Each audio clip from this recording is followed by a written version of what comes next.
And other than that, I don't really have that much else to say about this show. So this is why I haven't uploaded in almost half a year. Hope you enjoyed this video about Glee. How's that homelessness working out for you? 100% gay. I don't even remember putting that in there. Topless is as nude as anyone is ever gonna want to see you. Oh, Lord Jesus! Stop smiling.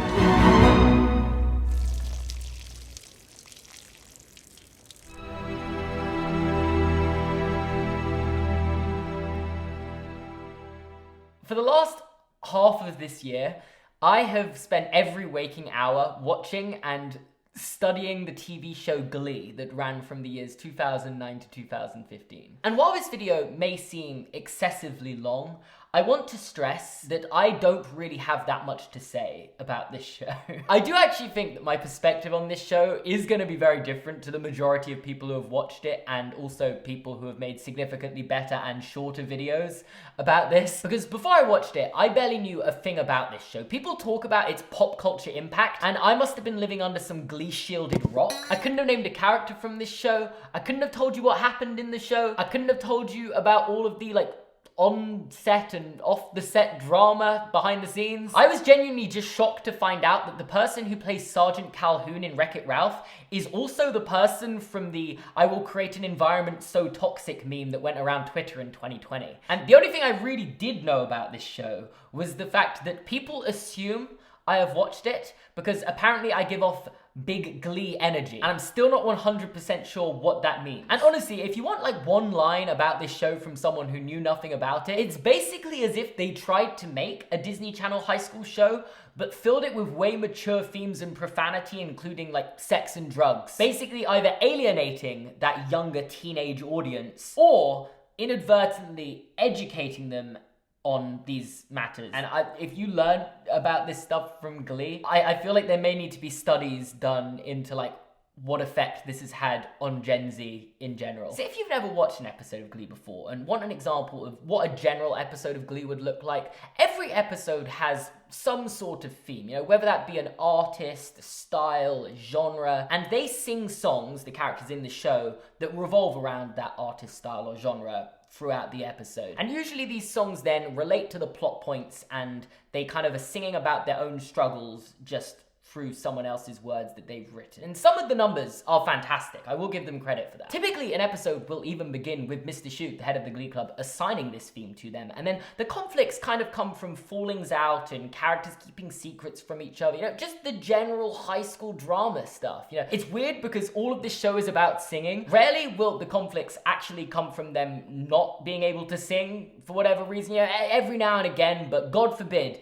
they don't sound like Broadway stars all the time, And then you also have Sylvester, the cheerleading coach, trying to sabotage the Glee Club all the time. And this just leads to constant fallings out. Everyone leaves the Glee Club about 100 times throughout the show. Everyone dates one another about 100 times throughout the show. And essentially, every character in this show just does the most god-awful things to one another. And you are supposed to continually root for them, which makes this show very messy. It can genuinely be painful viewing, and it does not make sense more often than not. I've watched this whole show, and I'm not entirely sure whether it's actually supposed to be a parody or not. I feel like they're parodying Disney Channel shows and being super mature and dramatic about it, but other times I'm not sure if it is. It's really confusing. Anyway, with that said, we're gonna go through this show episode by episode. I've done this before with Hannah Montana. It only got positive reviews. Even the girl who was the green girl in the show replied to it. So yeah, let's get into it. Season 1, let's go.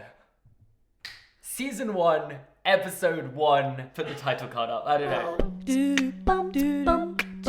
I actually kind of loved the first episode of Glee. It's kind of like High School Musical, but the whole social hierarchy is going on between the teachers, and you have the sports teachers, or specifically the cheerleading coach, which isn't really a sport, it's fine, at the top, and then the Glee Club, or the art stuff, at the bottom. And this is the episode where they kind of introduce pretty much all the main characters that are going to be in the show throughout the series. And it also sets up most of the main characters' motivations, which I'll briefly go through now. So the general premise is that this show takes place at William McKinley High School, or as I'm going to call it from now, McKinley, because that's what it's called. And at McKinley, it is not cool to be in the Glee Club. That's what you need to know. It's very much not cool to be in the Glee Club. You know what is cool?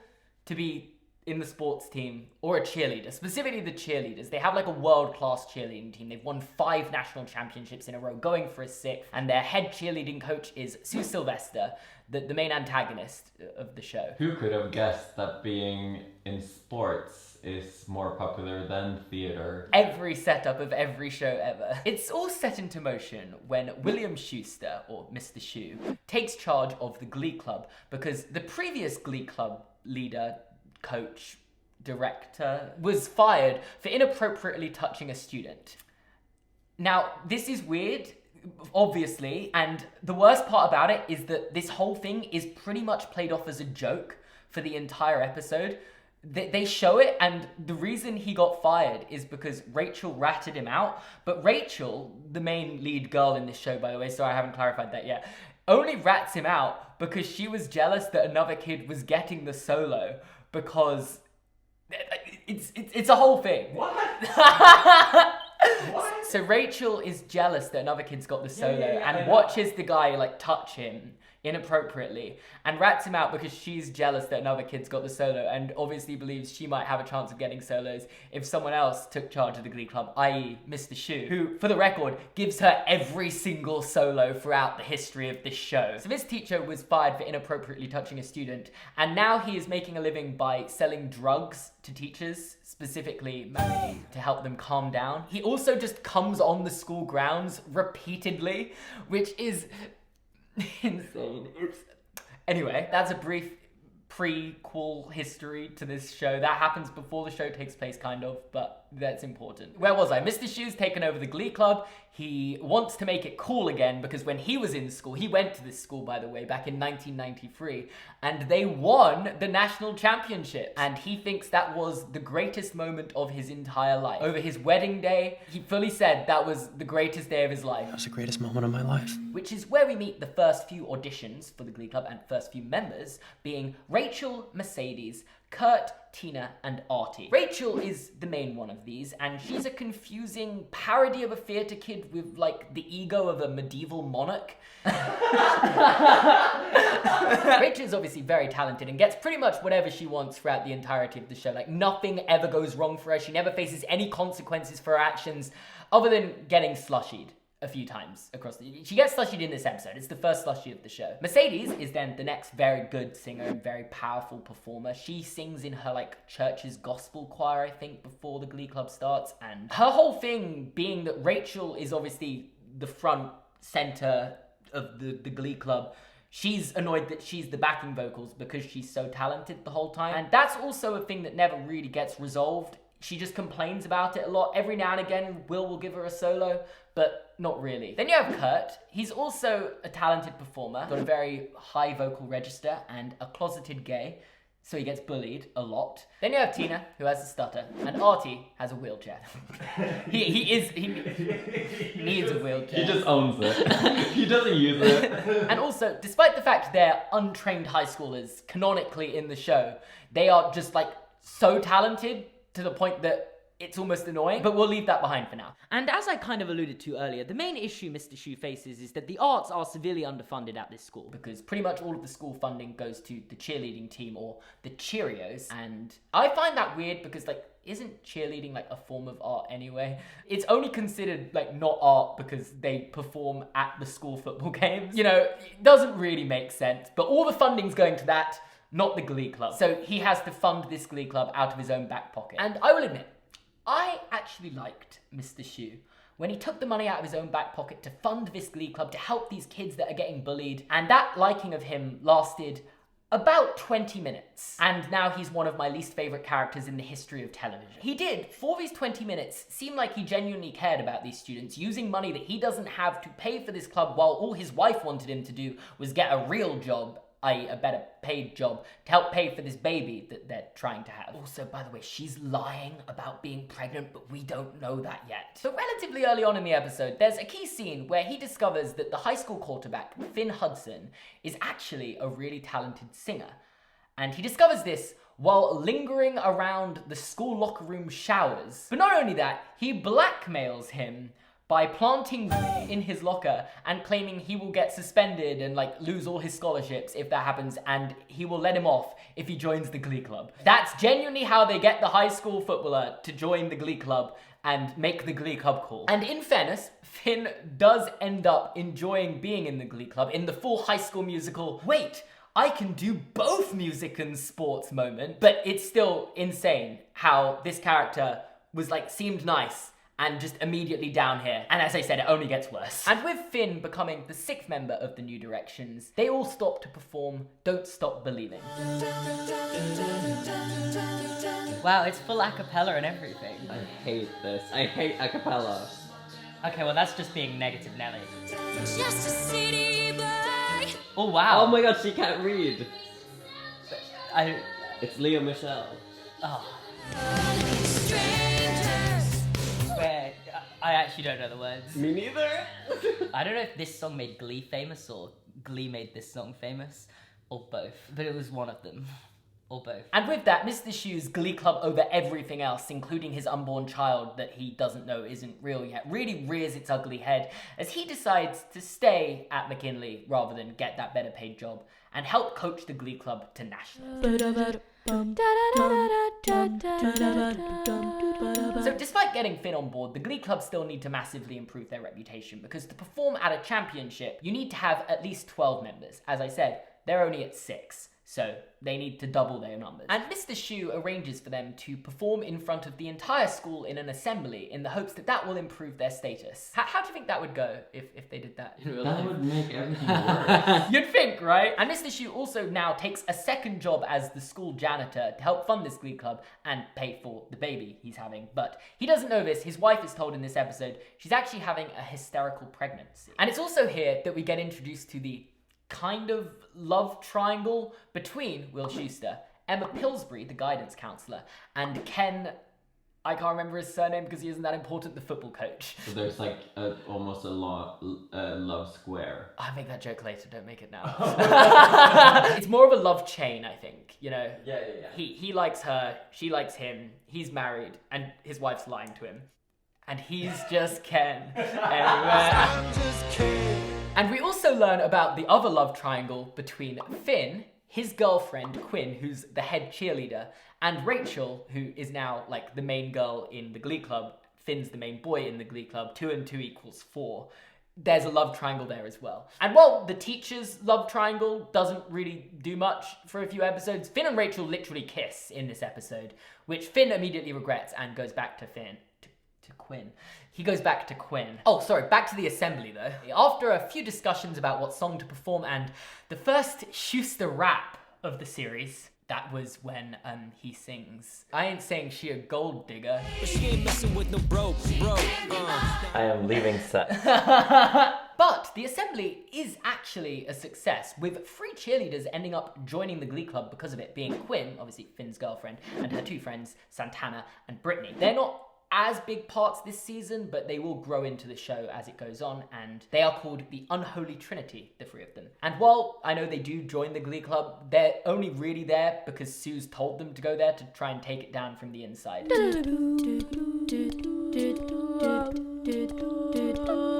Okay, we're 2 episodes in, and I already feel like the entire premise of the show is falling apart with some of the plot points that get explored in this episode. So the episode has a main theme of showing guts, and Mr. Schuester's way of showing guts is by abandoning the New Directions, which he's been putting all his time and money into, and starting up his own a cappella group with 4 other guys. The members, of course, being Will, Ken, Sandy, you know, the fired teacher that was the Glee Club host head before, he's back.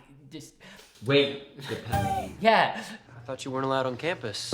No, William, I'm not allowed within 50 feet of children. And then Finn, obviously the boy from the school, and Puck, his best friend, who's also on the football team. And Puck is just like the biggest bully, by the way. They actively bully everyone in the Glee Club, and he begs Finn not to join the Glee Club because he believes it's social suicide to join the Glee Club. But in his own free time, he joins a 5-piece a cappella group. Also, Ken is obviously the football coach, so he's the one coaching these guys that are bullying the people in the Glee Club, while also in the meantime being in an a cappella group. Like, You're starting to see the holes in this story that the cool guys don't like music, but then all the cool guys do music. And obviously, because he's abandoned the new directions, they kind of struggle in his absence and end up hiring a world-class choreographer called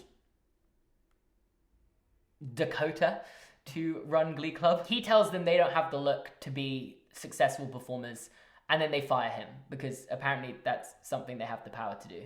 I also thought they had no money, so I don't know how this all happened. Oh, and also in this episode, Mercedes is tricked by the cheerleaders, who are obviously trying to take the Glee Club down from the inside, into romantically pursuing Kurt, which leads to him coming out to her. I'm gay. So now it's been established that Kurt is canonically gay. But he's not quite ready to come out to his dad yet, who is like the stereotypical baseball cap wearing trucker dad. I do want to say about Kurt's dad that in this episode, I don't think he comes off that well, but by the end of this show, he might be the best character. He's like the only character that I don't actively dislike a lot of the time. He does not put a foot wrong after season 1. He's genuinely great. There's like a moment at the end of season 1 where he like really comes into his own. And in this episode, Kurt gets caught up in a lie to his father while trying to cover up why he's doing a dance with Santana and Tina in their house, and says he's joined the football team. It doesn't make sense, by the way. Like, nothing about it makes sense. No, the funny... Dad, I like Beyonce because she's so hot. And conveniently, the football team is missing a kicker, which, when doing the single ladies dance as a run-up to kick, Kurt just turns into like an NFL standard kicker, apparently. Like, he's really good at kicking a football. So Kurt is actually part of the football team. Like, he fully plays in the games. He gets the team to do the single ladies dance with him. And because of this, Puck, Matt, and Mike from the football team end up joining the Glee Club. And would you work that out? They've got 12 members. What a satisfying conclusion to this episode. What the f is going on already? You know, the Glee Club is the least cool thing in school, except now it has 3 cheerleaders and 3 footballers as a part of it. No, 4 footballers as a part of it. He also does end up coming out to his father in this episode, and his father kind of is like, well, it's not what I wanted, but I'm happy for you. I guess I'm not totally in love with the idea, but if that's who you are, there's nothing I can do about it. And I don't know if that was just like 2009 level of acceptance, but as I said, Kurt's dad, Burt, genuinely is one of the best. You're joking. Yes, I'm not. Wait, Kurt's dad, Burt? You could be making all this. This is the most elaborate prank of all time, that I've just pretended to spend 3 months watching this show to sit you down and make stuff up. And then the other major plot point in this episode, as you may be able to tell by the title being Preggers, is that Quinn, the head cheerleader, is pregnant. Also, for context, Quinn is the head of the celibacy club at school while being pregnant. You're probably assuming it's Finn's kid because her and Finn are dating. Except her and Finn have not had sex yet, which creates a bit of a mystery of how did this baby come to be. And she convinces Finn that it's his because this time he in a jacuzzi. A hot tub is the perfect temperature for sperm.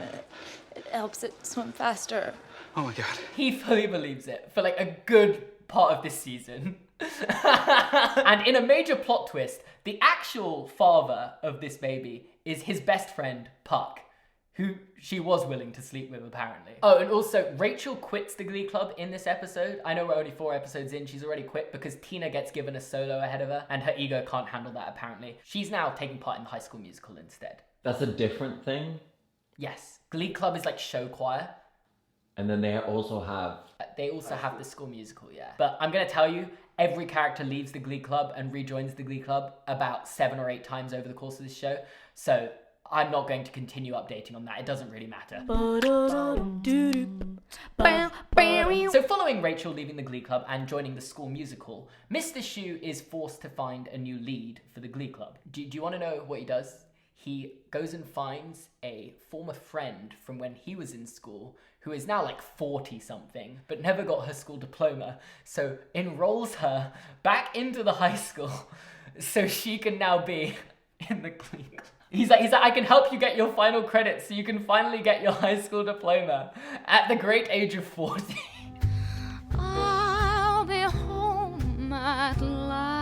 She has like those knees of someone that like has like a person's face on their knees. I definitely saw a face there. Whoever said this was an unskippable performance. They're a liar. You've absolutely lied to me here.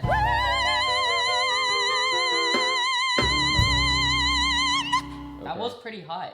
This makes for a very interesting episode where a 40-year-old goes to a high school for a week. And when I say interesting, I don't mean it's like an interesting dynamic. It's more that just everything she does is illegal. She gets Kurt drunk. She sleeps with Puck. I know what you're thinking. He is 15 years old. This is never spoken about again, by the way, which is often the case with Glee. When someone does something immoral, they just never talk about it again. That's kind of their way of dealing with it. Meanwhile, Finn flirts with Rachel to try and get her to come back to the Glee Club. Remember, he is dating a pregnant girl right now, so all very, you know. Obviously, he's not doing this because he actually cares for Rachel in any way. He's doing it because he thinks he can get a music scholarship to college if he gets some success with the Glee Club at school and wins nationals. So he cheats on his pregnant girlfriend with her. Again, just more characters doing things for their own self-interest and almost never facing the consequences of their actions, because the episode ends with Rachel returning to the Glee Club. Oh my god, she was almost gone for an entire episode. And because Rachel's back, April Rhodes, who was Will's friend that he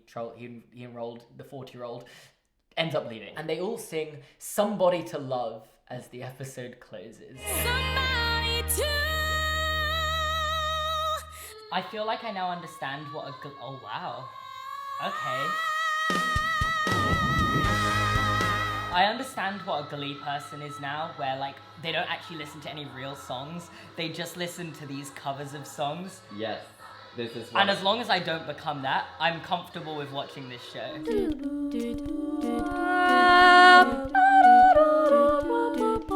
What rational things do the people involved with Mr. Schuester get up to today? Well, his wife, who is starting to catch wind that Emma, the guidance counselor, may have a crush on Will, decides to take a job as the school nurse, purely to spy on him. She has no qualifications to be a school nurse, which is shown throughout the episode. And in the midst of the first ever Glee mashup competition, she ends up overdosing Finn with some pseudoephedrine, which leads to this performance for the boys mashup. I ain't gonna live forever. That mic isn't picking up. You need just a close-up shot. Yeah. Beyond all that, the main plot revolves around Terry, Emma, and Will, and of course, Terry spying on Emma and Will and seeing what they get up to behind closed doors. Will is actually, in fairness to him, he doesn't cheat on his wife. He cheats on his girlfriend. And in an attempt to fend Emma off Will, Terry manages to convince Ken to propose to Emma and convince Emma to accept that proposal. So now Emma and Ken are engaged. While also convincing Quinn, who is pregnant but hasn't told her parents yet and doesn't want to keep the baby because it isn't actually Finn's baby, to give her her baby so that when she ends up giving birth, she actually has a baby to show for it, because obviously she's faking the pregnancy. So she thinks she can just take Quinn's baby and boom, everyone's problems are solved. And this is an adult. This is a fully grown adult, like in her 30s. Obviously, this all ends up with Terry being fired as the school nurse because she's incompetent. And more importantly, it gets Will in trouble with the principal, which means that Sue is now the co-chair of the Glee Club. You know Sue, who spent the whole show trying to take down the Glee Club?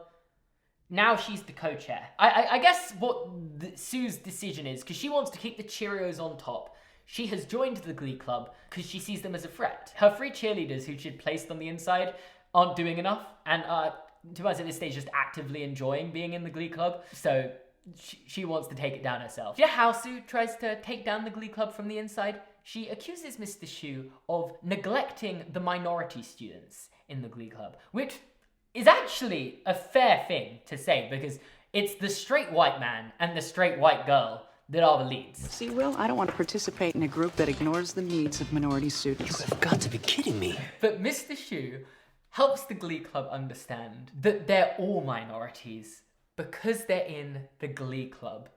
And now everyone's happy. That's genuinely a real line from, like, direct quote. Cut the cameras. that is genuinely, he's like... Because you're all minorities. You're in the glee club. You see, the annoying thing with Sue is that she's meant to be the antagonist, and you're not meant to like her because she does all of these immoral things. But every character in this show does immoral things, and at the very least, Sue is funny and makes fun of the Glee Club while doing these things. So even though the things she does are by far the worst a lot of the time, she's the only character I kind of like. Like, just in this episode alone, there is so much blackmailing and lying going on. From Terry lying about her pregnancy and blackmailing her doctor to, like, be a part of this and convince her husband that she's really pregnant, to Quinn not telling Finn that her pregnancy is not because of him. He's still believing the whole jacuzzi thing, while he is hiding the fact that he cheated on her with Rachel, while Rachel is being blackmailed by the school reporters to keep the fact that Quinn is pregnant a secret in exchange for sexual favors. Did that sound like a lot to hear? Imagine now having to watch it. Naturally, the entire episode ends with Sue and in turn the entire school finding out that Quinn's pregnant, and therefore Quinn gets kicked out the Cheerios because it doesn't fit up to the pristine, perfect image of being a Cheerio to be pregnant. So now she stays in the Glee Club to get back at Sue. Pretty much, yeah. So if you're thinking this is just gonna be another episode where Sue tries to sabotage the Glee Club, you'd be wrong. In this episode, Ken tries to sabotage the Glee Club. If you're wondering why Ken is trying to sabotage the Glee Club, it's because his fiance is in love with the guy who runs it. And Mr. Shu does try to keep the peace between them by making a mashup song for their wedding. And despite using two great songs to make the mashup, they just don't happen to go together. These people are crazy. This episode is genuinely really forgettable for me. I think Rachel and Puck get together in this for some reason. The only reason why they get together as well, I think, is because they're Jewish. I'm pretty sure that's why. That's it. That's all there is to it. And Sue also has a romantic storyline in this episode with this news reporter guy, and she starts singing and dancing and becoming like the complete opposite to everything her character represents until she finds out he doesn't actually like her back and is just using her. And then she goes back to being her evil, maniacal self. The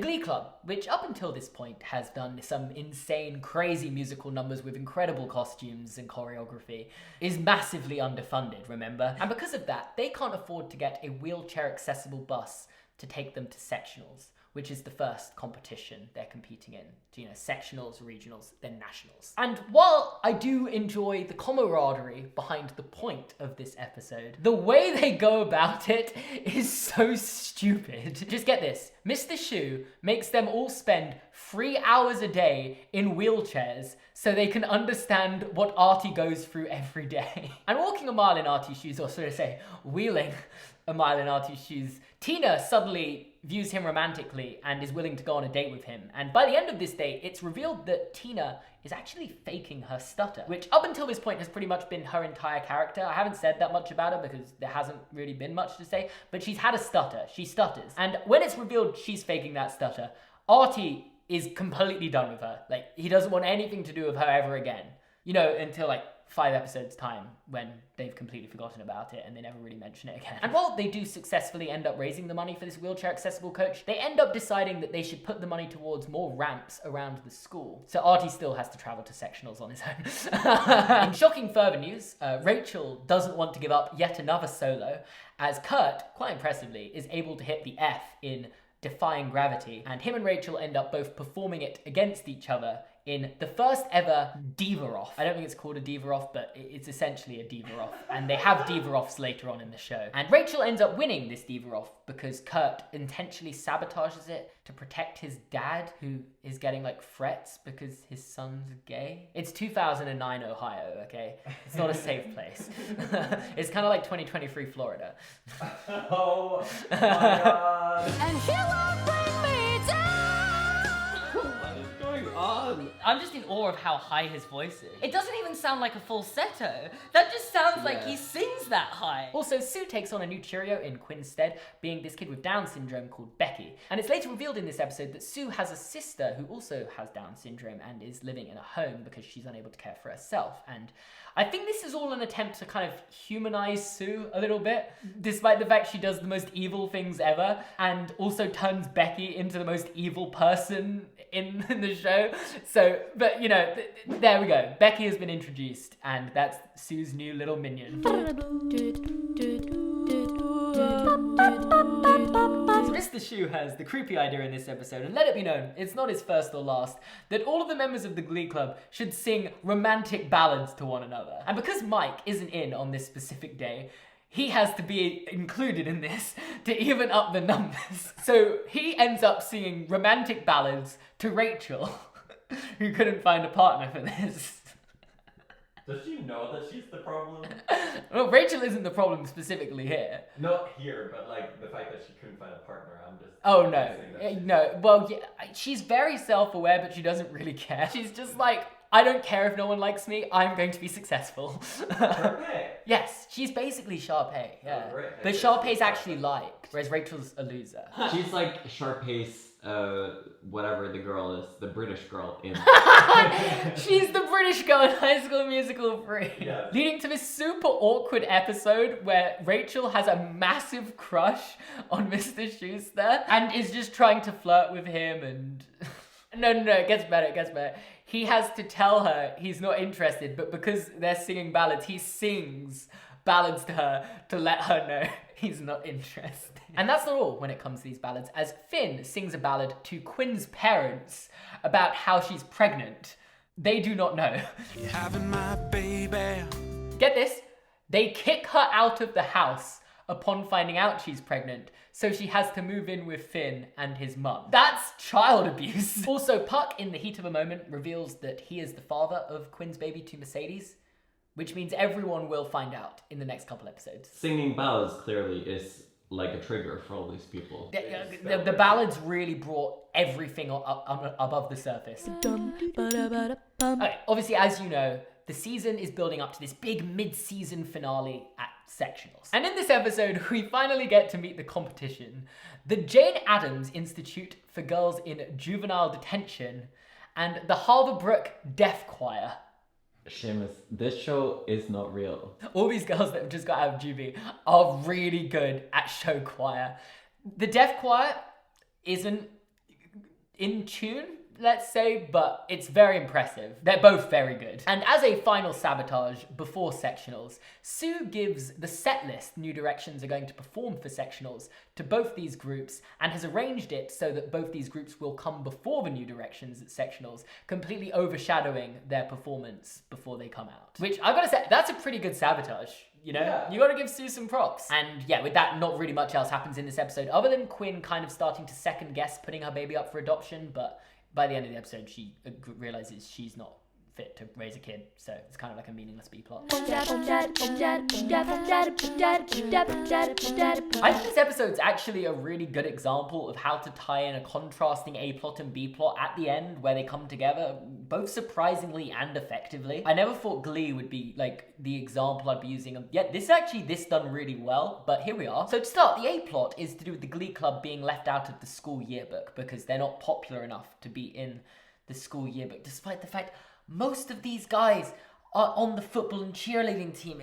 I've made that joke far too many times now, so it's like, it's getting a bit stale, I think. But it is really annoying, and I kept thinking it while I was watching it. And in an attempt to make themselves more popular, they decide to take part in a commercial for a local mattress company, because that's the epitome of popularity, I guess. And as someone who by pure coincidence happened to sing in an advert while in school, I can assure you this didn't boost my popularity. And no, I'm not physically in the advert, I'm just singing in the background. How many times do I need to explain this to you? The problem is, they end up getting paid for this in mattresses, which sounds completely legal and like a fair trade of services. But more importantly, getting paid for this would revoke their amateur status as a show choir group and therefore lose their place in the upcoming sectionals competition. So they need to return these mattresses and make sure they did not get paid for this advert. Meanwhile, Mr. Shu isn't really involved in this episode. He's just kind of spending the entire episode fighting with his wife Terry. There is finally the big moment where he works out that she's actually faking the pregnancy and he leaves her in this episode, which is pretty significant, but realistically, I couldn't tell you what else happened in the episode between those two. And in this specific case, I'd argue rightful anger, he walks out on her and ends up going to sleep at the school where he sleeps on one of these mattresses. And because he sleeps on the mattress, they can't return the mattresses, meaning the Glee Club have accepted their form of payment for the advert they made, meaning Mr. Schu basically cost them a place in sectionals. No questions were asked about why there were like 15 mattresses in the choir room though.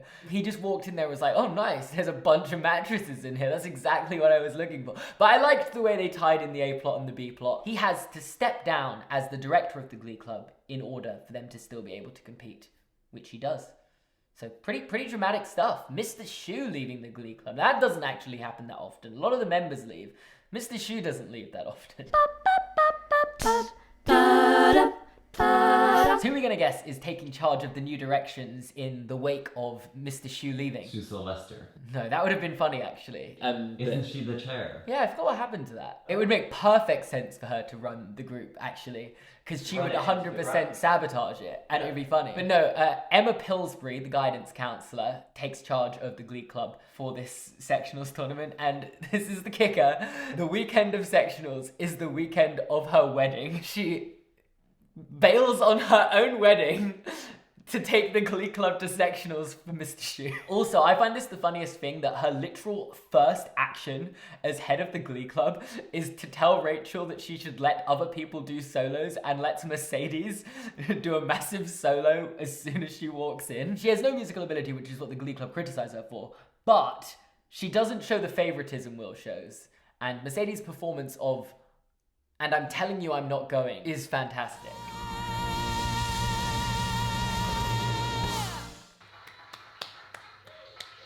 You can't be genuinely clapping at a YouTube video of Glee. And everything seems to be going great until the secret about Puck being the father of Quinn's baby instead of Finn reaches Rachel. I just want to clarify, at this point, everyone knows other than Rachel and Finn, but now Rachel knows.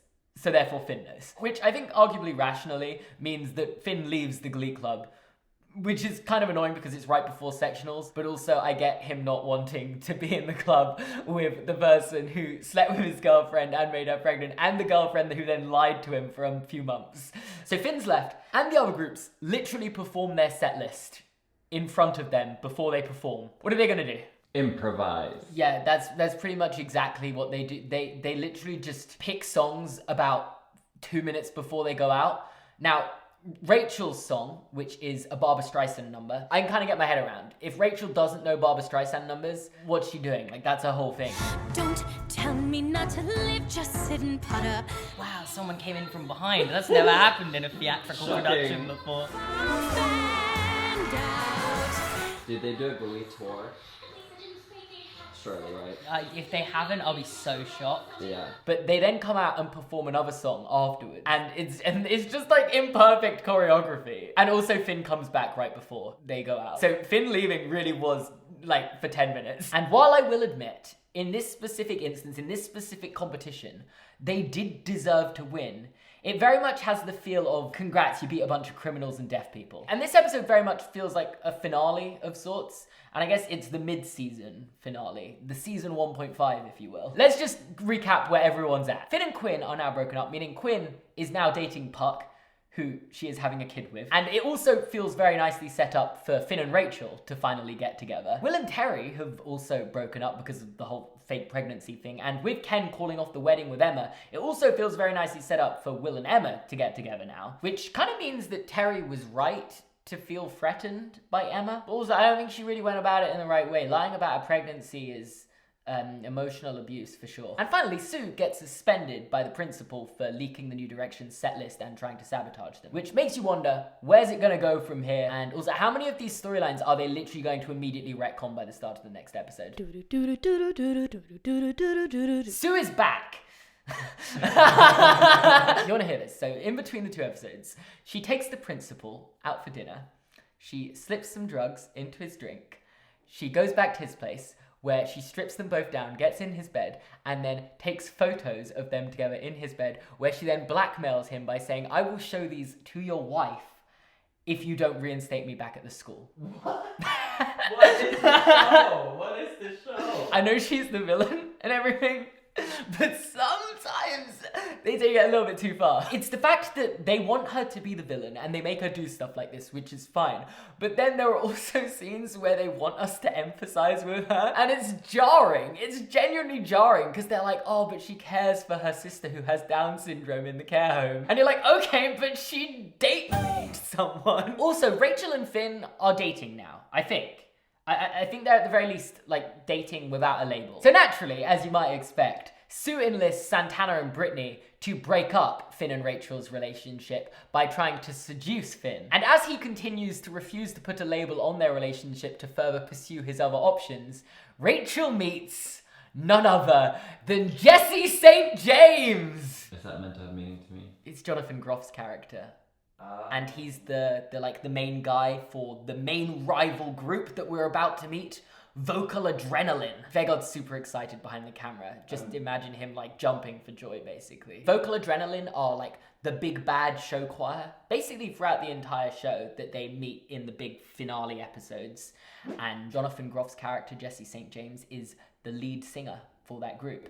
So he meets Rachel and, well, let's just say that something's happening there. However, I just want to say it's also implied by the end of the episode that the only reason he is dating her is because the head coach of Vocal Adrenaline, Shelby, has put him up to it for reasons at this moment that are unclear. All of the show choir coaches are just evil. Yeah. Also, I just want to say Shelby is played by Idina Menzel and Jonathan Groff is Jesse, which means that there's almost a 100% certainty that this show was watched by the people who cast Frozen, and I really struggled to wrap my head around that. Also, talking about Shelby, she seduces Mr. Shu in this episode, which is really confusing because literally in the last episode, he just got with Emma, which is the whole like thing they've been building towards for the last 13 episodes is him and Emma finally getting together. And then he just goes and hooks up with another show choir coach as soon as they do. That's just the start of all of this though. We'll get back into it. This is like the Madonna episode. They do a few of these throughout the show where they literally just take an artist and make that specific artist the theme of the episode. So then throughout the episode, everyone is singing Madonna songs that relate to what's going on in their personal lives. I just remember what it's called. Trivia episode. And with this being the inaugural episode of these about Madonna, it only makes sense that it's all about sex. Nothing screams sex like a... Well, she would have been, what, 50 at the time of this? Hey, don't age 50-year-old. 50-year-olds have sex. No, I actually think Madonna is very much like a... She is a sex icon. She's a sex icon. As everyone tries, and in most cases fail, to lose their virginity to the song Like a Virgin. This is a plot point. I'm going to go through them. So firstly we have Rachel and Jesse. Rachel trying to lose her virginity to Like a Virgin, but they end up not doing it because Rachel doesn't feel ready. Then we have Emma and Will. Wait, why did they not do it? Oh yeah. And she ends up not doing it because she doesn't want to until Will's divorce has been finalized. And then finally we have Finn and Santana.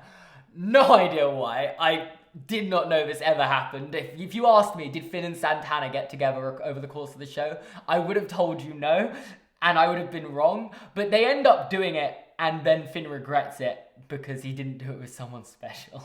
My God. Also, the Cheerios, by this episode, have just reached a point where I don't see how they are any different to the Glee Club. They are fully just singing and performing musical numbers. Mercedes and Kurt also both join the Cheerios in this episode, so like the overlap between the groups must be like 30% now. And Sue literally plays Madonna in a basically scene-for-scene recreation of the Vogue music video. This is just her being a part of the Glee Club. She's doing the things the Glee Club do. She is just Glee. She is Glee.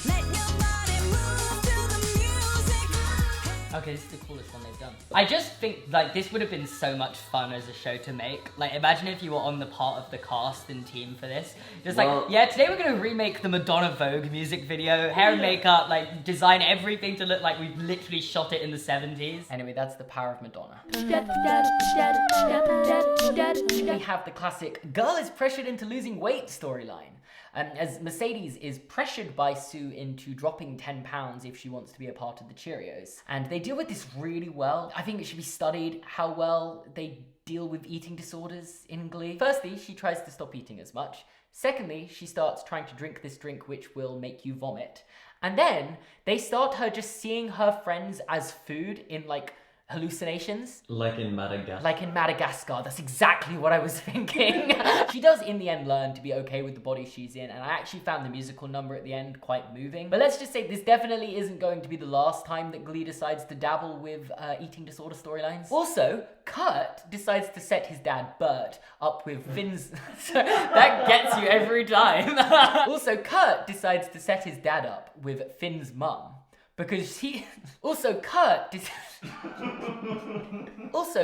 decides to set his dad, Burt, up with Finn's mum, Carol, in the hope that this would make them closer and like a family, and then Finn would want to date him, I think.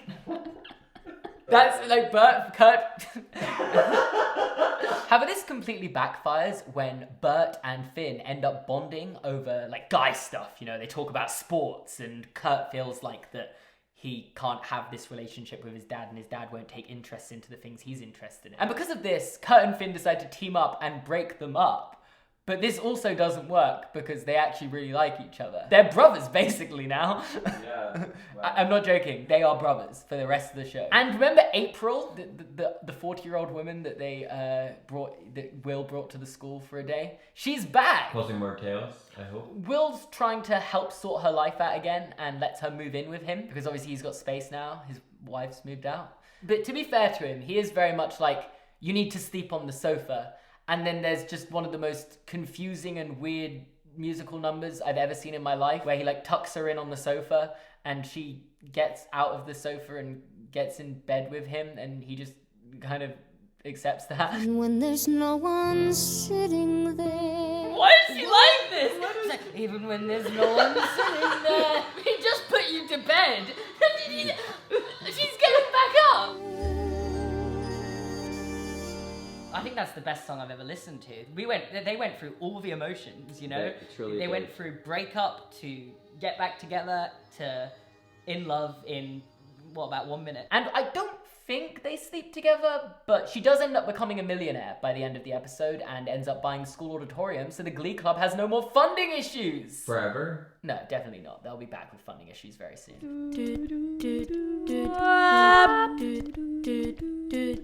Don't tell anyone this, okay?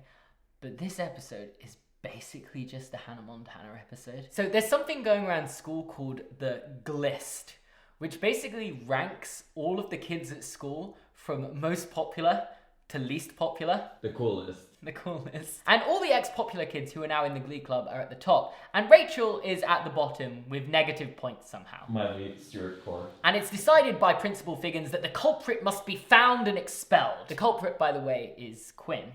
And she put herself at the top to try and maintain her popularity status despite the recent pregnancy kind of ruining her reputation, I guess. And Mr. Shu finds out that she made this list, but doesn't rat her out. And because it's Mr. Shu, I don't actually know if he did this because he cares about her, or if he just didn't want to lose another member of the Glee Club because he desperately needs to keep it at 12 members, and it doesn't seem like there are that many other people interested in joining. There are also 2 breakups in this episode. Firstly, Sue reveals to Emma Will's antics of late. Firstly, sleeping with Shelby, and secondly, kind of sleeping with April. I'm still not sure what they did. They had sectionals. Yeah.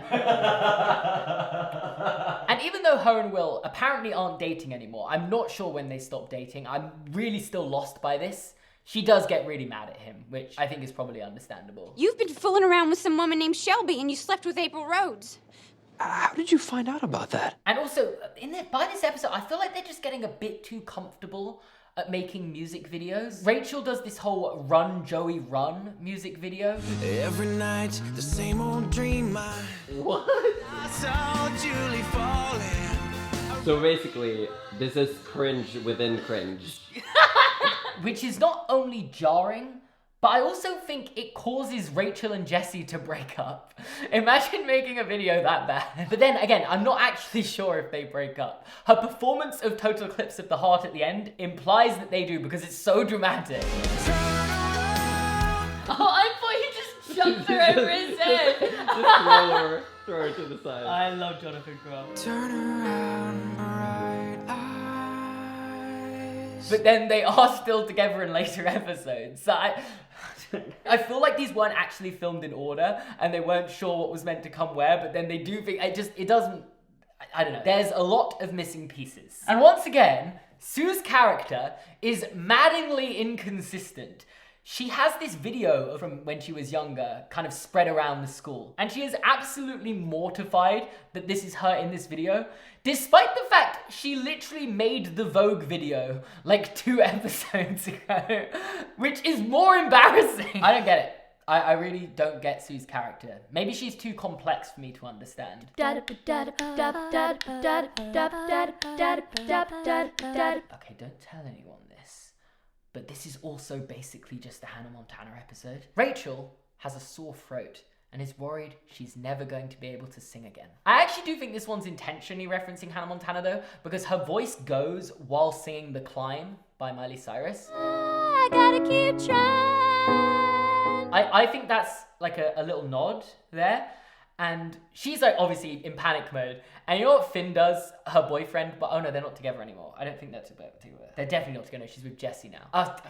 And obviously she's really worried she's never gonna be able to sing again. And Finn's like, yo, I have a friend who I used to play American football with who's paralyzed from the neck down. So, you know, maybe be grateful, you can still walk. That's not exactly what he said, but it's pretty much what he says. And then he sings one of the creepiest musical numbers in the entire show, which is saying something, in Jesse's Girl. Yeah, no, he's been a good friend of mine. I don't think this is creepy. I hope it's not gonna be. And I'm looking at... Oh, this is creepy. But a bit of a weird message for a song saying you wish to have Jesse's Girl, but... I'm really confused about this because I was pretty sure that Rachel and Jesse broke up the episode before this. But no, apparently he's singing about how he wishes he was Jesse's girl in this episode. So I don't know. Also, Kurt decides to become straight so that his dad will like him more. And I swear, Kurt's dad genuinely is what becomes one of the best characters and allies in later seasons. And Mercedes and Puck date, which is random and out of nowhere, but Puck really is just going through everyone in the Glee Club. And not that anyone cares, but that leads to Mercedes quitting the Cheerios. That's what leads to it, not the eating disorder that was forced on her in the last episode. Neil Patrick Harris. Neil Patrick Harris, Neil Patrick Harris, Neil Patrick Harris. This is because he was in Friends. I know that was intentional. You're not gonna play dumb here. You're not gonna be that guy. It's not funny. That's just mean. Introducing Brian Ryan, who's a member of the school board who's looking at cutting the arts programs at McKinley. However, by pure chance, Mr. Shu happened to go to school with Brian and helps him rediscover his love of musical theatre. And let's be real, his love of musical theatre never actually went away. He was just suppressing it. And this is fun because we get to see Neil Patrick Harris sing musical numbers, even though it's with Mr. Shu, which is, I mean, Matthew Morrison isn't that bad, but it's still Mr. Shu. I'm not gonna lie, I was actually, when I found out Neil Patrick Harris was in this show, I was really hoping he'd have a bigger part.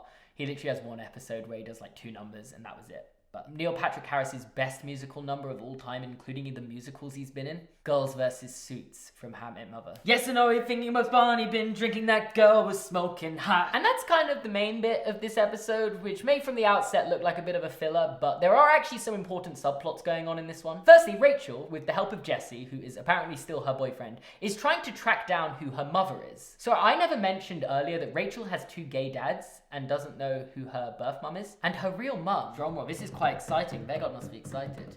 And her real mum is Shelby, head of Vocal Adrenaline, Shelby, the person who set Jesse up to date her. That was a big deal. That's a big deal. Which is the whole reason why Jesse was dating her in the first place, because apparently Shelby isn't allowed to approach Rachel and tell her that she's her mum until she's over the age of 18. But if Rachel seeks her out on her own, she can approach her. And then secondly, Artie reveals in this episode that it's one of his dreams in life to be a dancer. And it was here that I realized that the actor who plays Artie isn't actually in a wheelchair, as he has a full dream sequence musical number where he gets out of his wheelchair and dances. Why couldn't they have just cast someone to play this character who's actually in a wheelchair? Surely there are actors in wheelchairs that must be really struggling to get parts, and they give probably one of the most iconic wheelchair roles of all time to a guy who isn't even in a wheelchair. So first we had the Madonna tribute episode, and now we have the Lady Gaga tribute episode. You know what's really crazy to me about this episode? I feel like Lady Gaga has been around forever, and when this episode was coming out, they're talking about her like she's some up-and-coming artist, because apparently in 2009, she was basically just starting up, and they all dress up in some of her most iconic outfits, perform her songs, yeah, except for the straight men who think it's too much to dress up as Lady Gaga, so dress up as Kiss instead and perform this musical number. Remember, the Glee Club is underfunded, by the way. Remember that, how that's a whole storyline? Look at these costumes they're wearing. This is an underfunded club, apparently. And then, on the family drama side of things, Rachel finally gets to meet her birth mother as they sing an acoustic slowed down version of Poker Face together. Oh, oh, oh, oh. Oh my god, this is horrible. Do you really not like acoustic versions of songs? Not of Poker Face. But like, no, that's why it's good though, because it's like this, like it's showing like a complete other side to the song. Okay. I'm not saying to listen to instead of the original version, but to listen to once and like, oh, this is how it would sound like this. Yes. Which is what we're doing. I should stop being such a hater. I actually agree with that. And also Burt, Kurt's dad, finally becomes the character that we came to love in the later seasons this episode, as Finn and his mum end up moving in with Burt and Kurt in this episode. I'm leaving that take in. When Finn, who's starting to get picked on and getting called gay by some of the football players, has this internalized homophobic outburst at Kurt, Burt comes into his son's defense, kicking Finn and his mum out, putting his relationship with Kurt above his relationship with Carol. And then inadvertently, this actually leads to Finn defending Kurt from the homophobic bullies at school. So, yeah. Nice going, Burt. I swear, this episode is so weird. Let me just quickly explain what happens. Mr. Shu decides to try and seduce Sue. And it works. He dances and sings for her, and then she even agrees to go on a date with him. And you know what he does? He stands her up on that date. Was he actually interested in dating her? No, this was all a big ploy. And this leaves Sue heartbroken, which I think as the audience in this moment, we are meant to feel sorry for her. She feels so bad about this that she ends up withdrawing her Cheerios from Nationals, which leads to Mr. Shu, who I think we're supposed to be rooting for, deciding to be the bigger person and convincing her to go and do Nationals, and then they go on and do it and win. She wins 6 in a row. She's called the Michael Jordan of cheerleading coaching. That's not a joke, that's a direct quote from the show. You're the Michael Jordan of cheerleading. Thanks, Brett, I am. Also, in this episode, Jesse and Rachel break up for good. As Jesse goes back to Vocal Adrenaline in the lead up to their big showdown at regionals in the next episode, and as part of Vocal Adrenaline's like prank to psych out the competition, they throw eggs at Rachel in a car park, and it not only leaves her heartbroken, but also just, yeah, really does get into her head right before regionals. And while I know I loved him already, just seeing Jonathan Groff play a villain, it hits different. Like, he's too nice to be evil, but that's what makes him evil. I love it. I think he's a fantastic villain, and I think more people should cast him as villains. I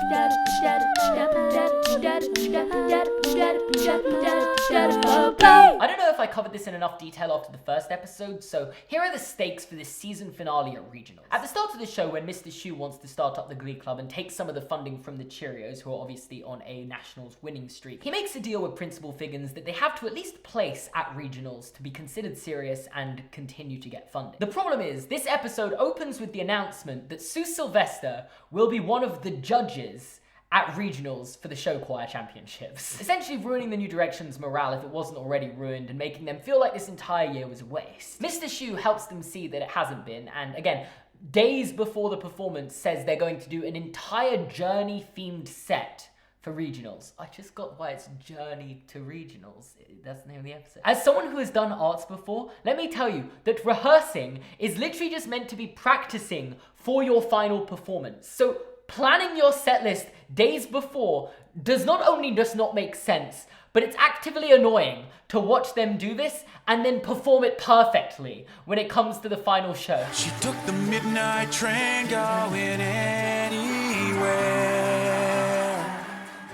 The problem is I feel like it looks cool, but I don't feel like I can say it looks cool. You know what I mean? I feel like there's someone out there that would roast me for saying that, and that person's you. There's also this group called Oral Intensity performing alongside the New Directions and Vocal Adrenaline at regionals, but they're not really that important, at least in this season. And following a heated discussion with Sue and the celebrity judges, they finally reach their verdict. Vocal Adrenaline win with Oral Intensity in second, and the New Directions finish in last. The Glee Club has to be disbanded. Sue won. Now, I can't speak for Oral Intensity's performance because they don't show it in the show, but I actually think out of all of their competition performances throughout the entire show, this might be New Directions' best one. So I'm kind of shocked that watching it back, they lose this, because I genuinely think they do really well. However, with that said, Jonathan Groff performing Bohemian Rhapsody, while being weirdly connected to a childbirth, is intense, but it's also kind of incredible. Pulled my trigger, now he's dead. Yeah, they're gonna do the birth during Bohemian Rhapsody. Oh my god. What is going on? The juxtaposition here is wild, man. It's wild. Get it? Because she said the line from that's being sung in the song. This is where the baby just comes out strutting. Oh no, he comes out singing. He says the final line of the song. And the baby ends up getting adopted by Shelby, who regrets not being there for Rachel and being her mother growing up. So I guess that's kind of a nice conclusion to that whole storyline. I guess we never need to see Shelby again, right? There's not going to be any storylines about Quinn trying to steal the baby off her later, are there? But in a twist, it's revealed that Sue actually voted for New Directions as a judge and agrees to end her blackmailing of Figgins in exchange for giving the New Directions another year to properly have a chance to compete at regionals, which closes off season 1. I don't think this is actually a bad season of television. I would actually go as far as saying this might be a half decent season of television. And I also think this season was pretty well received as well. I mean, it was nominated for multiple Emmys, winning 2, and nominated for multiple Golden Globes, winning 1. So it seemed to be pretty successful. I don't think this show has a particularly large demographic, and I think for the demographic that it hits, this is great.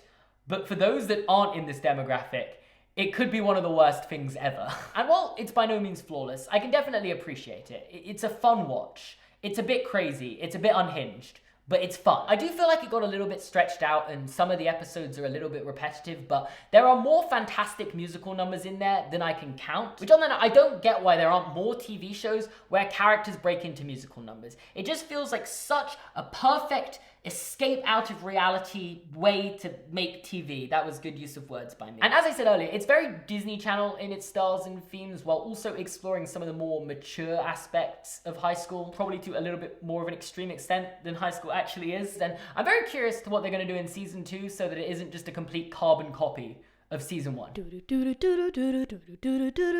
Who's joining the Glee Club now? Oh, don't even get me started.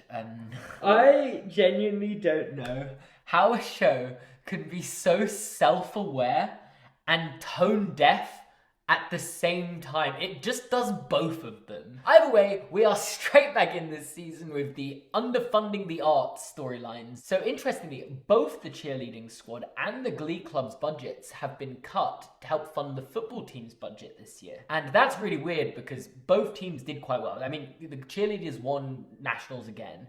Glee Club got to regionals and then finished last. But the football team, the whole point with the football team is they're hopeless. And because of that, Mr. Shu and Sue have to team up to get their money restored so that they can run their programs.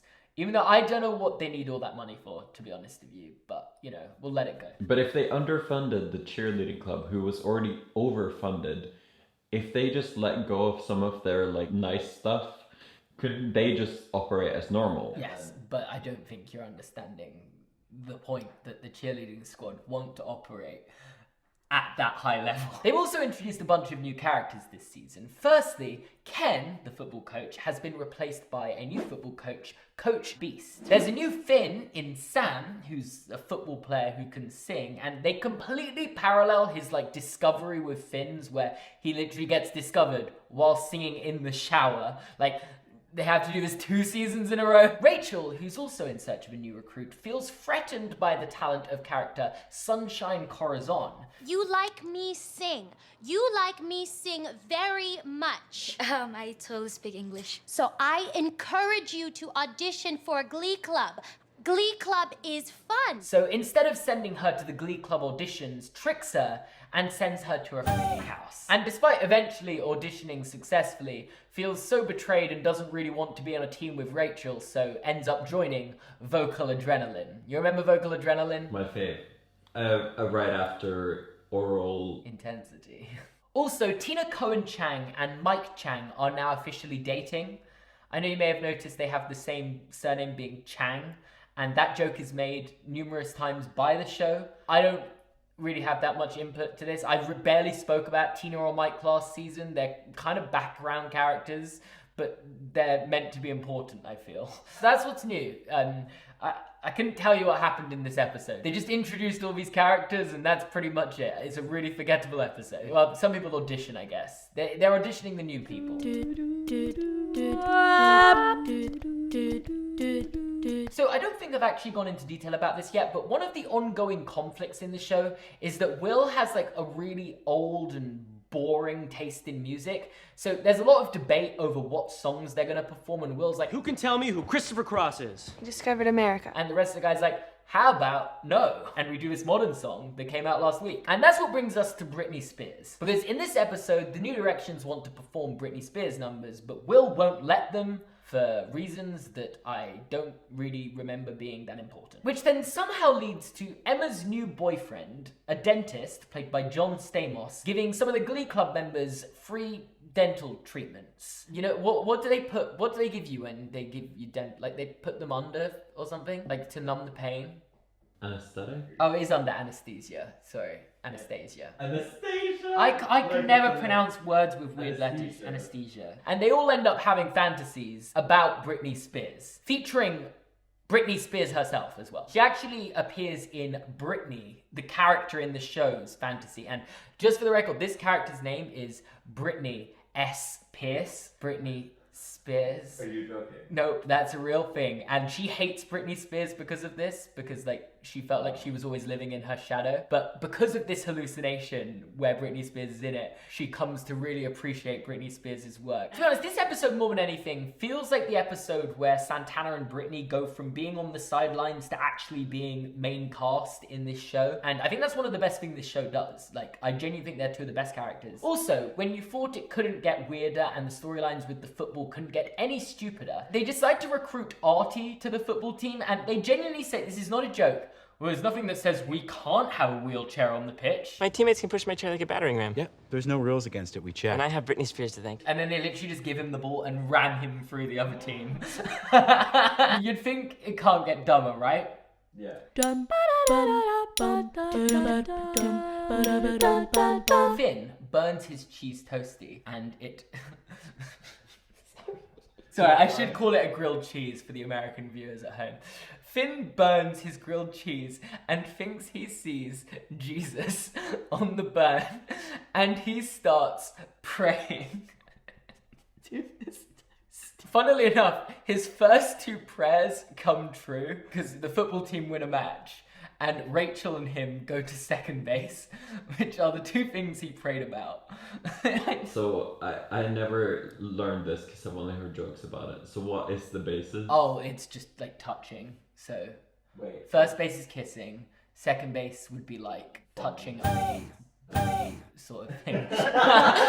There's no way to sound this from not sounding weird, like 15-year-old boys. Yeah. But my knowledge of this is purely based on sitcoms, because I don't think anyone actually uses that terminology. Could you imagine if someone was like, oh, he went to third base?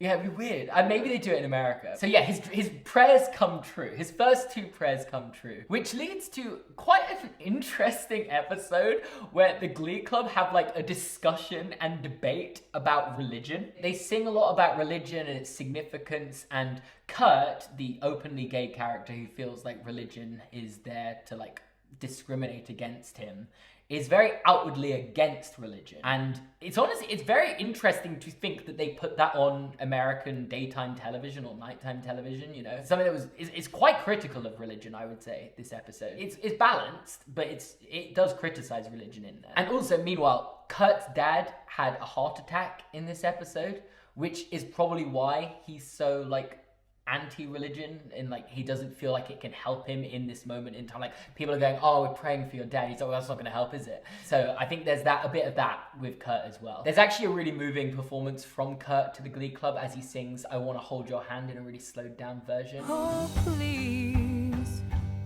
say to me. Oh, this is a lot. Wait, why is this so sad? Oh no, man. The zoom in on the grave. I wanna hold your hand. I mean, this is actually really exceptional. Like, they've put a whole new twist on the song. I'm gonna say this is my favorite one so far. And as Burt wakes up at the end of the episode, he is holding Kurt's hand. And while I never thought I'd say this about an episode of TV called Grilled Cheeses, I found it to be extremely emotional, and honestly, it pulls at your heartstrings. So in this episode, Sam joins the New Directions. Do not ask me what he was doing in the past 2 episodes. I could not tell you. But he joins in this episode. And because Puck has been sent to juvie and Matt, one of the backing dancers in season 1, has literally just disappeared to never be seen again, I guess. He's the 12th member now. Mr. Shu assigns a duet competition for everyone to compete in. And Rachel and Finn, quite uncharacteristically, decide to throw this competition so that Sam has a chance to win and ensures he stays in the New Directions. And he does a duet with Quinn, which I'll admit is good. But even with that said, there is absolutely no way Sam and Quinn should have won this duet competition, because Mercedes and Santana's performance of River Deep Mountain High absolutely clears. I gotta say, no one is topping Mercedes with these vocals. See, you know what? I've been a hater, but it does make me want to sing. It does make you want to sing. And also, all this pairing people up leads to Artie and Brittany being paired up for this competition, and now they are going out. And to be honest, if you haven't noticed, pretty much every character from the Glee Club will date another character from the Glee Club at some point or another. That's just pretty much how the show works. It's the most incestuous little group of all time.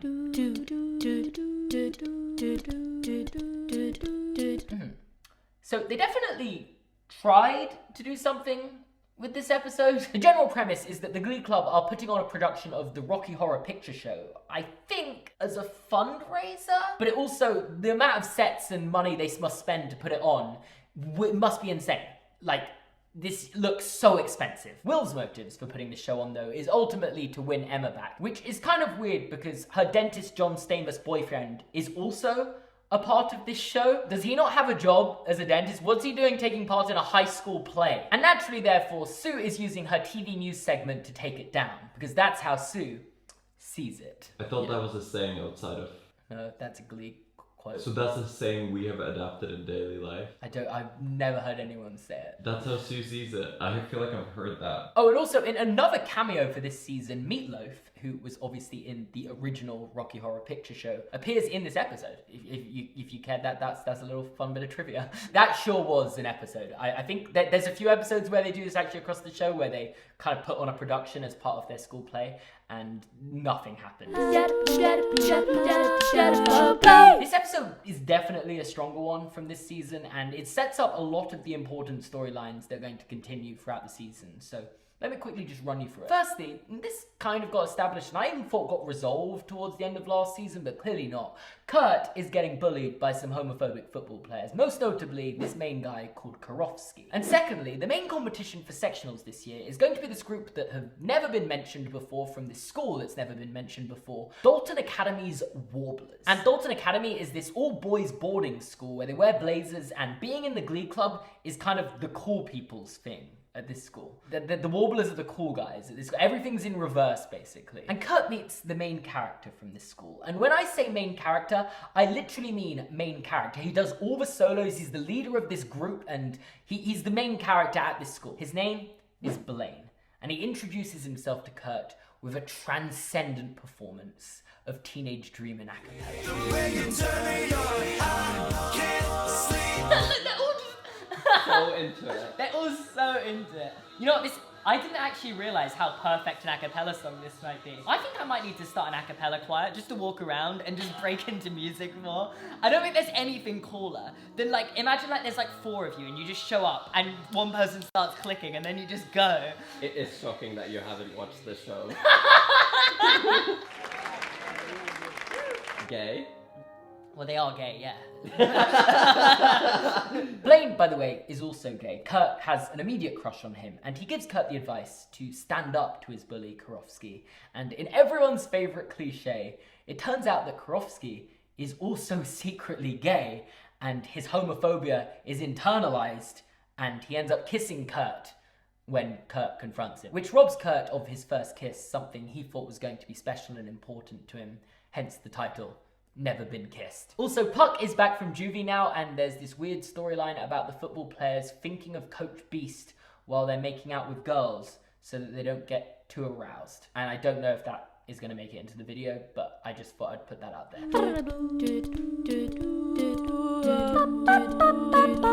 This episode genuinely shocked me to my core. Gwyneth Paltrow is cool? Question mark, question mark, question mark. Basically, Mr. Shoe gets sick, creating an opening for the substitute teacher, Holly Holiday. The names in this series is like, it's wild. She introduces herself with an incredible performance of Forget You. Okay, I have an unpopular opinion about this song. What? I think the, like, safe version is better than Really? I really prefer Forget You to... I think it sounds better, because it's a 2-syllable word. Yeah. Forget You. Yeah.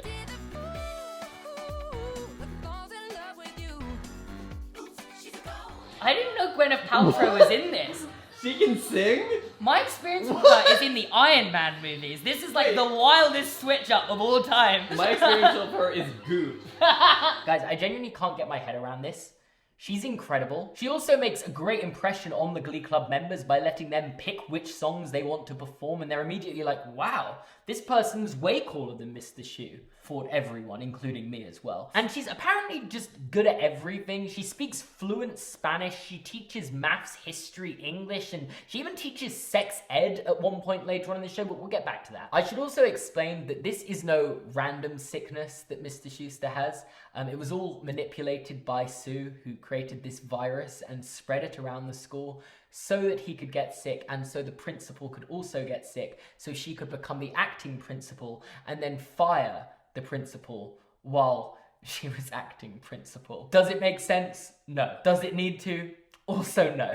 She's insane, I love her. I know. I love her. And you might think with that, well, that's surely it then. Sue's now the principal and Holly Holiday is going to be running the Glee Club from here on out. But Sue takes it one step too far. She bans tater tots in the cafeteria. Mercedes leads an organized protest to bring tater tots back, and somehow this leads to Sue's rule of the school being completely overthrown.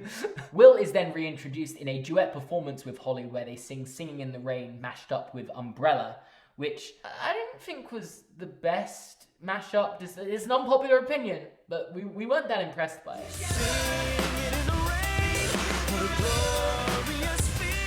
I don't know if I like this. I don't love it. This is not as good as I thought it was going to be. I don't think these songs really match. Just transition it at a different part. Don't cut it off at the best part. Yeah, I don't. Nah, I don't think this is good. I'm sorry. This is also just a massive law-breaking episode, though, because in season 1, Gwyneth Paltrow is mentioned to be a real person. Gwyneth Paltrow named her kid Apple, and I think that's so cool, because you know how much I love apples, right? And then plays a character in the show. Is she real? Or is she this character? And I know Idina Menzel is also in this show while they sing Wicked numbers, which would have obviously been first performed by Idina Menzel, but I feel like that's a problem too, but this is more obvious. Finn and Kurt's parents, Carol and Burt, are getting married in this episode, so naturally we have an entire episode dedicated to weddings. You have Burt and Carol's wedding, obviously. You have Burt, so we obviously have Burt and Carol's wedding. So we have Burt and Carol's wedding. So obviously we have Burt and Carol's wedding, which is the thing that... So we obviously have Burt and Carol's wedding. Do we have Burt and Carol's wedding? Yeah, we do. So we obviously have Burt and Carol's wedding, which is the thing the episode's mainly about, and they have a big ceremony, all the Glee kids sing about it. Sam gets down on one knee and offers Quinn a promise ring. This relationship does not last till the end of the season, and by the end of the show you might have forgotten it happened. I personally did. I literally have just read this happened. I'm kind of shocked that Sam and Quinn were ever together, to be honest with you. And Sue decides to marry herself. Now that I'm on board with. I love Sue. See, I haven't watched it still, but I get it now. I get it. I don't know if at times with these episodes, especially the ones where like there's main storylines going on and they don't know what to do with Sue, they just like throw a dart at a dartboard like, how about she marries herself? Then, in a big twist and conclusion to a storyline from a few episodes ago, after the school board refuses to do nothing about Karofsky's consistent bullying and now a death threat towards Kurt ends up transferring to Dalton Academy and joining the Warblers. What's the Glee Club gonna do? Yeah, I mean, firstly, they're down a member, they're back down to 11, and Kurt is competing for their main competition, so that's a pretty big deal. And Sue officially resigns as principal after this whole debacle, so her reign lasted 1.5 episodes. To be honest, I don't actually know why this caused her resignation. Like, the amount of stuff she's done, I thought nothing would faze her from getting to the top, but she's a complex character, what can I say? So as we've covered, Kurt has now left the Glee Club. What are they gonna do? Sectionals is like right now, this episode, and they're back down to 11 members and they need a 12. Which brings in Lauren to the fold. Now, Lauren was in season 1 and her part has grown steadily bigger this season, and now she's in the Glee Club. Now, while she's definitely not a popular kid, she is on the wrestling team, so far too cool to be in the Glee Club. But she joins because they need an extra person, and Puck bribes her with 7 minutes in heaven if she joins the club. I don't know what that means, and I'm not trying to find out. It's just like a group game where you go into the closet for 7 minutes, and whatever happens. Well, I did just say, I don't know what that is, and I don't want to find out. I have now found out. They have 7 minutes in heaven at school. And with that, the group of 12 has been reformed. It's time for sectionals. Now, the new directions actually go in with a slightly new strategy for this sectionals, as Emma suggests to Mr. Shue that maybe he doesn't give the solos to Rachel and Finn for once. And because Emma suggested it, he agrees, giving the solos to Quinn and Sam instead. This obviously upsets Rachel and Finn, who are the main characters and deserve to do all the solos, and it spirals to the point that it gets out that Finn slept with Santana last season during the Madonna episode, and Rachel's response to finding out that Finn lied about not sleeping with someone is to cheat on him with Puck. That's one way to respond to lying, is also lying. Meaning, also now, Finn has had 2 girlfriends cheat on him with Puck, and somehow him and Puck are still friends. Anyway, sorry, sectionals. We're still going to talk about sectionals. Ultimately, I have been critical of Mr. Shue's favoritism towards Rachel and Finn. Quinn and Sam, they just aren't as good. They aren't. The performance with Quinn and Sam as the leads isn't their best. Santana doing the solo for Valerie in their second song, now that's where they really hit their groove. And I think of all the things, what you doing? Yes. Everyone's getting tossed around. They're gymnasts, you know. But the first song, I'm sorry, Finn and Rachel probably should have been the leads. But even with that, all said and done, Kurt, Blaine and the Warblers' performance was streets ahead. They did an a cappella version of Hey Soul Sister, and it's honestly, it might be better than the original version of the song. I just think there's something so cool about being in like this all boys a cappella group where you all wear blazers and perform. It's just, I think it's really cool.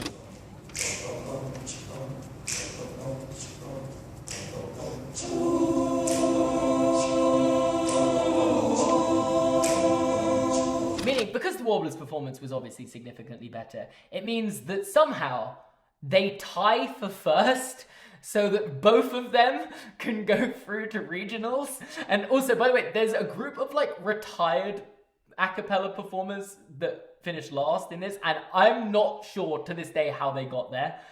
Like, this is a school show choir competition. Why are these guys here? So this is not a great showing for the characters because they keep putting them against people that are never gonna win. When they go up against someone good, they still haven't won. Yeah. Yet. Also, and this is important, Emma doesn't end up going with the group to sectionals. First time she hasn't travelled with the Glee Club to one of their competitions. She ends up going to Vegas instead, where she elopes. So Will really fumbled Emma somehow. Like, he just really messed up. But Emma's married now. Every show needs a Christmas special. They definitely don't need more than one Christmas special, but every show needs at least one. Definitely not more than one. One of my favorite things about this episode is Sue sets up a secret Santa for the staff, but creates it so that everyone just draws her name out the hat as a scheme to get presents from everyone. And I think that's one of the funniest things, and I want to do that myself. Because it's so easy to do. You'll just have to go, oh, let's do Secret Santa and just put your name in the hat a bunch of times. It's not even that hard. Anyway, the plot of this episode is that Brittany, who's like the blonde, dumb cheerleader, still believes that Santa exists. So her boyfriend Artie, who wants to keep the magic of Christmas alive, gets the rest of the Glee Club to stay in on this and not tell her that Santa isn't real. And that's all great until she wishes for Artie to be able to walk again as her Christmas wish. So Artie recruits Coach Beast to dress up as Santa and tell her that this isn't possible. But this is not a success, causing Brittany to lose her Christmas spirit. That's until they discover this mystery gift being a rewalk mobility device which can help someone walk or stand through the help of forearm crutches. Meaning Santa is like canon in this universe? I think. If no one we know bought it for you, then Santa brought it. I mean, the camera pans to Coach Beast after he receives the present, but this is a notoriously expensive gift. I don't think she can afford this. Or it was just Sue, and she never confirmed it was her or not. But I think it means Santa's canon. Another episode that kind of just defeats the entire point of the show. Firstly, it's the day of the football championship game. Now, I was under the impression the school football team was useless. I know they gave them a bit more funding this year, but how are they playing in the championship game? They're not supposed to be good. But that's not all. The entire plot of this episode revolves around the football team having to join the Glee Club in order to help them work together better. Now, from the teacher's perspective, I think this makes sense. The football team bully the Glee Club, bring them down to their level, help them see the world from their perspective, and maybe that will improve their personal relationships with one another. But I have a fundamental problem with this dynamic when half of the popular kids and at least 3 or 4 of the football players are in the Glee Club already. And despite the fact they learn to get on in this episode and perform a mashup of Thriller and Heads Will Roll during the halftime show of the school championship game, which raises a lot of questions for me about halftime shows. Do they do halftime shows at school games? Are they having performances at halftime at schools? I get it for the Super Bowl, but at schools? Oh!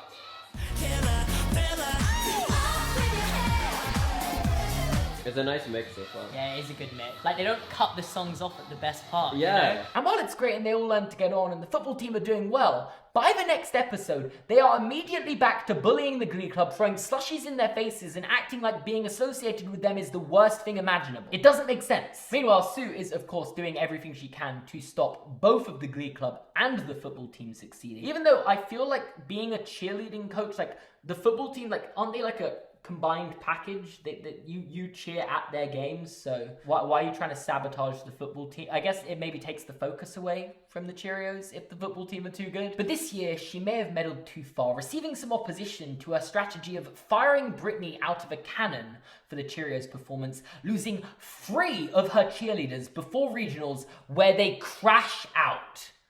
The streak is over for the Cheerios. Sue has failed. She is named Loser of the Year in a television interview with Katie Couric, and as a further bonus, the cheerleading budget is completely slashed, with all of the money going to the Glee Club, meaning there are no more storylines about fundraising for like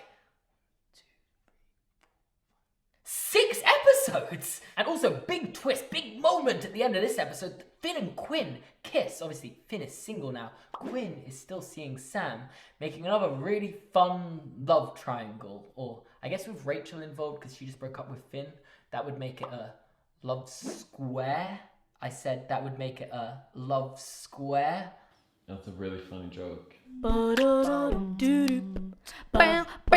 It's another Valentine's Day episode, which means Mr. Schu once again assigns the Glee Club to sing love songs to one another. Here's a quick rundown of what happens. Park has fallen in love with Lauren after their 7 seconds in heaven, so sings the song Fat Bottomed Girls to her, which she takes really well. You know, you're a little on the heavier side, but like the song says, you know, I'm kind of into it, so...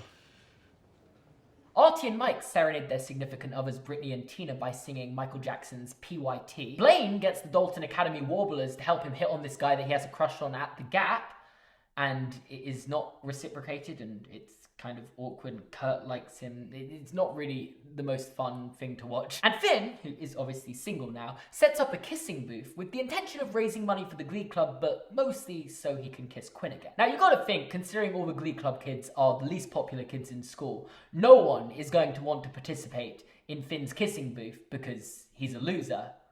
You'd be wrong, because no, everyone wants to kiss the high school quarterback. Who could have guessed? Well, you know, everyone except for Quinn, who has a boyfriend, being Sam, so doesn't want to kiss him.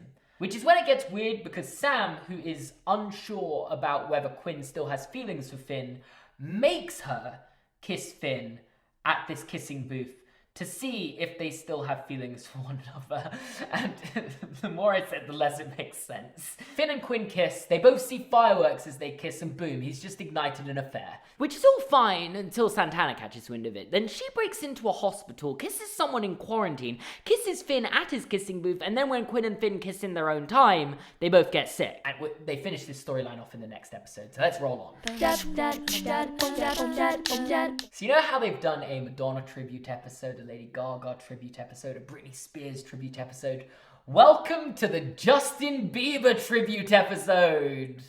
No, I'm joking. It's been refuted by the series creator Ryan Murphy that this is a Justin Bieber tribute episode, but they do sing some Justin Bieber songs in there, and they all dress up like Justin Bieber. To be honest, nothing encapsulates 2010 for me in the world more than this episode. It's full-on Bieber fever. Apparently, if you style your hair like Justin Bieber, you are now a magnet for girls.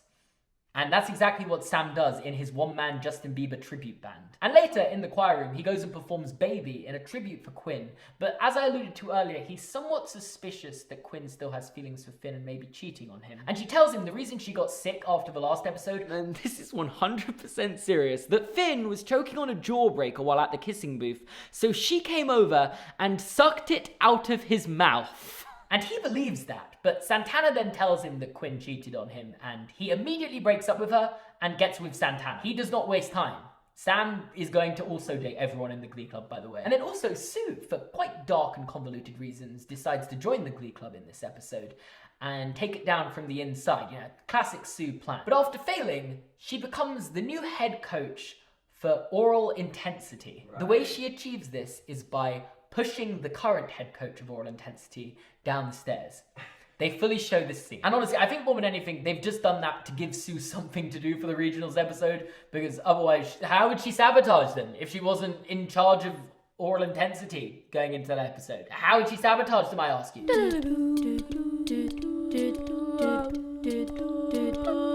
So this is the Glee alcohol PSA episode. There's a serious underage alcohol drinking problem at Glee, which Principal Figgins wants to address, and therefore everyone gets smashed off their faces drunk in this episode. Even the teachers? Especially the teachers. Oh. Actually, fun story, because obviously Will likes Emma.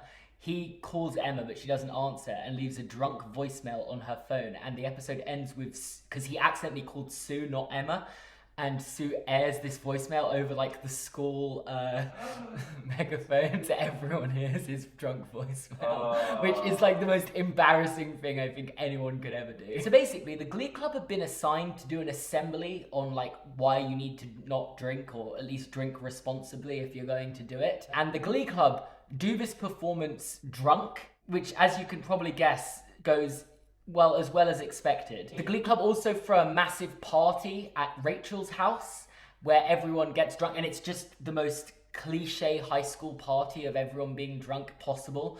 And it's just the fact that these actors are all in their 20s, So they're like it's really cringe. It's really hard to watch. Why can't actors play drunk? That's my confusion. Some can. I think maybe it's just cringe. Okay, Because maybe they are good. maybe they can do it. Because it is cringe watching drunk teenagers. But yeah, that's exactly what happens in this episode. There really isn't much to say. Following the alcohol PSA, we have episode 15.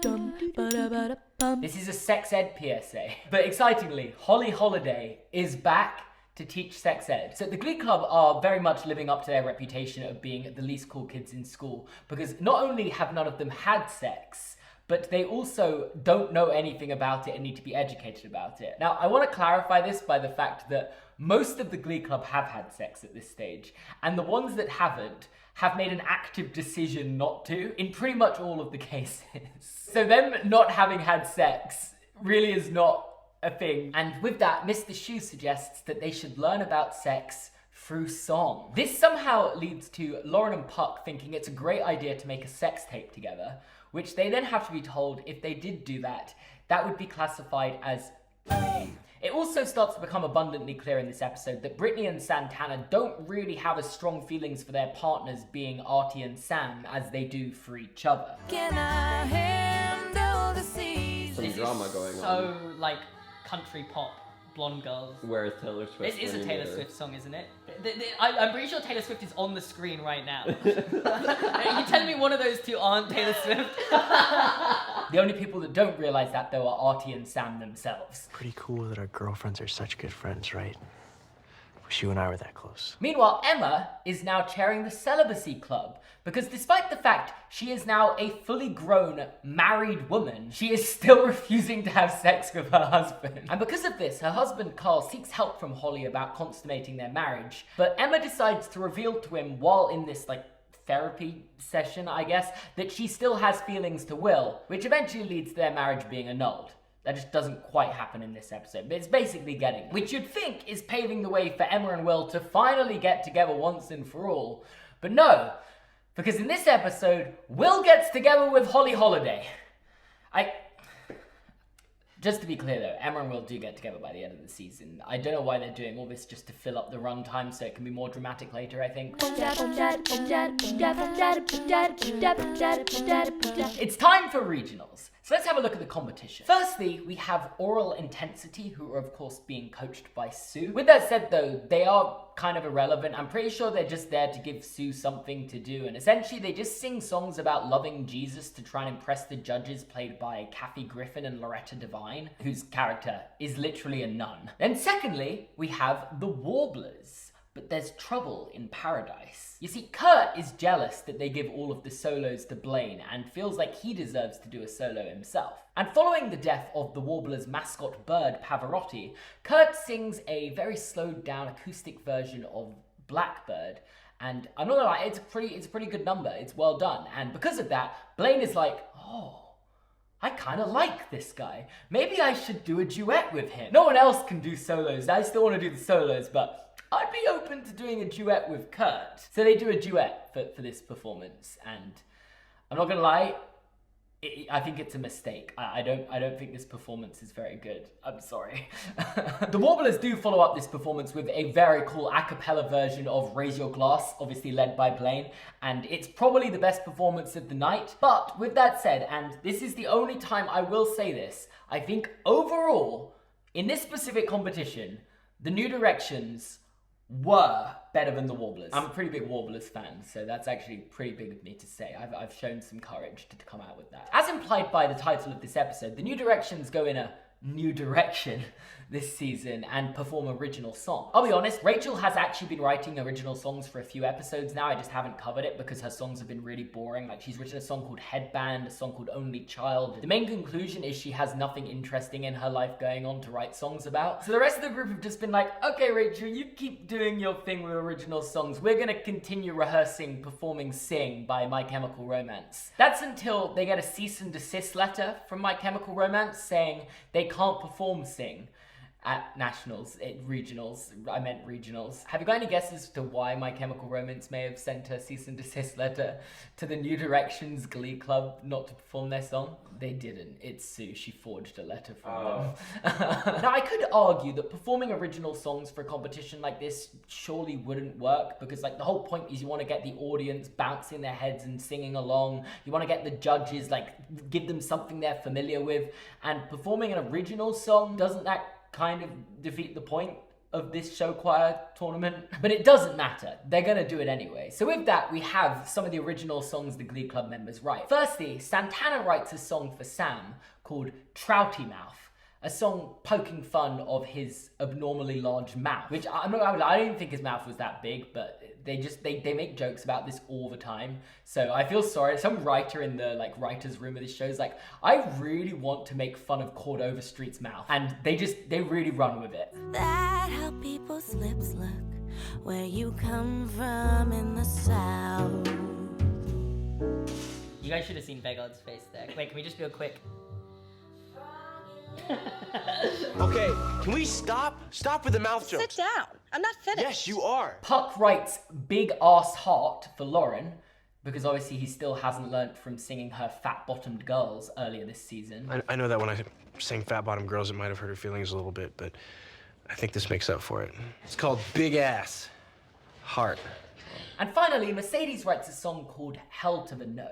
But Mr. Schu doesn't like any of these options and feels like the song should come from a place of pain.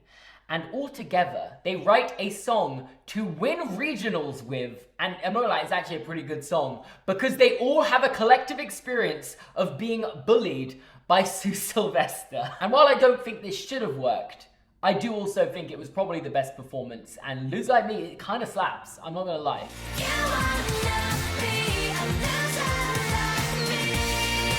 Wait, they have the things, the pluff hands make elves. The thing is, they're just not losers. They're so cool. That's what I can't sit with this song. How, like, Vegard would you have to be to think they're a loser? Like, they're you the can't coolest start people using me ever. as an adjective. They deserve to win. I'll say it. I've said it.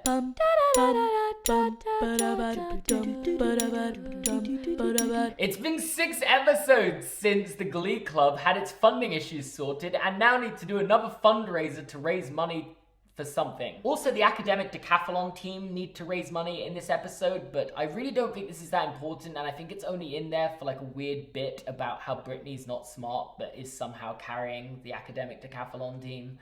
And yeah, it's not that important. So Mr. Schu suggests that they try and sell some saltwater taffy to raise funds, while Holly suggests that they do a benefit concert. But Sue, in her never-ending attempts to sabotage, creates the League of Doom, a terrible reference to DC, which consists of Terry, Will's ex-wife, Sandy, the ex and disgraced Glee Club teacher, and of course the head coach of Vocal Adrenaline, who for some reason really wants to take the Glee Club down before nationals as if they're a threat. She tasks Sandy with teaching a class on heckling, which, beside all of the morality issues of him teaching a class in this school, which he was literally fired from for inappropriately touching a student, it's a pretty successful class, and all of the kids that have spoken roles that have never been in the Glee Club until this point are in this class. And it works. The benefit concert does not work. They are heckled off the stage. Meanwhile, the head coach of Vocal Adrenaline's task is to try and break Mr. Schu and Holly up. The only thing is, their relationship starts to crumble anyway once Will finds out that Emma's getting an annulment. So yeah, they are finally paving the roads for Will and Emma to get together. There was just a brief detour of Will dating Holly for some reason. Safe to say that selling the taffy did not work either, but after a stellar performance of Mercedes performing Ain't No Way, Sandy, the disgraced teacher that used to be the head of the Glee Club, decides to just donate his drug money to funding the Glee Club. And well, I actually still have no idea what they need funding for this episode. Paying off debts, I think. That's what my script says. They had to pay off debts. What debts would a Glee Club have? It's good to know that they're using drug money to fund the Glee Club. Not for the first time. Sorry, I didn't pay attention for 1 second. That's what's happening right now. Yeah. Okay. Now we have an hour-long nose job episode. Every good high school TV show needs a nose job episode. Do you know who said that? Sue Sylvester. No, I said that. It was me. I said that.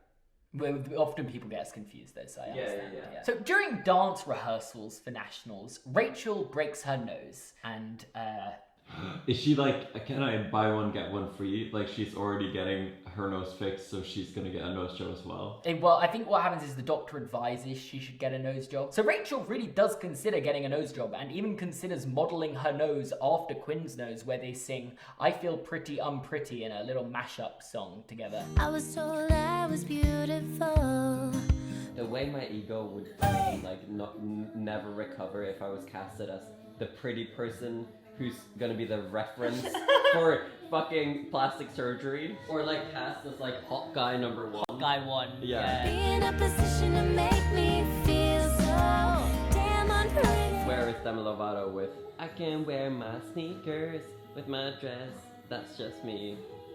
We gotta have that. We're listening to a masterpiece, and you're talking about Demi Lovato's Where Can I Wear My Sneakers? And in an effort for them to all achieve self-acceptance, Mr. Schu gets the Glee Club to write their biggest flaw or insecurity on a t-shirt as they all do a big performance of Born This Way at the end of the episode. So there's some very interesting things put on shirts. Obviously Santana, being the closeted lesbian, gets Lebanese put on her shirt in a thing that's meant to be a bit, because Brittany's not smart enough to spell lesbian. And then Santana's like, I'm Hispanic.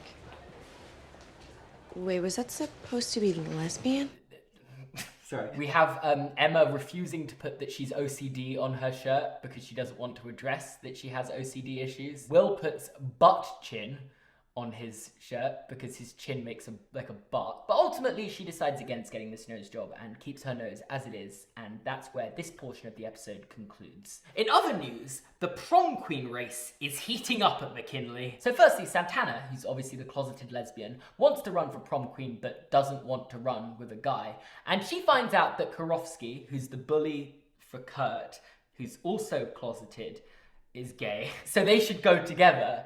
And people will vote for them because he's a football player and she's a cheerleader, and it just makes sense. It's a great plan. And Karofsky agrees after she blackmails him and tells him that she will tell everyone he's gay if he doesn't to do it. What is with this so much blackmail? There's so much blackmail in this show. And as part of this blackmail, Karofsky has to apologize to Kurt for bullying him and forcing him out of McKinley, which leads to Kurt agreeing to come back to McKinley. There's a lot of people agreeing to do things if they agree to do something else going on. So Santana's blackmail was somewhat morally justified because she manages to get a bully to apologize for being homophobic. Meanwhile, Lauren, who also wants to win prom queen, sees Quinn as the biggest threat and starts campaigning against her, discovering that she was once an overweight outcast before she got her nose job and came to McKinley, changing her name from Lucy to Quinn.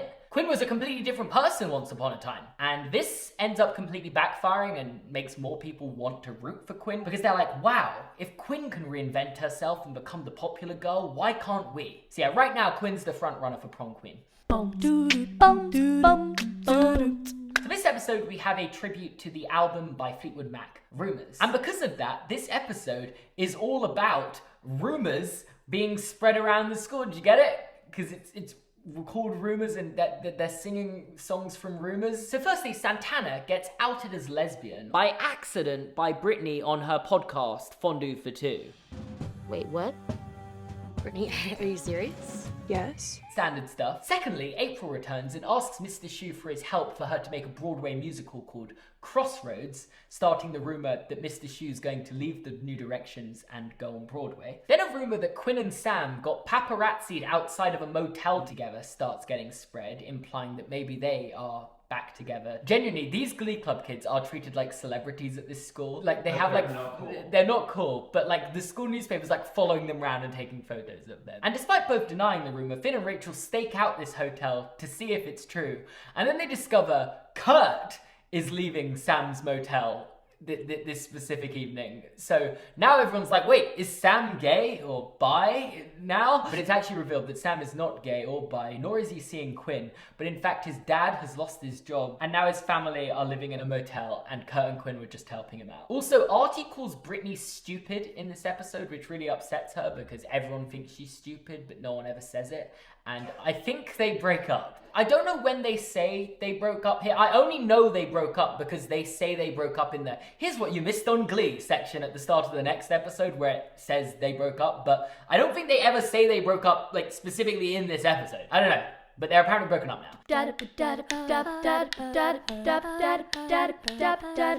Okay, we are reaching that prom this season is building up to, and the big question on everyone's lips is who's going to be prom king and who's going to be prom queen. And I want to say, despite the fact the Glee Club are the losers, apparently all of the front runners for prom king and prom queen are members of the Glee Club. Who's shocked? But we'll get back to that, because I think this is actually probably the most memorable episode for me in terms of performances, both good and bad. Essentially, the band booked to perform at prom has cancelled, and Principal Figgins wants the New Directions to perform at prom and says if they do, he will fund them to go to nationals. And we get a load of live performances from the Glee Club over the course of the episode, including Friday by Rebecca Black, which following seeing, I want to publicly call out every person who helped me make a list of songs to react to before I watch Glee for not putting Friday by Rebecca Black in there. We also have, and I'm saying it, my favorite Glee performance of all time in an acoustic version of Rolling in the Deep by Rachel and the returning Jessie St. James. And yo, I've just got a live reaction of it. There's a fire starting. You can't cover Adele though, because you're not Adele. So I'm sorry, but like it just... It's like covering Beyonce. I can see you crystal clear. He's having cunt right now. Yes! Things I never thought I'd hear you say. The scars of your love remind me. I was saying you can't cover Adele, and then Jonathan Groff showed up, and everything changed. And while this performance is undeniably incredible, Rachel should hate Jessie. Like, the way he treated her, she should despise him. But despite everything that happened in the past, they agree to go to prom together. Meanwhile, Artie is rejected by Brittany for prom because of, you know, how they broke up in the last episode. Apparently, I still can't work out when they broke up. And of course, Finn is going to prom with Quinn.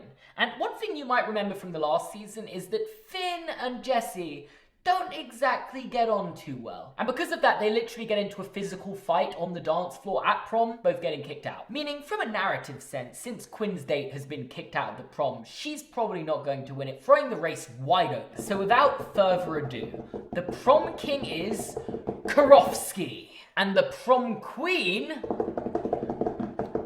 is Kurt.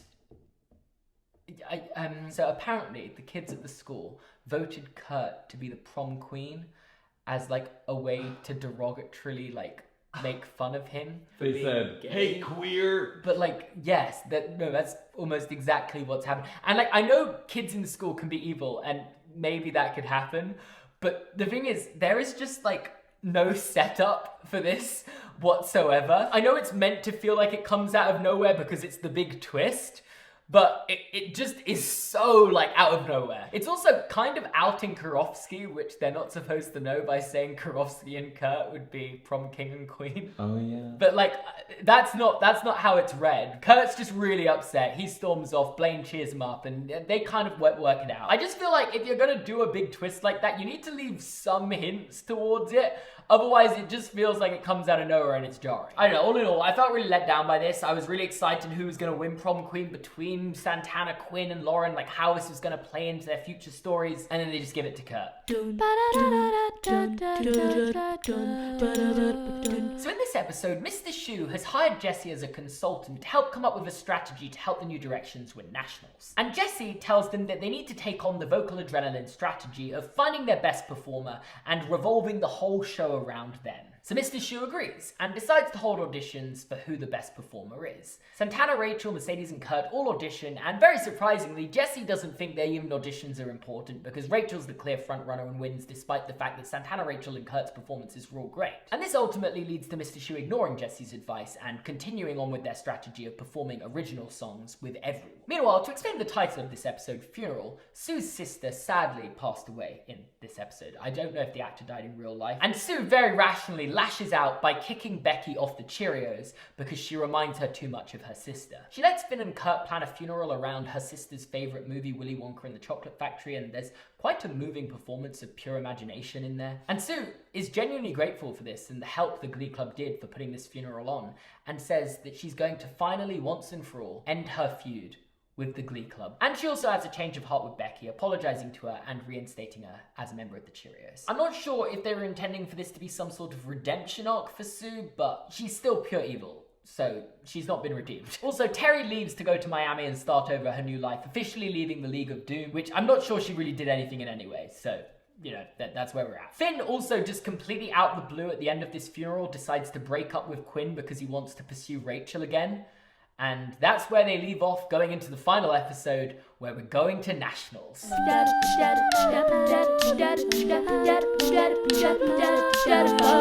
It's time for nationals, which are in New York. So the Glee Club are traveling to New York City. Now somehow, despite having all year to prepare for this moment of performing at nationals, the Glee Club still have not written the songs that they want to perform. But where else better to find inspiration for a song than New York City?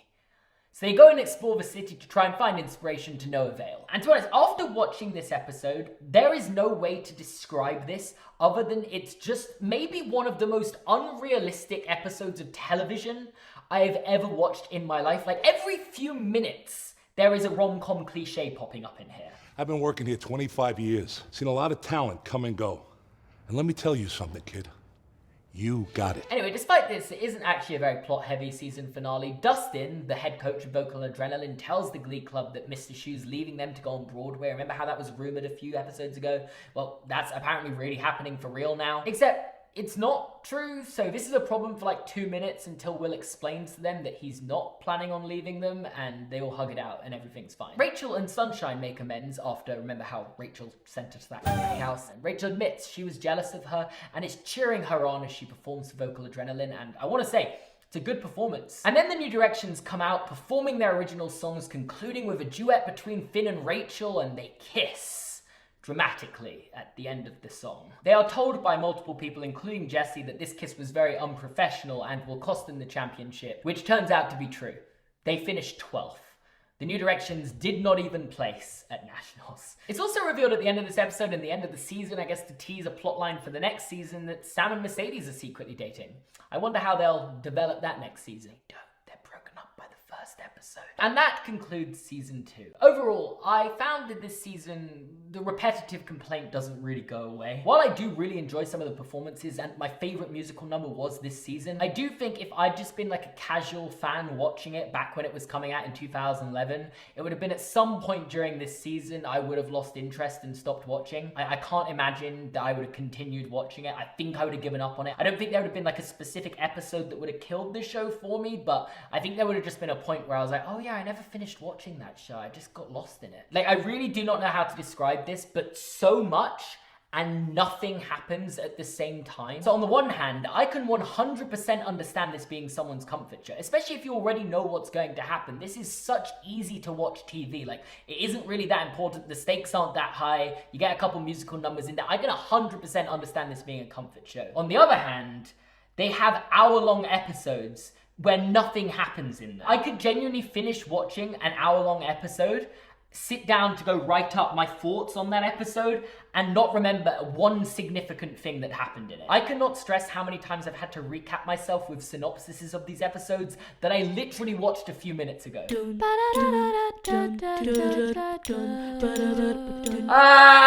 I don't know what happened over the summer, but the Glee Club has fallen apart again. Sam has moved to another school. Quinn is going through this, like, it's not a phase, Mom, phase. Yeah, she's like dyed her hair red, cut it short, smoking cigarettes under the bleachers with like this new gang. And Lauren, who you'll remember joined the Glee Club towards the end of last season and started dating Puck, has now broken up with Puck and left the Glee Club. And for some reason, is barely in the show again from this moment. Like, she still shows up every now and again. She's still canonically at the school, but her part has depleted. So once again, the Glee Club need 3 new members to reach the magic number 12 members to compete. I feel it's the plot of every season, isn't it? So in a scheme to recruit new talent, Mr. Schuester places 3 purple pianos around the school, encouraging members of the Glee Club to play the piano anytime they see one, to like just, I guess, feel inspired and encourage other people to be creative and inspired.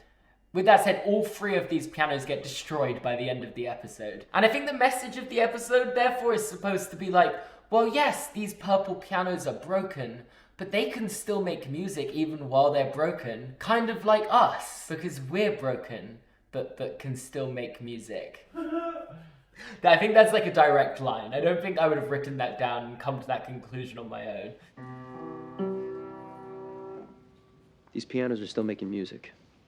And so are we. And in this episode, we get introduced to 2 new potential Glee Club members. Firstly, we have Sugar Motta, whose character is that her parents are rich, and therefore she will help fund the Glee Club if she's allowed to be in the Glee Club, but she's also tone deaf. You know, like singing bad on television bad, where it's like you can sing badly and just be bad, but then there's making a point on a television show that they're bad. The minute you walked in the joint, I could see you were a man of distinction. And interestingly, I believe she is the first member to audition for the Glee Club and get rejected, because this year the Glee Club have ambitions to be competitive, because for most of them it's actually their final year at high school, so they've got to win nationals this year or they'll never get another chance to do so again. And then the second addition we have is Blaine, who of course you'll remember was at Dalton Academy last year. He is transferred to McKinley this year for reasons that I'm not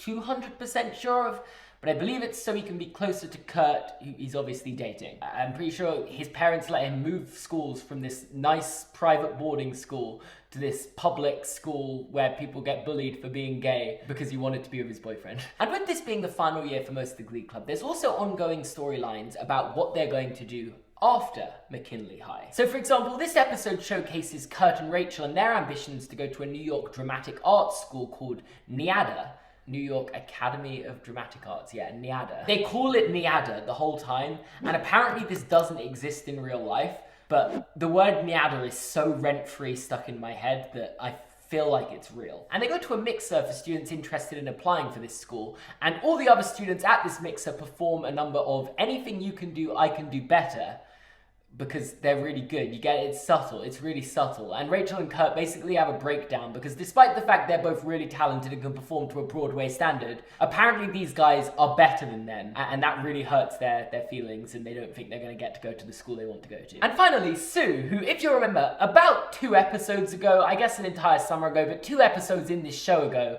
vowed to stop trying to destroy the Glee Club, wants to destroy the Glee Club again, personally destroying one of these purple pianos herself. And she's also running for Congress this year with the primary ambition of cutting art spending at school, which I can only think the reason she wants to do this is to get at the Glee Club.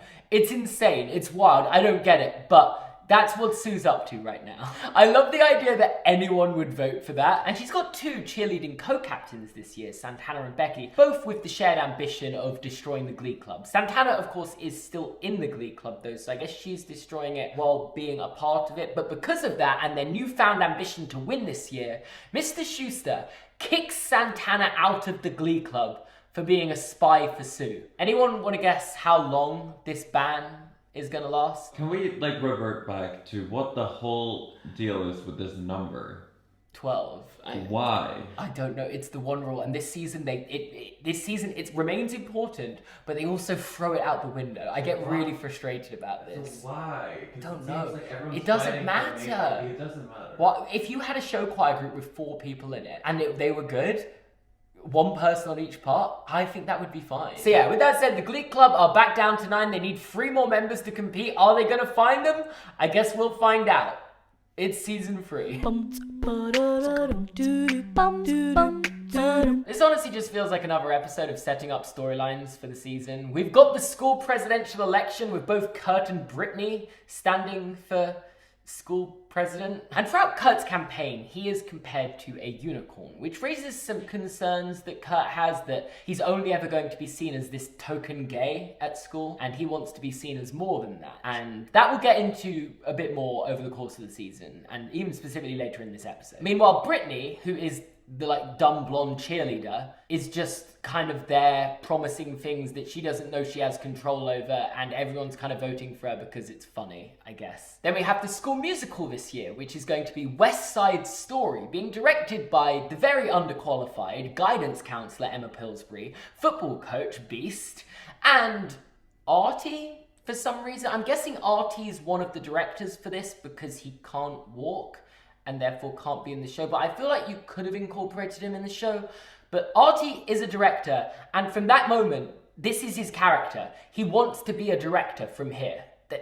That's his whole thing after this. And we have some auditions in this episode. Rachel seems like a shoo-in for Maria. Kurt wants the main role of Tony. But following on with the whole image issue thing Kurt's struggling with, the directors actually prefer his boyfriend Blaine for the role of Tony. And Kurt is obviously quite upset by that because he wants to play Tony. And finally, there's a second Glee club at McKinley this year. Because you know what the previous 2 seasons were missing?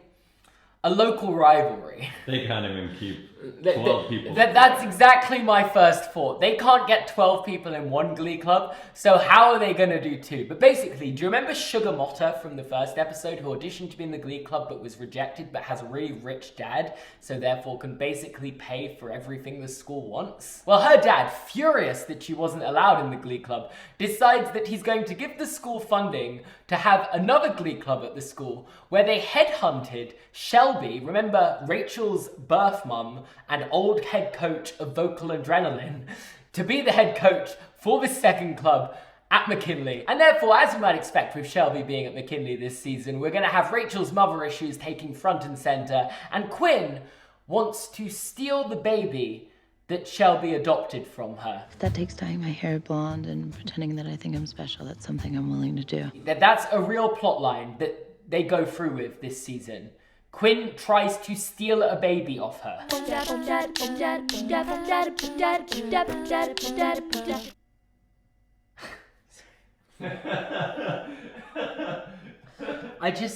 This season, it really leans in with the stereotyping and the racism, and it's a lot. But an Asian F is apparently an A-, which just so happens to be the grade that Mike got on his recent chemistry exam. And because of the stereotype that Asians have very strict parents, his dad comes into school to have a meeting with the principal and asks why Mike has got an A- in this exam, and decides he wants to blame him being in the Glee club and taking part in co-curricular activities as the reason why he is struggling. I don't think there's really much I should say about this, but with that said, Mike's storyline with his dad is genuinely one of my favorite storylines from this season. It's like nice they shine a light on this character who's been a bit of a background character for 2 seasons, and we get to see his like personal life and his ambitions, and I think it's cool. It's one of my favorite storylines. Also, on the topic of racism, Emma's parents just so happen to be racist. They believe, and I quote, in ginger supremacy, which is basically white supremacy, but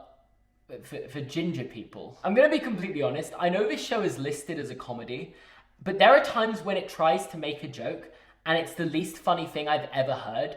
And then there are other times where it doesn't seem like it's trying to be funny, but the pure deadpanness of it makes me laugh. Like when Will Schuester calls out Emma's parents for being racist, it is unironically one of the funniest things I've ever witnessed in my life, but I don't think that's a joke with the show trying to be funny.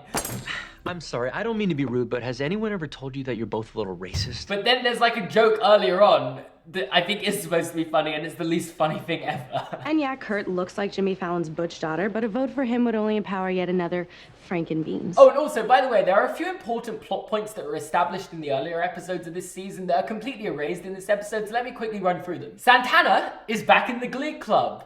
Remember how she got kicked out of the Glee Club at the end of episode 1? She's back. I don't even think they explained how she was back. She was just back in it this episode. What's Santana doing here?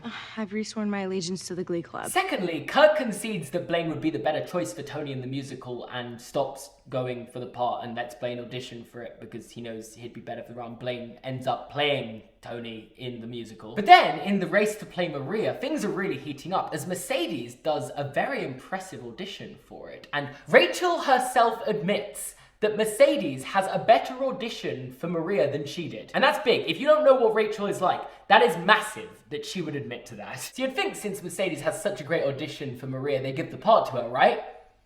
Right? No, they give the part to both of them.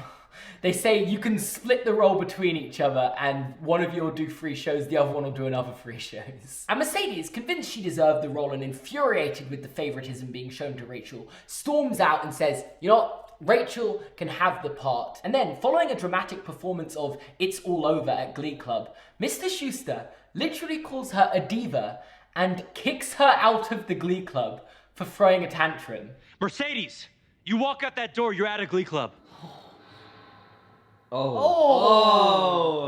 If I was her though, I'd be like, well, I'm gonna make my own Glee Club. And then you have a whole season of Glee versus Glee, like in Pitch Perfect. Glee versus Lee. 2. Or Camp Rock versus Ross.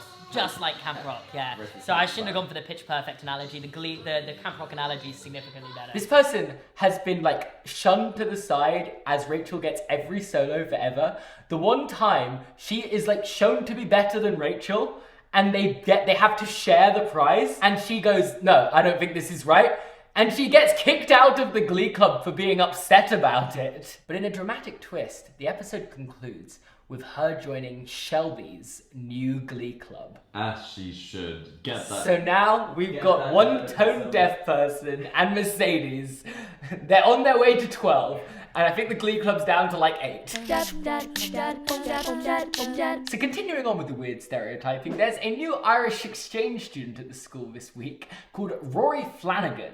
I believe this is the first member of the Glee reality show that won the Glee reality show, and therefore the prize for winning the Glee reality show is getting to be in the Glee original show. As much as I've spent time watching Glee, I'm never going to watch the Glee project. This video could get 50 million views and you couldn't force me to watch the Glee project. He's playing this Irish exchange student and Brittany believes he's a leprechaun, so asks him to grant her 3 wishes. Is that even the stereotype with leprechauns, that they can grant 3 wishes? But they're not real, but what do leprechauns do? Just to clarify. Now with this obviously being done and weird, it does actually work. Rory obliges with granting these wishes true because he wants to sleep with Brittany. So he's got a crush on Brittany. He's going to grant these wishes for her because he wants... She's surviving high school. Brittany's running for president as well. Let's not forget. And somehow this leads to the Glee Club being torn apart even more because Mercedes, who's now trying to recruit for this all-girls Glee Club, convinces Santana to join, which is why I don't understand why Santana returned to the Glee Club in the last episode when she was just going to leave it again to join another Glee Club in this episode. Like, why didn't they just stick with the storyline of her being kicked out of Glee? Leading to Santana making a wish with Rory that Brittany will leave the New Directions and join the new Glee Club with her, Mercedes, and Sugar. And Rory tells Brittany that she's made that wish, and Brittany believing that his wishes have to come true means that she has to leave the Glee Club. And with that, the New Directions must be down to like 7 members or something at this stage. But then Rory joins at the end of the episode. The point of there needing to be 12 is such a driving plot point that I'm so invested in, but it's also so dumb. And Quinn, who is actively trying to gain custody of Shelby's baby, with the help of Puck, decides to put some stuff in her house to make her look like an unfit mother and then calls Child Protective Services on her. But Puck has immediate regrets about trying to sabotage Shelby as a mother and goes to Shelby's house to remove the stuff they left in there to make her look like an unfit mother and kisses Shelby. This is his teacher, his adopted kid's mother, his ex-girlfriend's mother, being Rachel, because they definitely dated and did something at one point. And they kiss in this episode. And it's not just like a one-off kiss. These two proceed to like pursue each other for the next few episodes. How old is he? Like 17. So what are we meant to do with this?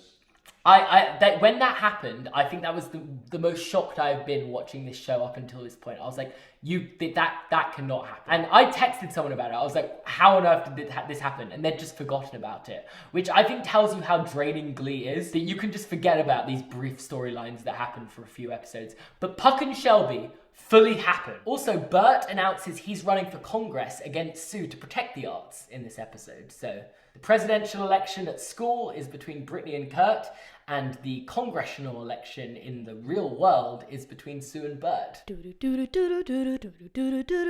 You thought one episode about characters trying to lose their virginity was enough for one show? Welcome to part 2! So Artie has made it his mission for some reason to get everyone to sleep together this episode. No idea why, but that's what he wants to do. As the director of the musical, he doesn't think that Rachel and Blaine can convincingly play Maria and Tony if they haven't lost their virginities yet. So tells them, both go lose your virginities before you play this part. And they both try to sleep with their respective partners, only for it to all end up in them both having massive fights. And Artie finds out that another one of the teachers hasn't lost her virginity, and tries to set her up with this other football coach and I think football recruiter from some college that she likes. Listen, they just want to, they know their audience.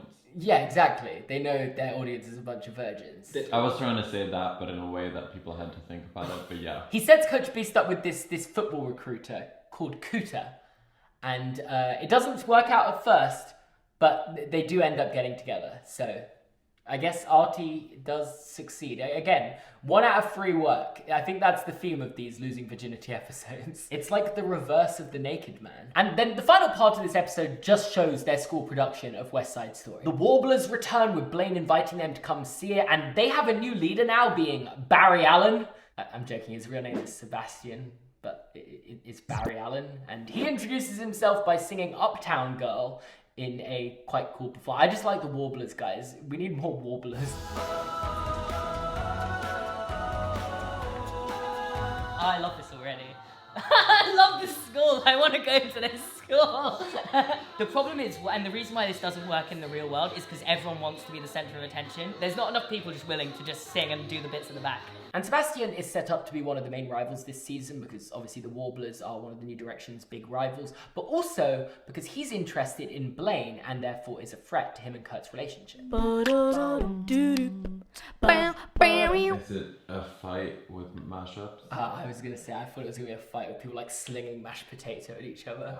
I thought that'd be way cooler, but no, it is a fight with mashup performances. The way this show manages to deal with like the most serious situations and like storylines in the most unserious ways just never fails to blow me away, by the way. This episode deals with Santana, who has recently come out to herself as a lesbian, being publicly outed at school and also publicly outed in a smear campaign because she is Coach Sylvester's head cheerleader.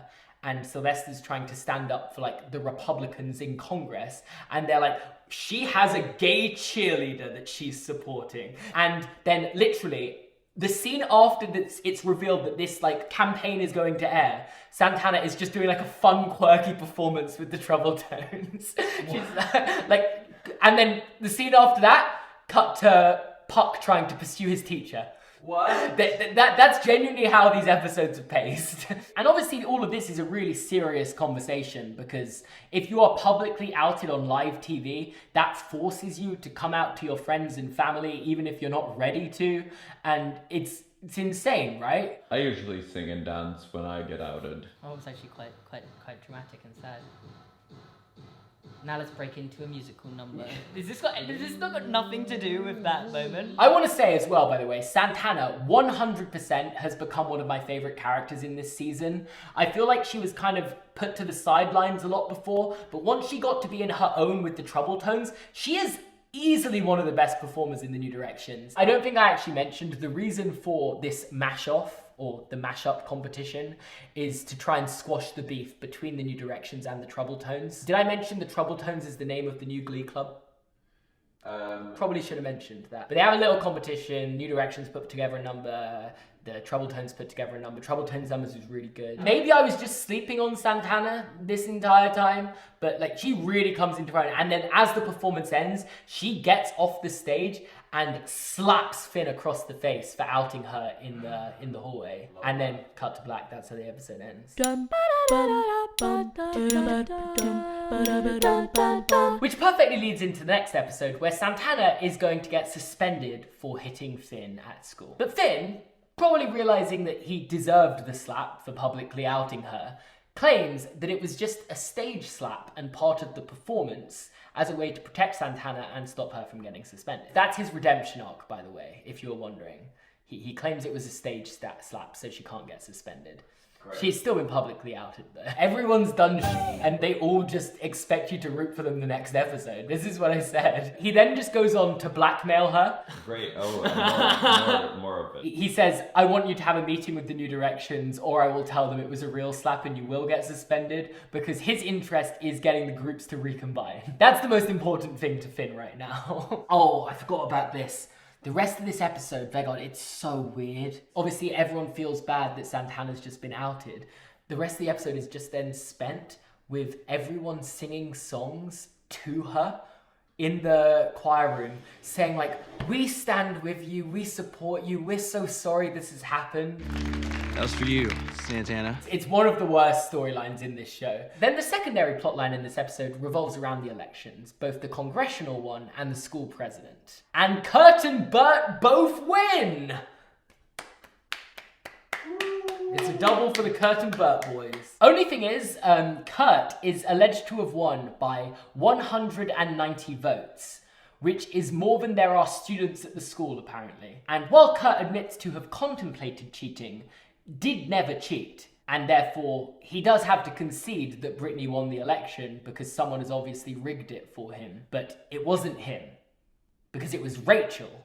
And Rachel, to be fair to her, does admit to rigging the election, meaning that she is suspended from school. And that is going to firstly affect her chances in getting into NIADA, but also it means that she is going to miss sectionals. And sectionals is literally the next episode. So it's the New Directions, who are already low on numbers, and now without Rachel, and the Trouble Tones, where there are like literally 4 of them, and they both need to be up to 12. What's gonna happen? I don't know. Time for sectionals, and of course, with Rachel missing, the question is, how are they both going to reach 12 members to compete? That's what we're wondering, that's what we're all thinking, right? Well, the New Directions, who are at 9, immediately remedy this by bringing Sam back into the fold. Do you know what Sam's been up to this season? Obviously, he moved schools. He's been working as a stripper. They go meet him and he's like, yeah, I'm making really good money and stuff. And they're like, yeah, but you should come back to McKinley and join the Glee Club. And he's like, well, the whole thing was I couldn't afford it. And they're like, no, you just come back. And he's like, okay then. And then they don't really address needing any extra members other than that. They just have a bunch of NPCs perform with them for their performances. I do want to say, in fairness to the New Directions, they do perform with members of their band, but I don't recall there ever being a conversation of them being like, can you perform with us this episode? And also, the band makes no sense. It's one of the most confusing parts of this entire show. Firstly, they just sit around pretty much every Glee rehearsal, never saying anything, but then a member will go like, put it in A major, and they'll just be like, and just play the exact song they want them to play. And also, not only does no one in the Glee Club talk to them, but I gather, because the Glee Club face all of these issues outside of the Glee Club and all this bullying, that the members of the band, despite being integral members of the Glee Club, don't get bullied because they're not like the face of the Glee Club. Like, I would have thought they'd get bullied more. You guys aren't just in the Glee Club, you're like the backing for the Glee Club. With that said, back to sectionals, because I have even more issues here. If you remember, in the first season, their competition for sectionals was this group of deaf kids and this group of recently released juvie detention kids. Then the next year, their competition became a lot more competitive with the Dalton Academy Warblers coming into the fold. And this year, you'd think, okay, so the Dalton Academy Warblers are going to come back and they're going to go up against each other again. Except No, that's not what happens. This year, it's the New Directions up against the Trouble Tones, obviously the two groups from McKinley, and then there's this brand new group called the Unitards. The Unitards are being led by this girl called Harmony, who was the main girl from that Niada mixer in the first episode of this season, and they're teased as being like this big threat for next season, where like, oh, we're gonna be back even better, and then they never come back again. But correct me if I'm wrong, sectionals, regionals, and nationals are all merely there to eliminate the competition based on either their section, their region, or their nation, right? So over the course of the show, the groups you compete with should not change unless the school is moving where it is. Like, it's pretty clearly established that the school is in Lima, Ohio. So let's say sectionals is just schools in Lima. That would make sense. Their main competition happens to just be this deaf group and this juvie group, except apparently the Dalton Academy Warblers are also based in Lima, Ohio. So therefore, the Dalton Academy Warblers should also be competing in the same sectionals group. And then regionals should be like the state, let's say. And you'd think, okay, well, Vocal Adrenaline must be in the state because Vocal Adrenaline are usually their main competitors in regionals, except they don't meet Vocal Adrenaline in regionals every year. Some years they meet them in nationals. So where are Vocal Adrenaline based? Who's moving and why are the goalposts being moved so frequently? And why is the groups in this changing every time? Either way, the Unitards obviously lose, despite the fact, in my opinion, actually putting together a pretty good performance. And I just want to say, in my opinion, the Trouble Tones absolutely destroy the New Directions in this performance. But obviously the New Directions win, meaning they emerge to regionals, leading to both groups combining at the end of the episode in a big performance of We Are Young.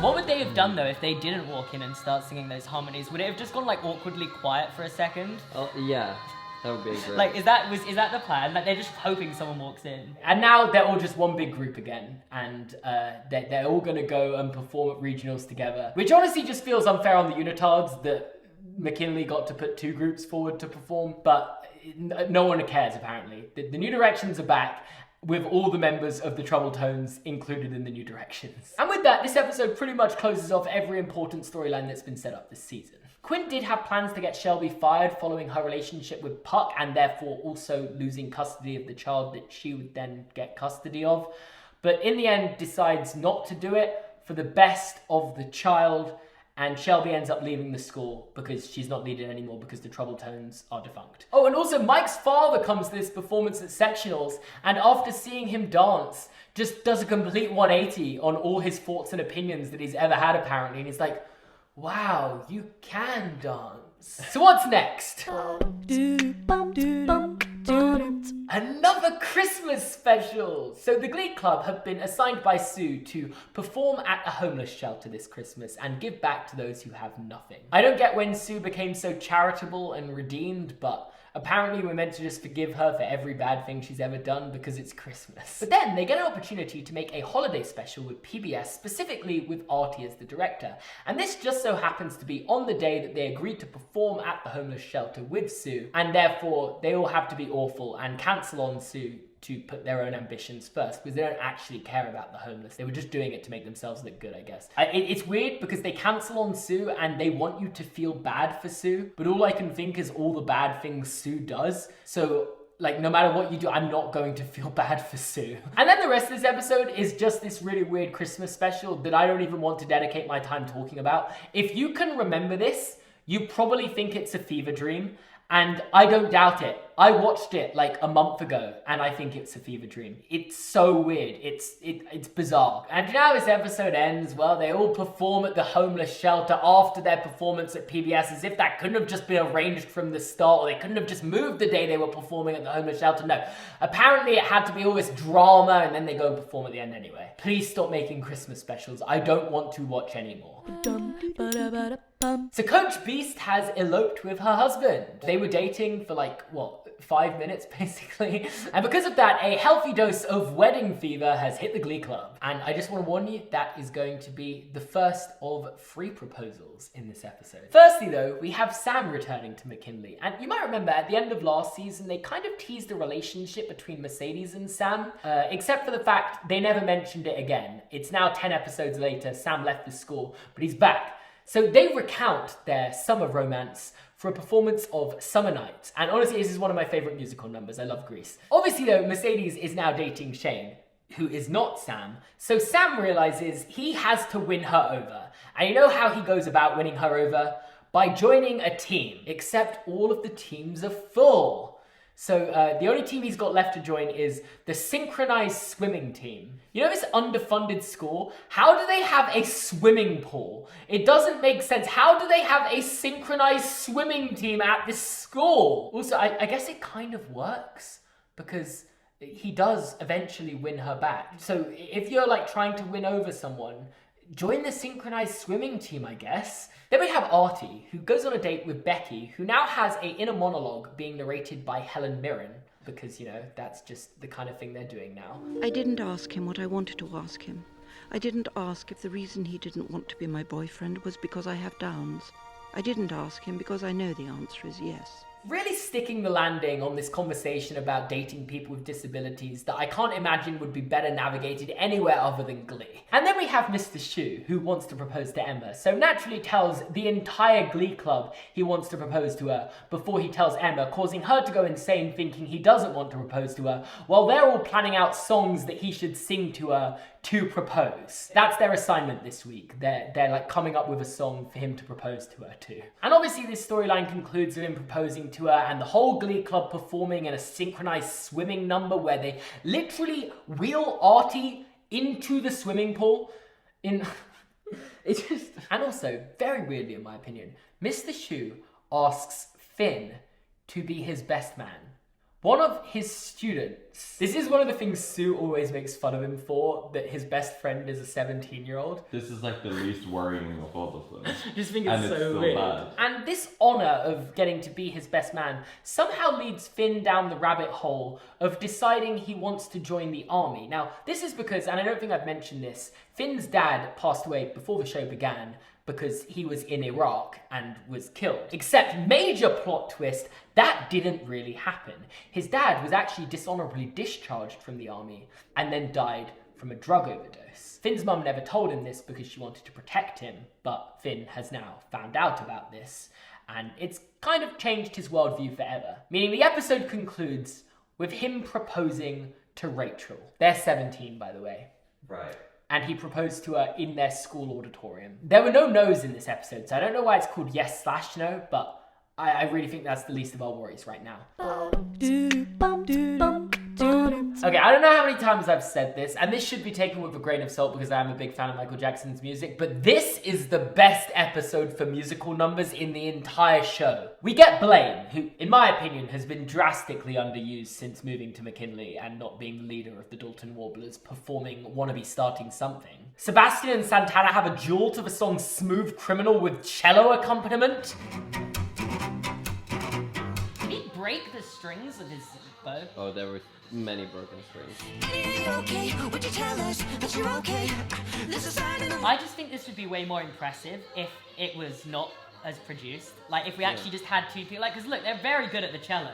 And it's a very hard instrument to play. The New Directions and the Warblers have a bad off, which is basically this thing where they like go up against each other singing bad in competitively. The whole of the New Directions performing Black or White is just no notes.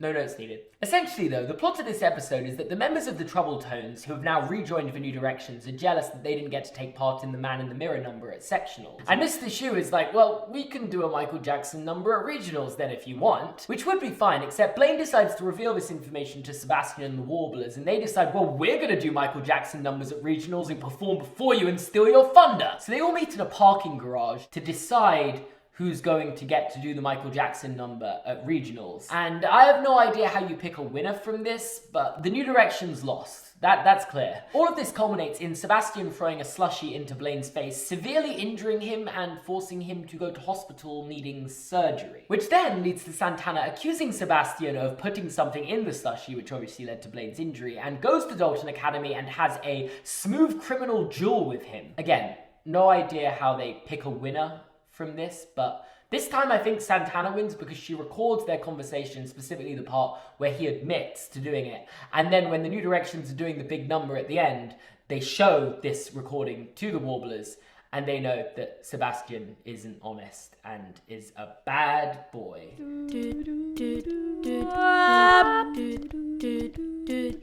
Okay, so while this show is about the Glee Club, and most of Mr. Schue's time is spent in this show with the Glee Club, I may have mentioned earlier, I actually don't know if I did, that he is a Spanish teacher day by day. When he's not doing Glee Club, he's actually teaching Spanish. That's his real job. Well, there's quite a revelation in this episode that Mr. Schue can't actually speak Spanish. He's been teaching it for however many years, and his whole lessons revolve around just appropriating Spanish-speaking countries' cultures and just kind of writing like that. No.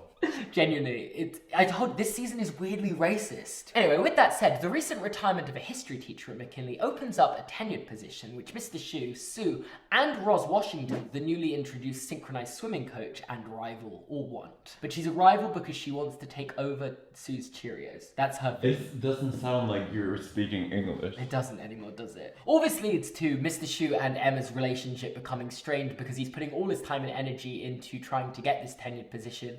In fairness to him, for the benefit of their future family, I guess, because he's going to have a better paying job, but he still puts his relationship on the back burner as a newly engaged man, so nice work. And in an effort to impress Principal Figgins, he assigns a Spanish-themed week to the New Directions, where they all just sing songs in Spanish, and he also does one, which I mean, I can't be around the bush. It's genuinely just racist. I think that's the point, is that it's racist. Close your mouth and open up your heart and baby satisfy me. Satisfy me, baby. Have you ever just like listened to this song and been like, it needs a mariachi band? Because I haven't. I don't have words. A little more bite, a little less bark, a little less fight, a little less... This could have been done after a minute, you know? You know how like there's some of those songs that are like a minute long? This could have been one of them. And he also, in an attempt to improve his Spanish teaching abilities, starts attending a night class at the school in Spanish, where he meets this new teacher who I think is called Dave or David, but that is a complete guess because I haven't written it in my script. I think his name was Dave. And this night school Spanish teacher also comes and performs at Glee as a favor for him. I don't know why he's doing him a favor though, because he's just a student in his class that clearly is not qualified to be teaching Spanish at this school, but you know, we move. The episode actually quite nicely concludes with Emma getting the tenured position completely out of the blue because her pamphlets are a massive success and actually lead to the school making some money off them, and Will giving up his Spanish position for the new Spanish school night teacher to join McKinley, and he takes the history teacher post. Does he know anything about history? Probably not, but I feel like you can read a textbook about history and just teach the class day by day, right? It's harder to fake a language. Sorry, I just undermined anyone that's done history ever in their life there, didn't I?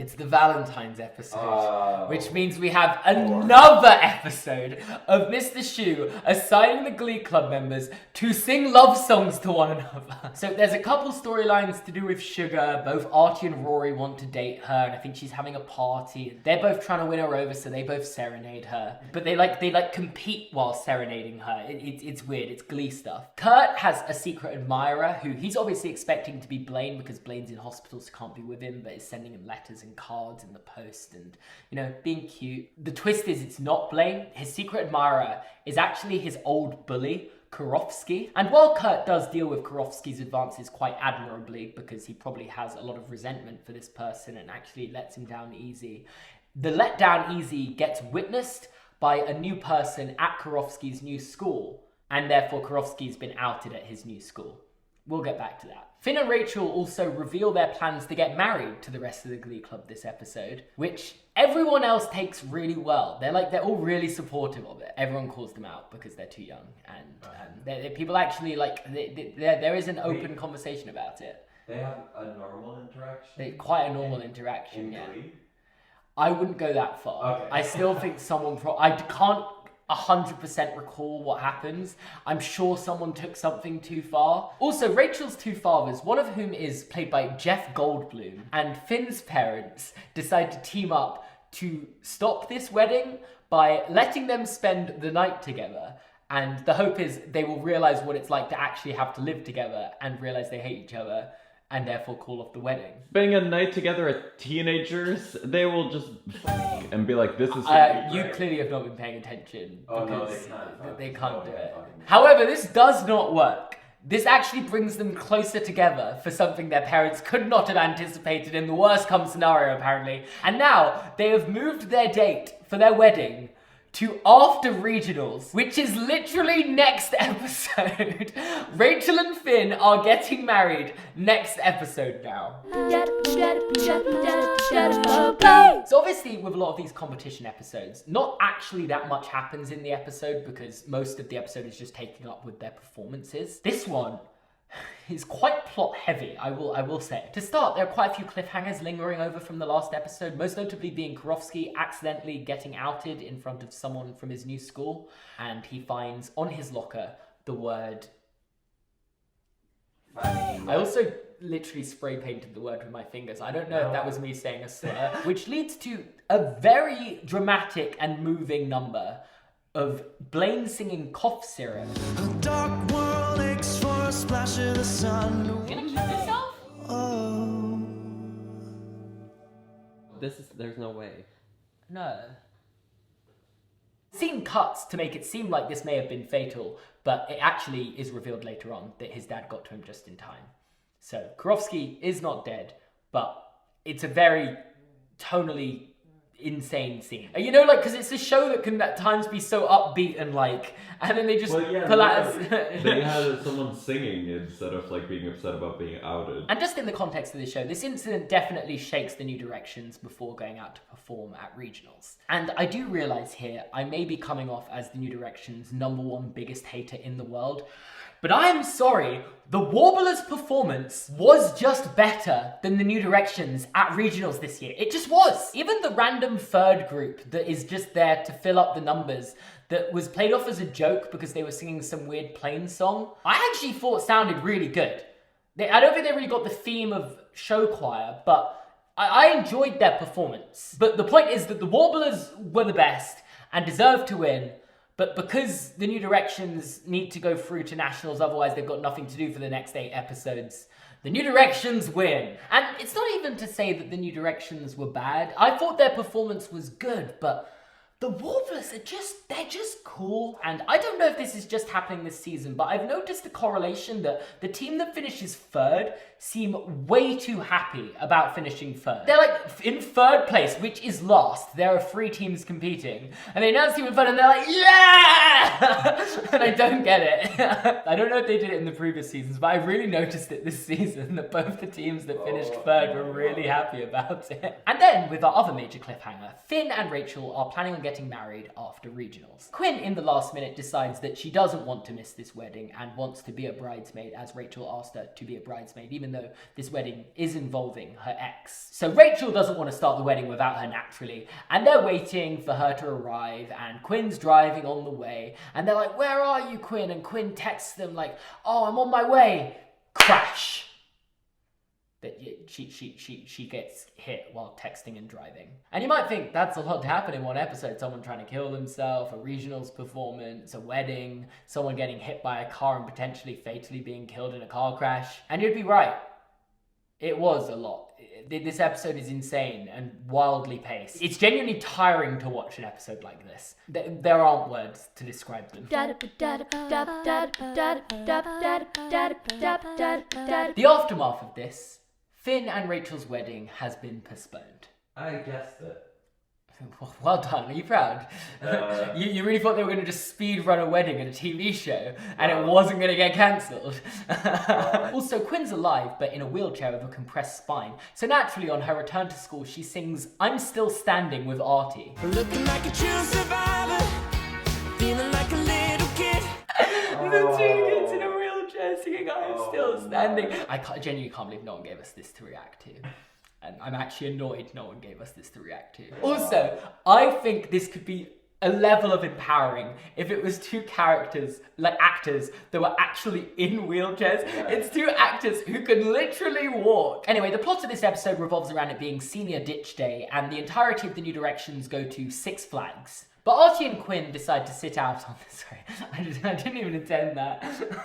But they do end up literally sitting this one out, as Artie takes Quinn to a skate park designed for people in wheelchairs. Which, to be fair, would be a really sweet scene if it didn't end with them having a huge fight about the permanence of Quinn's current condition. Because Artie wants Quinn to be in a wheelchair forever, I guess, and Quinn's like, no, I'm gonna get out of this, I'm gonna learn how to walk again. Meanwhile, Roz is now Sue's co-cheerleading coach. So Sue makes a deal with Figgins that if she helps the New Directions prepare for nationals and they win, she can have full control of the Cheerios again. And with that agreed, she immediately takes over the New Directions dance rehearsals with her hardball method of coaching. And I have to say, I think this is simply the best character decision they have made with Sue in the entire show, because it is so boring watching her go from hating the Glee Club and wanting to destroy them to having to kind of forgive them to an extent so that they can make some progress, to then going back to hating them again. Why not just have an ulterior motive where she has to help them and is just being sarcastic and annoying and doesn't like them while doing it? And her jokes land way more while that's happening, because it just feels like she's making fun of them as like part of her coaching method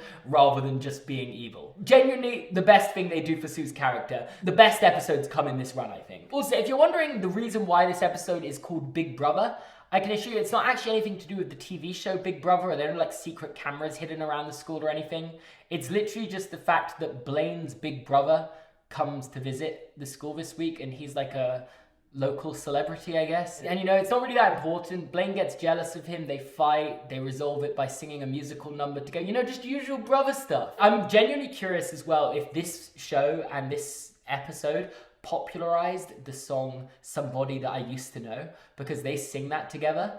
And this is like exactly around the time that song blew up. We have a Saturday Night Fever tribute episode. We've got a lot of tribute episodes now. I feel like they're every few episodes. So since we're very much in the end game now, and a lot of the students still don't know what to do with their lives, Mr. Shu and Sue decide to encourage them through the movie Saturday Night Fever. And we get a lot of numbers from the songs in this movie. And this all culminates with most of the characters in the Glee Club wanting to do something artistic with their lives. Who could have guessed? Isn't this exactly what Sue stands against? Doesn't matter. I pretend I didn't ask that, okay? Other than Puck, who wants to go into the pool cleaning business. He's already kind of doing the pool cleaning business, but he wants to go into it full time. Also, Santana doesn't really care about doing something artistic, as she just wants to be a celebrity. She doesn't care how she gets there. So Brittany decides to release a sex tape of them together in the hopes of making her a celebrity. And she's a little bit mad about this, but all in all, this is completely swept under the rug. This sex tape is mentioned, I think, once after this episode, and it's merely used as like, Rachel's planning on doing something like with nudity later on, and she's like, didn't you make a sex tape? And she's like, yeah, and I regret it every day of my life. Also, we meet a new character and one of the stars of vocal adrenaline in this episode, currently going by the name Wade, but wants to perform while presenting as a girl going by the name Unique. And she comes to McKinley to ask both Kurt and Mercedes for advice on how to go about this, I guess. And interestingly, they both caution her against doing it. They both say, nope, you're gonna ruin your own chances, you shouldn't do this.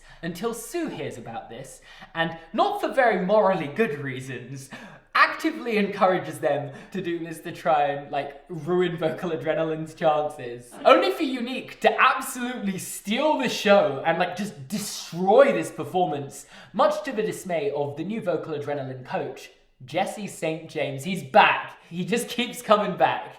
But yeah, he really was not supportive of her performing as a girl. But when she did, she killed it, and they are through. And because she did so well, you'll find that after this, he takes all the credit for this idea, and he's like, yeah, this was all me. Also, by the way, as of this episode, Unique isn't presented as a trans character quite yet, but obviously goes on to become a trans character later on in the show, and therefore I'm going to continue to use she, her pronouns. Now we have a Whitney Houston tribute episode. They just don't stop. Every episode's a tribute episode this season. I'm assuming this episode, by the way, came out shortly after Whitney Houston passed away. And a lot of the characters in the show are very saddened by her death, so they do a tribute episode for her because I'm only sure that's what Whitney Houston would have wanted. I'm shaking. I wish I had you near me now. They're in a library. Don't you think it's like a little bit inconsiderate to be like going in and just like, I can't believe no one shushed them yet? Can you guess how long after her death this episode came out? No. 2 months. When did they film this? Right? When were they shooting this show? Maybe they were writing it and filming it all at the same time. There are major plot points explored in this episode, so I don't really get it. Because Kurt cheats on Blaine this episode. This is a significant plot point. I mean, there's a debate over whether it's actually cheating, because Kurt meets a guy called Chandler and starts flirtatiously texting him. He thinks no harm, no foul. Blaine's like, that's cheating. You can't do that. And yeah, they have a big fight. And this doesn't lead to them breaking up, but they do end up having a counseling session with Emma Pillsbury where Blaine reveals he's actually quite nervous about Kurt moving to New York and him being left behind because he's a year younger. And yeah, how is that going to affect their relationship? I guess we will find out. You will definitely find out that this relationship just has a lot of twists and turns. Also, there's just another character that's spawned in from the Glee Project show for Quinn to date. And I don't know how to describe this character other than I think he's meant to look like Jesus. They meet in like this like God Squad. I think it's called the God Squad, like this like church group at school where they talk about God. And he's like, oh, I love God, man. I don't know how else to describe it, but he's there, he's introduced, and I think he's gonna be Quinn's new boyfriend because he's helping her with her leg therapy and like learning to walk again. And that's quite intimate in this show.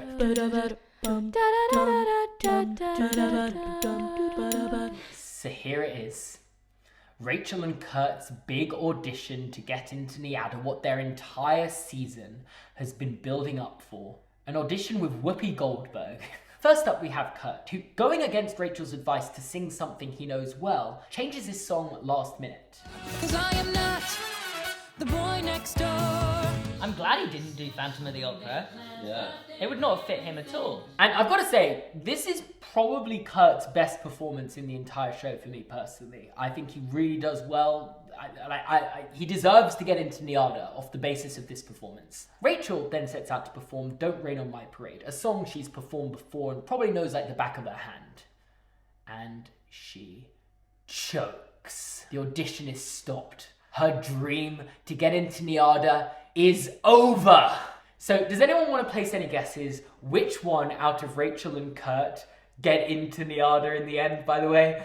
And she still gets in. This is what I mean. She just gets everything. She tirelessly calls her up and like, no, you gotta give me another chance, while Kurt like actually nailed his audition. And then in the more serious storyline from this episode, we find out that Coach Beast has been a victim of domestic violence from her partner, Scooter. Why is there so much shit like this in this show?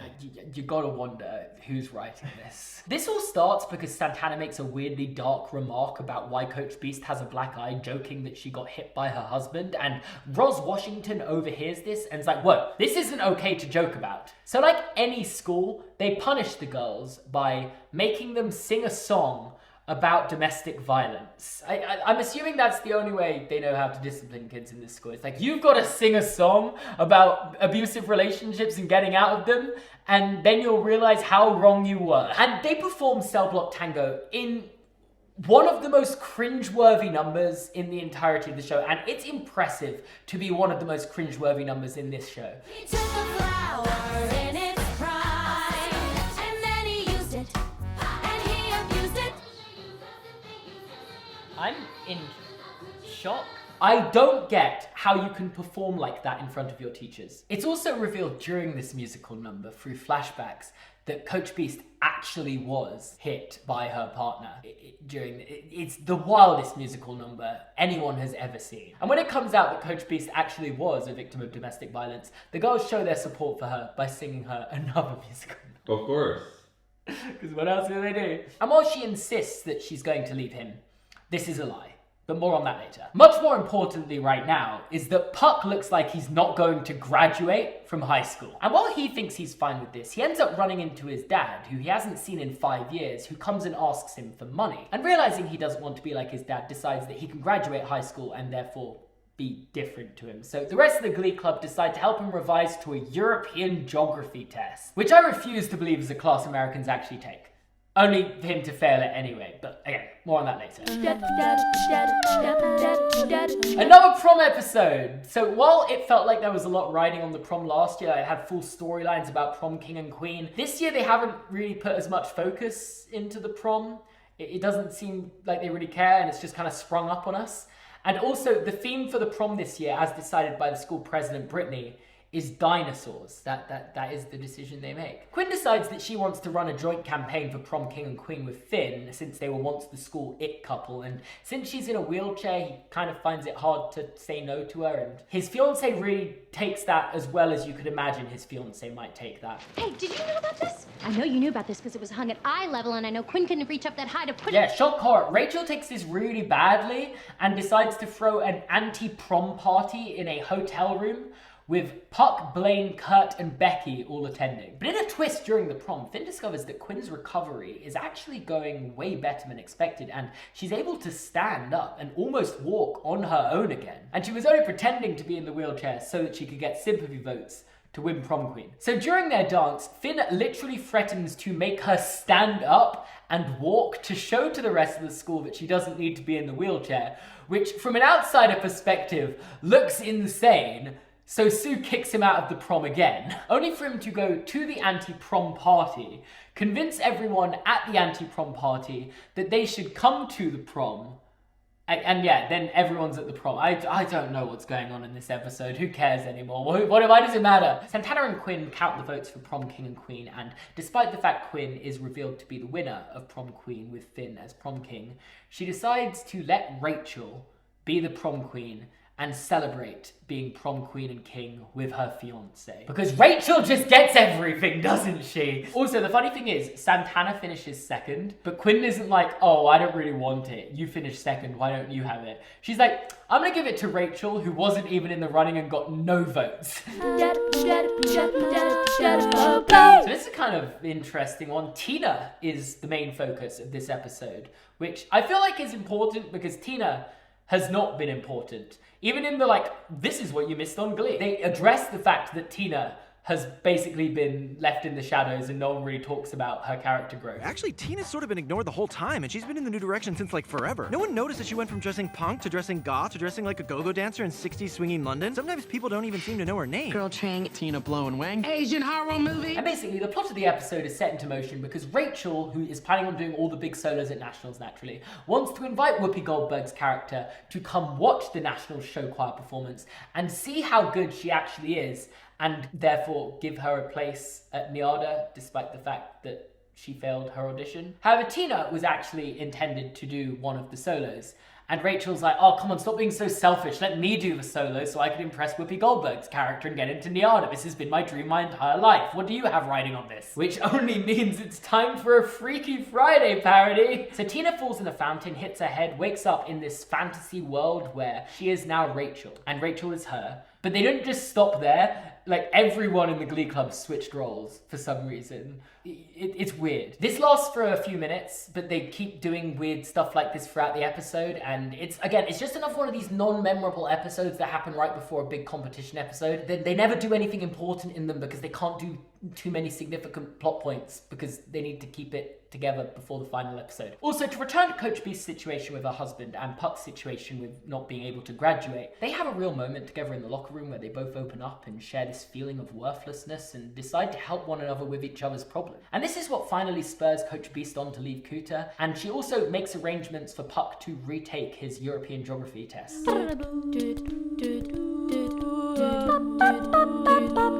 Oh, I forgot about this. Mercedes gets sick at the start of this episode, but you know she's going to be better in time to perform for Nationals, obviously. The only reason they made her sick is for an excuse to get Quinn and Tina included with the Trouble Tones. So Quinn and Tina have to learn Mercedes parts for Trouble Tones, and then miraculously Mercedes is back better in time for the performance. I don't think I mentioned this, but it's part of the agreement to merge the groups. The New Directions said that the Trouble Tones could have one number at every big performance. Also, once again, just a bunch of NPCs end up performing with them for the Trouble Tones number. These random backing dancers. And where have they come from? You guys aren't part of the New Directions. Who are you? Rachel then performs It's All Coming Back to Me Now, which Whoopi Goldberg just so happens to walk in and witness and see her get a standing ovation, apparently causing her to have a huge change of heart about whether she should accept Rachel, who flunked her audition into NIADA, and presumably costing Kurt his place as well, but we'll get into that in a second. Also, as a further thing on top of that, Jessie strongly vouches for Rachel to get into NYADA. Just everyone's going like, you cannot not let this girl in. And finally, the New Directions conclude with their only full ensemble performance in this episode being Paradise by the Dashboards.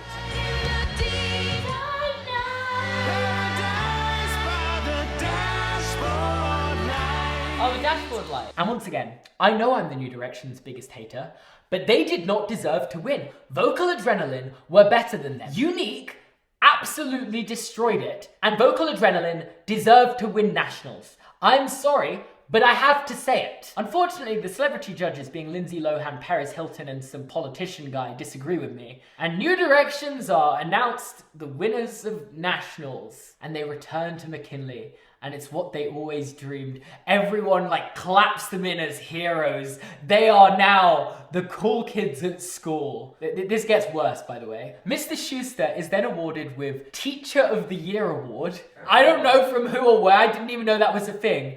And him and Emma finally have sex with one another, which I find to be so weird and wild. It proves this theory that I've had in my head that he is some way sexually turned on by this Glee club. Like, he basically divorced his wife over it. And then, when they finally win the national championships, he has sex with his new partner. He's weird. He's so weird. With that said, I don't think you could have written a happier ending for this show. Like, nothing goes wrong in this episode. Every issue they face throughout the history of this show, every bad thing that happened, seems to just be forgotten. I would go as far to say this is basically the perfect finale for the series. So what happened?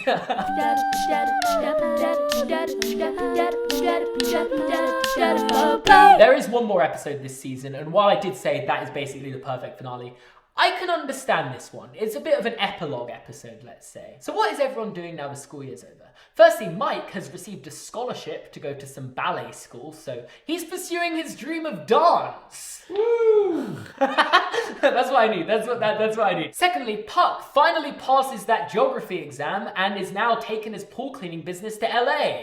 Yay, somewhere else than here.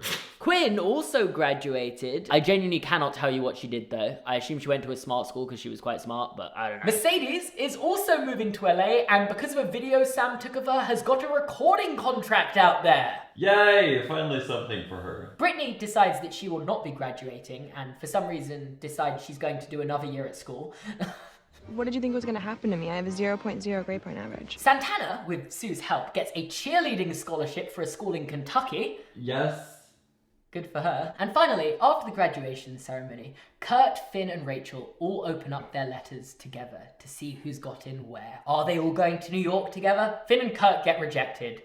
And Rachel gets a place at NYADA, as she's always dreamed. Let's just rewind to about 6 episodes ago when Kurt literally nailed his audition, like his genuine best performance in the entire show, and Rachel like choked it. I would hate her if I was Kurt. I would genuinely hate her. With that all said though, Rachel wants to defer her acceptance so they can all go to New York together. And on the day of her wedding, Finn drops her off at the train station and says, "No, you need to go follow your dreams and go to New York. We can get married another time and put that on hold.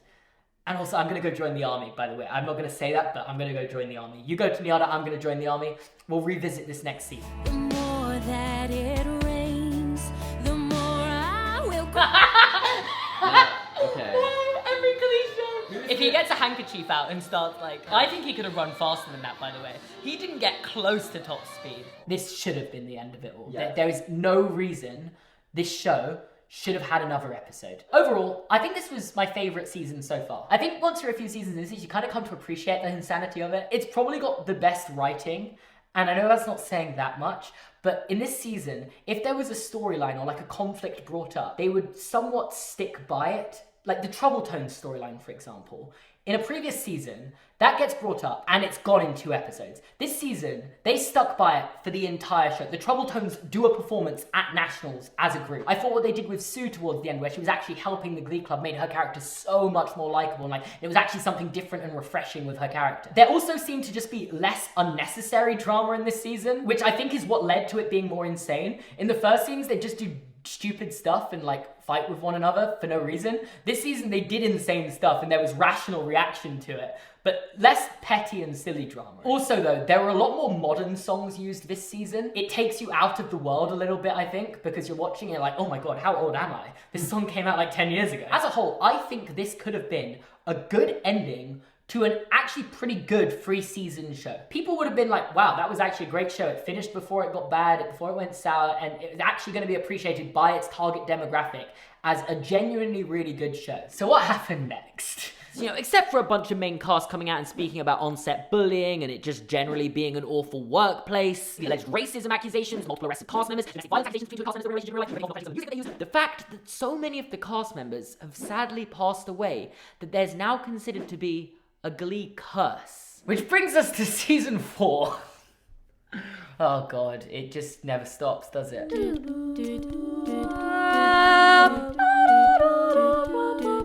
So to start, we've got an entire new cast of characters joining the Glee Club for this new season and this new year, because obviously a lot of the Glee Club original cast graduated at the end of last season. There's the new Quinn in the shape of Kitty, being the thinks she's better than everyone else new popular cheerleading captain person.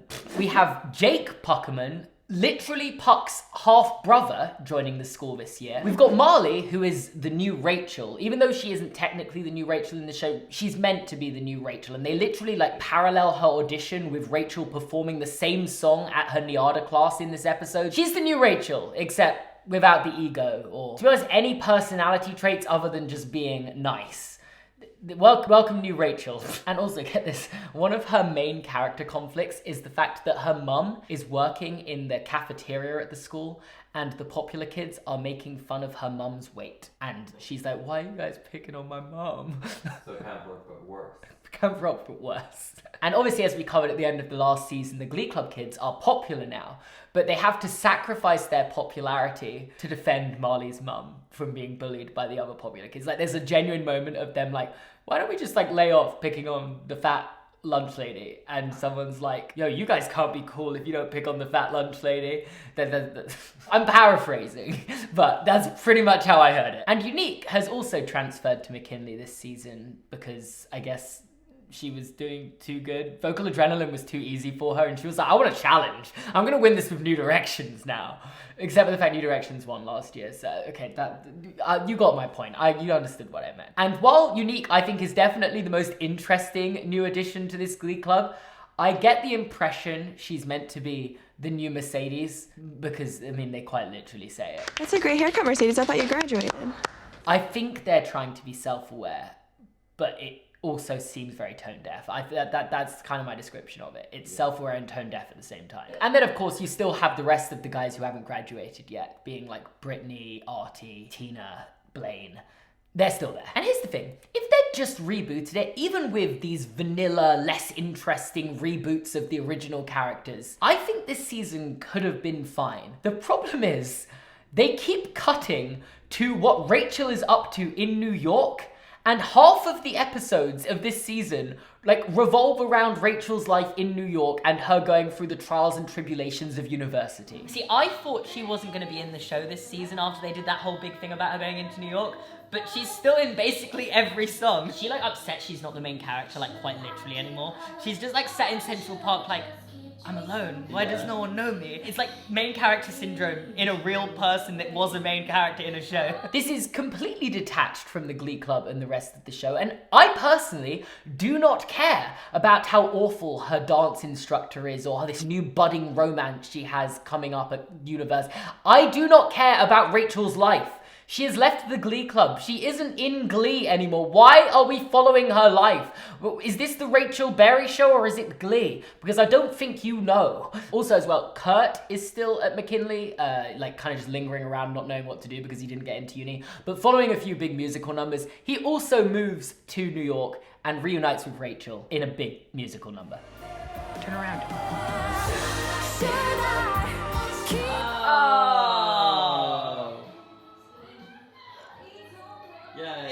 And look, they rent a nice small apartment together. They're literally living in a loft with like curtains separating the rooms. It's quite nice, actually. I think it's quite wholesome. Also, Sue has a child now. She's called Robin. She's got Down syndrome, and I didn't cover any of that story last season, so I just thought I'd throw that on you right now. Another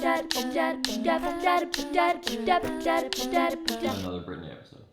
Literally, yeah. So with Brittany repeating her final year and all of her friends having moved on, she's going through it, you could say. Like, if you just want to make a quick list of what she's going through, her girlfriend Santana's left the school. She's been kicked out of the Cheerios, where there's a new head cheerleader in Kitty, and to try and re-find herself, wants to do another week of performing Britney songs. This time with significantly fewer cameos of Britney Spears and an attempt to shave her head. And the New Directions, in an attempt to cheer her up, decide that she should be the lead for their performance in the school assembly, but because her self-esteem's so low, she lip-syncs this performance, leading to the rest of the students booing them off the stage, and Mr. Shute gets so angry about this, and with all the things that have happened over the course of this show, this is the thing that seemingly made him the most mad. Lip-syncing at a school assembly. Apparently they could be disqualified from all competitions if they were caught doing that, which I don't know if I believe that. We do not lip sync, ever! We're sorry, Mr. Shu. We were just trying to help Brittany out. Lip syncing is the equivalent of blood doping in professional sports. Meanwhile, in New York City, I guess Rachel also got the memo that this was going to be a Britney Spears themed episode and does a sexy performance of Oops, I Did It Again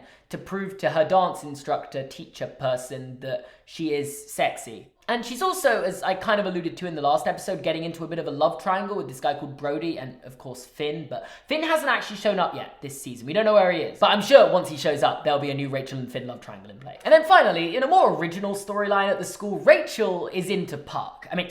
Marley is into Puck, as in Jake Puckerman. But Puck is dating Jake Puckerman is dating Kitty.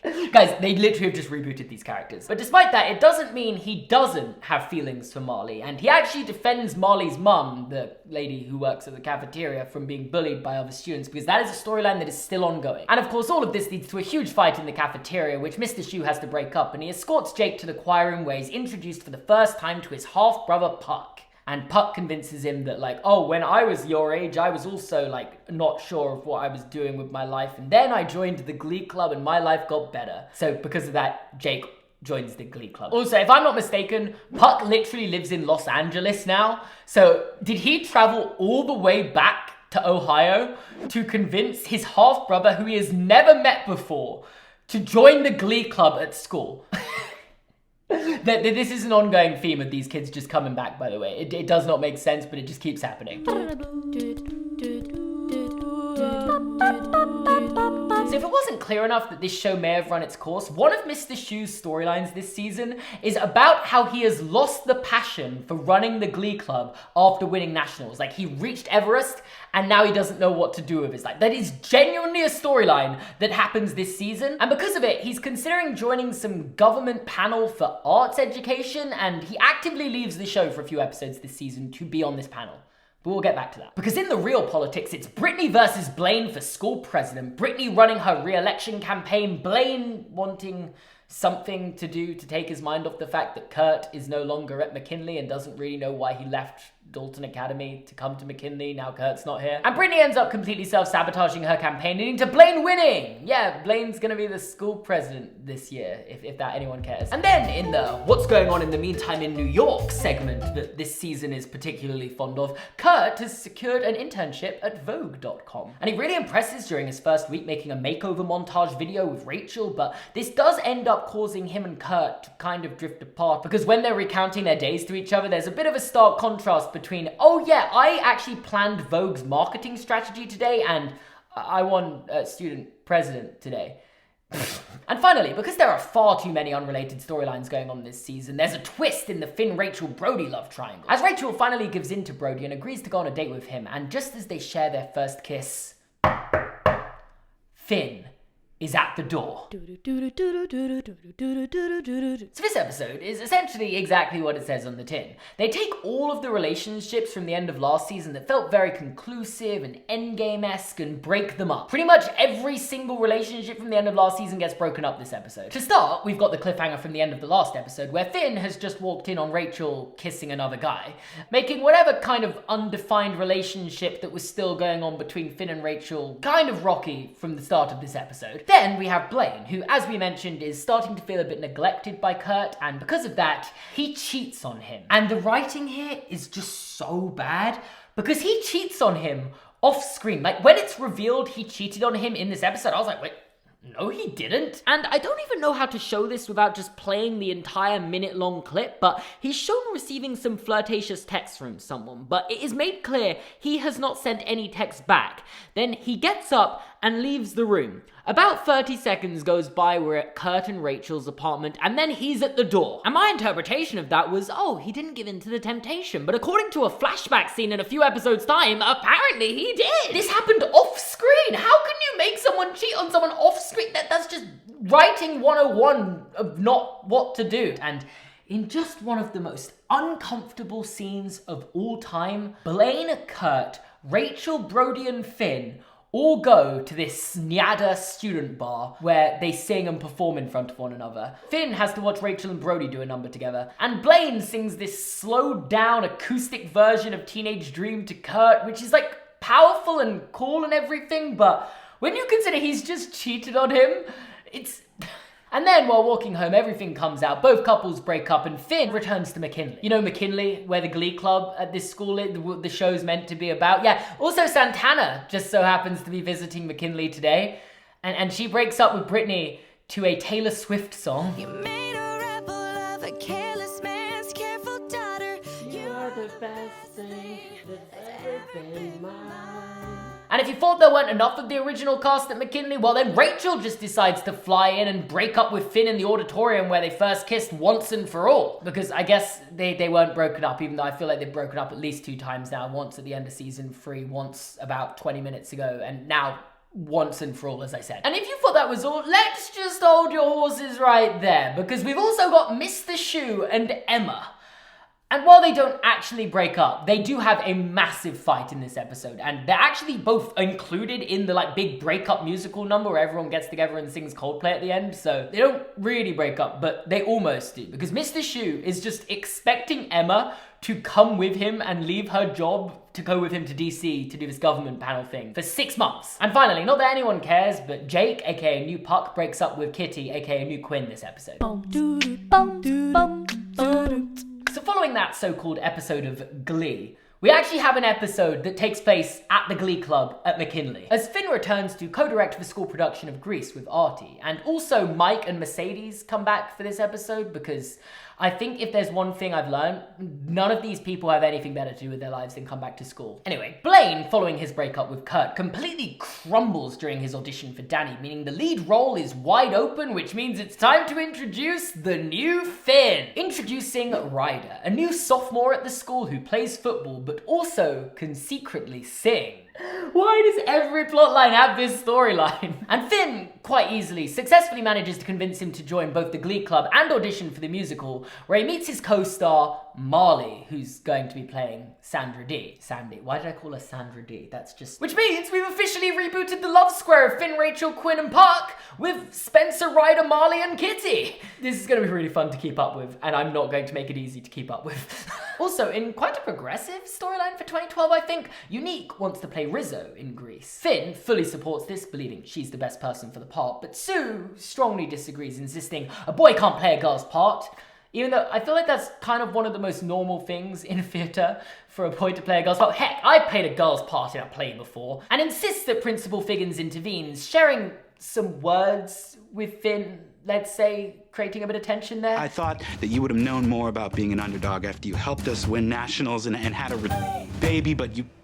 And this is significant because Will is about to leave, and when he does, Finn is the one that takes over the New Directions, so the tension between the New Directions and the Cheerios is about to be at an all-time high. Just Finn versus Sue now. I don't know how or why, but this episode has fundamentally altered my life. All it is essentially an episode of them putting on the school production of Grease with a bunch of references to the musical throughout. Like there's a bit where they rehearse Grease Lightning at a car repair shop, the girls have a sleepover where Kitty mocks Marley by singing Look at Me, I'm Sandra Dee, and forces an eating disorder on her. In another eating disorder storyline in Glee that they eventually sweep under the rug in the hope that you forgive Kitty for it. And I'm not gonna lie, I don't think about Grease as much as you'd think about something that's normal to think about a lot, you know, like the Roman Empire or something.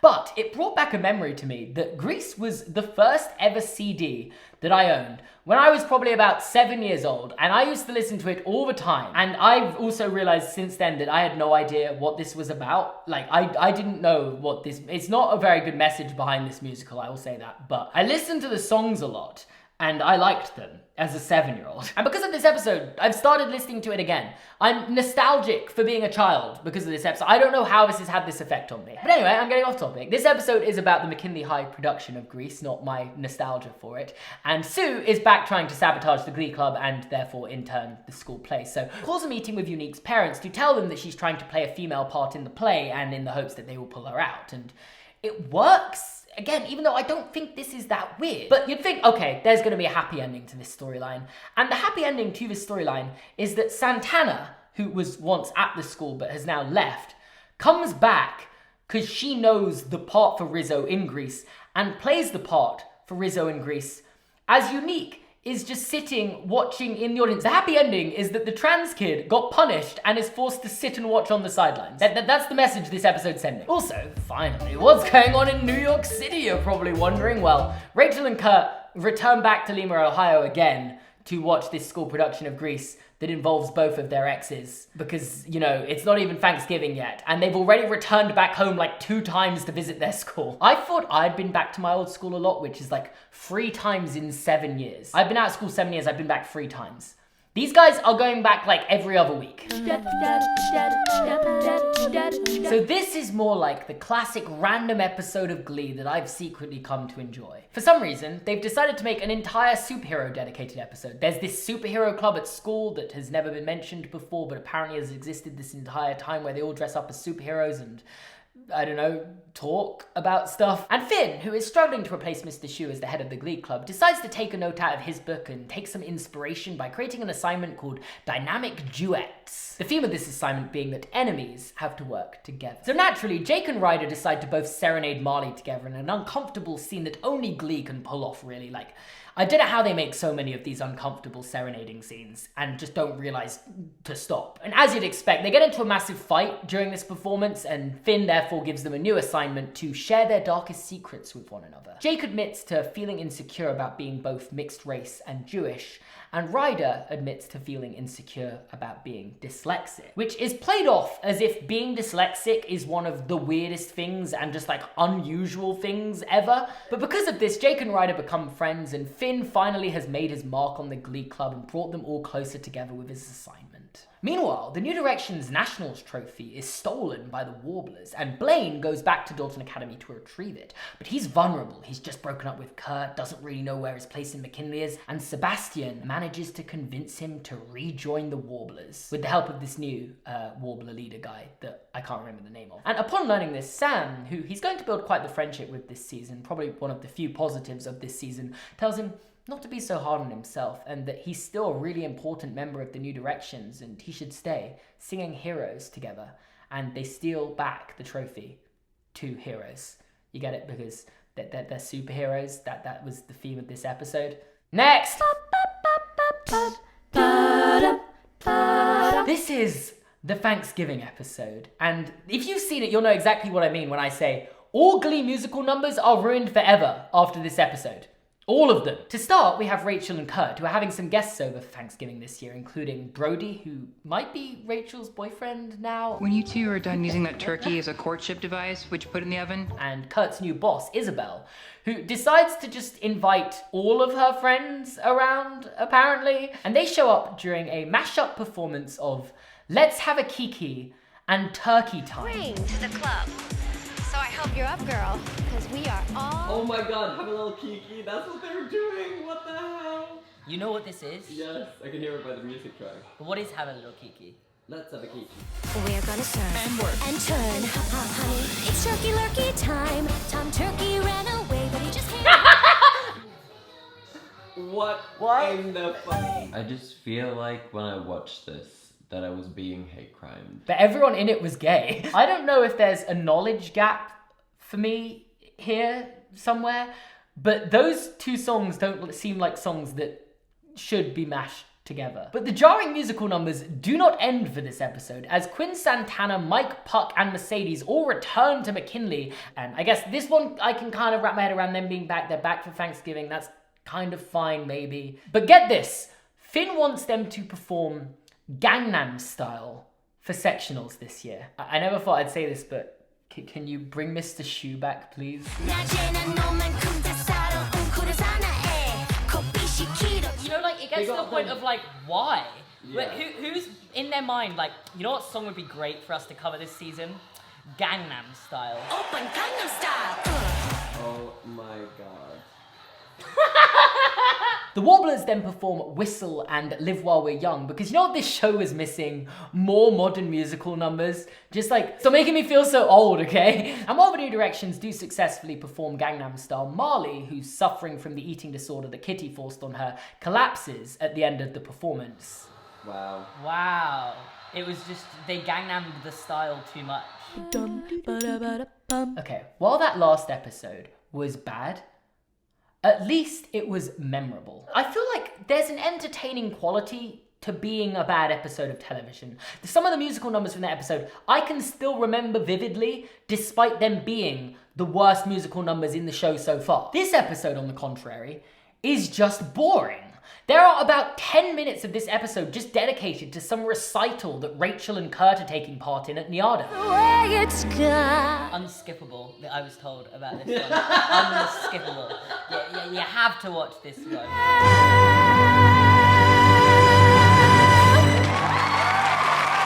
Let's go! You can sing like this at school, so I don't know like where the growth is, but you know...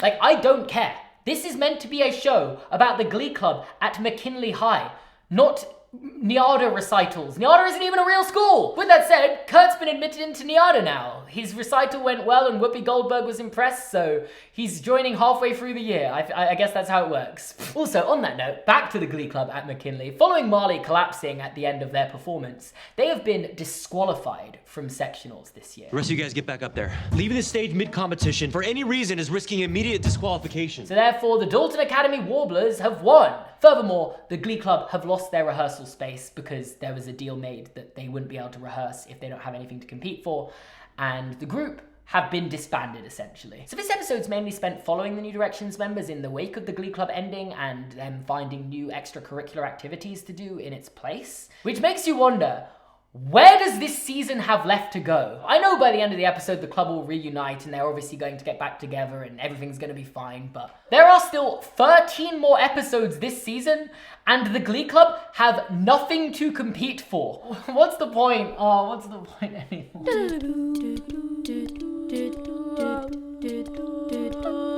I am not sure how many more Glee Christmas episodes I can do. I'm assuming they're trying to parody Love Actually in this one, but I'm not entirely sure how or why. It's just basically this episode is a bunch of random storylines that aren't connected to each other all happening at once. There's one storyline where Artie dreams up his life where he'd never actually got paralyzed, and oh my god, shock horror, it's so much worse. Everyone's unhappy. Wanna fall around? I can't get pregnant. Burt surprises Kurt by showing up in New York and tells him that he's got cancer. I don't know what to do with that information. Also, Blaine's there, and I think they're back together, but maybe not. I'm not 100% sure what's going on there. Rachel goes on a cruise.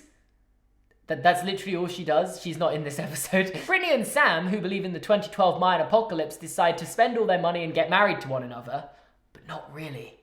The marriage thing. I do think they actually do spend all of their money though. Sue decides to stop being evil for a day and breaks into Marley and her mum's home, giving them presents and giving Marley enough money to pay for a counsellor for her eating disorder. Then finally we have Puck and his brother, who are friends now, I guess. And they go to LA together to celebrate Hanukkah, and that's the Glee parody of Love Actually. It's not good. It's probably better than some of their other Christmas specials though. So So a Sadie Hawkins dance, if you're not familiar, is a dance where girls invite boys as opposed to the vice versa, which is more traditional. And this episode where McKinley High have a Sadie Hawkins dance really just helps continue the season's collapse. Some of the decisions they make for characters in this episode are absolutely mind-boggling. And let's not pretend like Glee got everything right and didn't make multiple bad decisions every season before. But I don't know, this season just takes it to a whole nother level. I have at times wondered if this season might actually just be a practical joke where they make every wrong decision that you can make with characters to see how an audience would react to a show going that wrong. Imagine like Stranger Things season 5 comes out and every character just goes off the rails and makes just like the craziest decisions. At what point do people go, no, this is a practical joke, right? I feel like that's what this season is. To start, apparently Tina now has a crush on Blaine and wants to invite him to the Sadie Hawkins dance romantically, but obviously knows she can't. Meanwhile, Blaine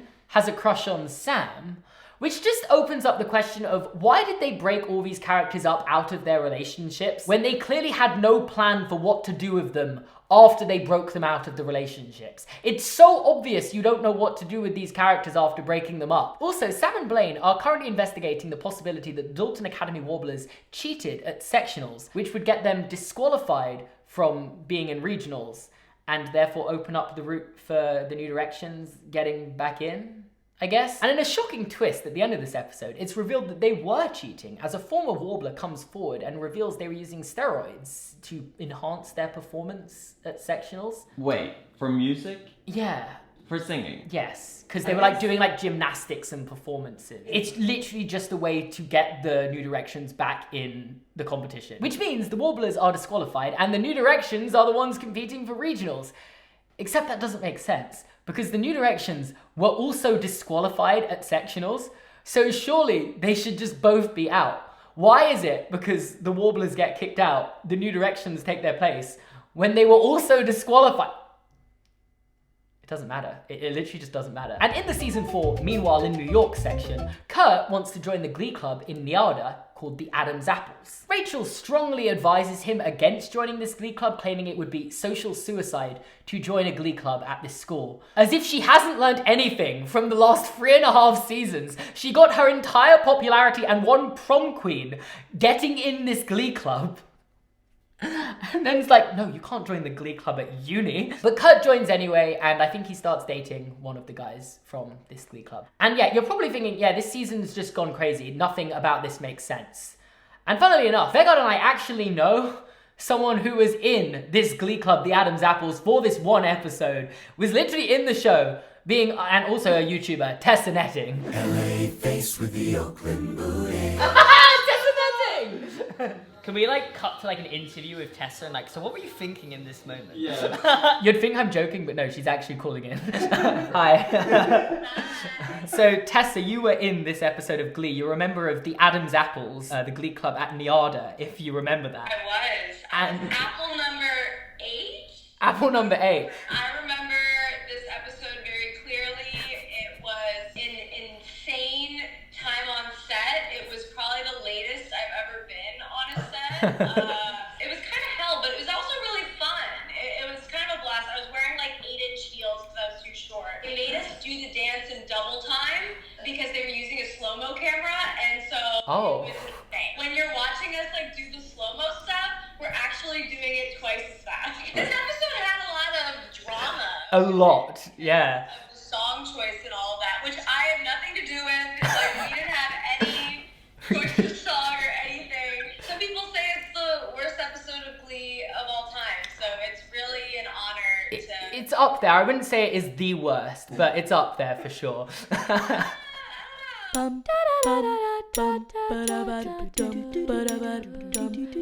So since the New Directions are now going to regionals, for reasons I want to dispute but can't be bothered to argue about, they need to raise money again. And for this year's fundraiser, Tina thinks it would be a good idea for them to do a Sexy Men of McKinley calendar, where the students at this school take a nude calendar. No, wait, this is not in uni? We're talking about This is high school in high school still. And you've got the classic issues with something like this being one of the teachers doesn't support it, so another one of the teachers blackmails that teacher with their own nude thing they did once upon a time. What? So one of the teachers was so in favor of it that they blackmailed another one. And they were not fired? No. Okay. One of the students, being Artie, who's in a wheelchair, is uncomfortable with his body and doesn't really want to do it and is made to feel bad about that. And then eventually they do agree that they can just do it, like, so they can all wear what they're comfortable with in this calendar. Some of them are like naked while covering up parts. Others of them are just wearing clothes.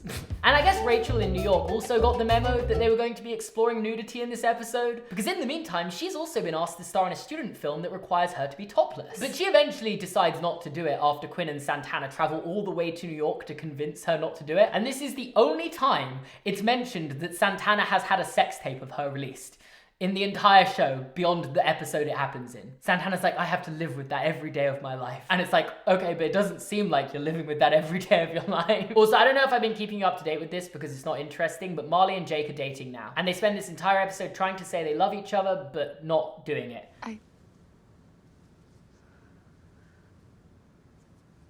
I love this song. I love this song. So the Glee Club are having their annual diva off in this episode. I don't know if they do this annually, but I feel like this has been a storyline they've done a few times at least. And while you might think there are some obvious frontrunners for this competition, you know, Kitty, Unique, Blaine, the winner is Tina, because she is currently struggling with her romantic feelings for Blaine and sings a bunch of really unmemorable diva-y numbers and therefore wins the whole thing. I literally could not tell you what she sung. I do not remember it. And once again, in New York, Kurt and Rachel seem to have got the memo about having a diva off and have one of their own. You see, following Rachel winning the Winter Showcase from that boring recital episode from a few episodes ago, apparently she's gotten a bit full of herself. Rachel. You're saying Rachel has gotten full of herself? I can't believe it. So she has a diva off with Kurt. They both sing Bring Him Home and he wins. It's really, really riveting. And following on from the Meanwhile in New York segment, we have the Which Original Glee Club members back at McKinley this episode segment. And today we have Santana, who's returned to McKinley to discover that Brittany is now dating Sam. Have I mentioned Brittany is dating Sam? I don't think I have. Brittany and Sam have been dating this season, I think. She's dropped out of college since we last saw her, further cementing my theory that every single one of the original Glee Club members peaked in high school, and she then does this duel with Sam, which is way less cool than her Smooth Criminal duel from last season, while Brittany secretly watches on. Then after talking with Brittany at the end of this episode in a performance of This Girl Is on Fire, she decides to move to New York and basically invites herself to live with Rachel and Kurt. And as all of this jam-packed episode has been going on, Finn has really been trying to help Emma prepare for her wedding. And at the end of the episode, Emma has a breakdown, which leads to Finn kissing her. He kisses Emma, who has been his guidance counselor at his school when he was there for like the last 4 years. Do you see what I mean about this season just making the worst possible decisions in every, like, that wasn't even like a fathomable possibility of a storyline in my head. Who thought that up? Who decided that was a good character decision? It's Will and Emma's wedding, and they're getting married on Valentine's Day. Emma, who, as you might expect, is starting to have some pre-marriage jitters and sings a song about how she's not sure if she wants to get married and runs away. Like, she literally does not show up to the wedding. She leaves Will at the altar, which leads to Sue putting on a wedding dress and walking down the aisle on Will's wedding day. This is genuinely so unhinged. It's gotten to the point where I'm like, I'm not even surprised, but this is what's happening now. However, since the wedding reception was all already paid for, everyone decides to go and party anyway, which leads to pretty much everyone at this wedding sleeping with one another. We've got Finn and Rachel in one room, Kurt and Blaine next door, Santana and Quinn in the next. Artie sleeps with Emma's niece, who is set up with him purely on the basis that they are both in wheelchairs, because that's how Glee does it. And finally, Marley decides not to go through with sleeping with Jake. They are literally repeating the Finn and Rachel storyline from season 1. It's also probably worth mentioning that in the meantime at school during Valentine's Day, Ryder was helping Jake get all these presents for Marley, and Marley then reveals at the end of the episode that she knew it was Ryder all along, and he's like, I didn't do it for him, I did it for you, and he kisses her. So yeah, they're very much like in a weird love triangle. As I said, it's the same storyline as season 1. So you know how that last episode ended with Emma leaving Will at the altar, leaving this whole looming question about what their relationship was going to be from here? Well, this episode opens with them just singing a musical number together, and I was so confused.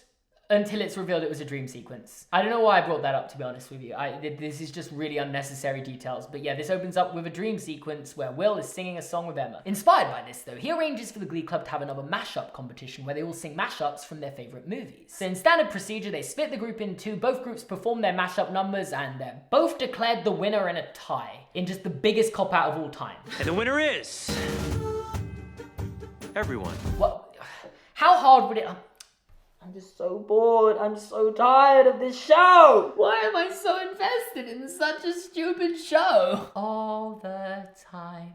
I'm grateful all the time. Anyway, so back to Will and Emma and their relationship, which is very much in turmoil right now. Finn, who obviously feels guilty for kissing Emma right before she ran out on him at the wedding, decides to trick her parents into telling him where Emma is. Because if you remember from a couple seasons ago, Emma's parents are racist, specifically towards anyone who's not ginger. He pretends to be ginger so that he can get these answers out of them, and they tell him where Emma is. So Mr. Schu and the New Directions show up where Emma is, trying to hide from them, and serenade her, and they agree to take their relationship slowly, and everything's back on track. This is where something goes wrong. I don't know if you can tell, I'm about to say something that's just gonna go horribly wrong. Except Finn decides to confess to Mr. Schu that he kissed Emma right before the wedding, and Mr. Schu storms off, and probably, arguably, he's rationalized to do that. But I also just want to point out he's a grown man getting annoyed at an 18-year-old boy for kissing his fiancée and thinking that that's the reason for why they didn't get married. Like, that's not why they didn't get married. So the New Directions, noticing this tension between Mr. Schu and Finn, decide they should have a week covering musical feuds. For example, Unique confronts Ryder about how he messed with Marley and Jake's relationship on Valentine's Day, you know, when he kissed Marley, and he responds with some good old-fashioned transphobia. They end up singing like a little duet together and kind of make up, but I still get the impression he's not really okay with Unique being a girl. And this then leads to him chatting to some girl online that he doesn't know called Katie, and she convinces him to make amends with all his friends, and he gets a crush on her. We'll catch up on that story later because it's important, apparently. Sue and Blaine also have a feud to do with Blaine not wanting to be in the Cheerios anymore, and in one of the worst things I have ever set my eyes on, they do a mashup of I Still Believe and Super Bass. This one is for the boys with the booming system. Top down AC with the cooling system. When he come up in the club, he be blazing up. He got stacks on deck like he's saving up. And he ill, he real, he might get it. Oh my god, this is the worst thing I've ever seen in my life. Oh my, this is so horrible. What are we watching? I want to burn. Also, apparently Sue wins this feud, which means that Blaine has to return to the Cheerios. But I just want to insist, there are no winners from that. Everyone lost. Anyone who's witnessed that has lost. And you are never going to believe this. But they're also having feuds in New York this week, apparently.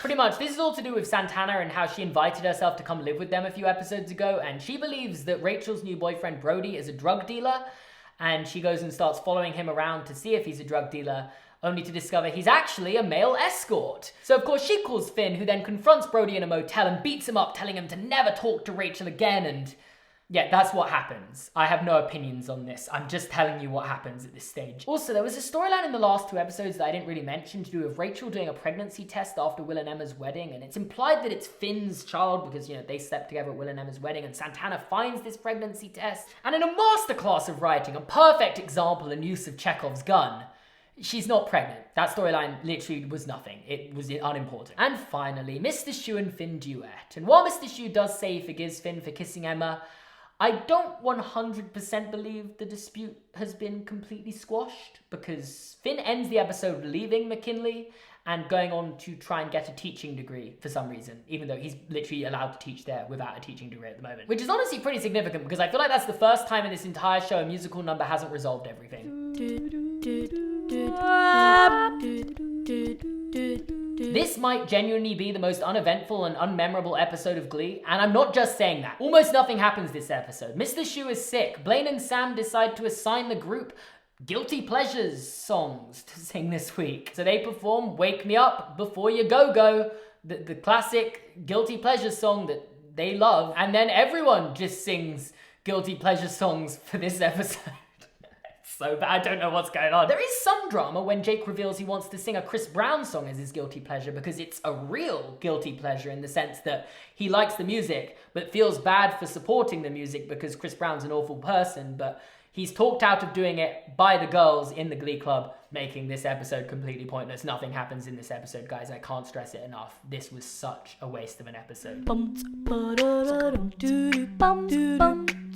So this episode opens like any other bog standard episode of Glee. Mr. Schue creates an assignment for them all to sing about last chances. That's their assignment for the week because Brittany believes an asteroid is going to destroy the world in this episode. You know, just normal Glee stuff. Coach Beast tells Mr. Schue that she has feelings for him because I guess they're going to try every possible relationship combination. Ryder finds the girl that he's been messaging online and caught feelings for has actually been catfishing him because it's not the girl that she's using the profile picture of. And then, following a few performances by the Glee Club in the choir room. Let's get started.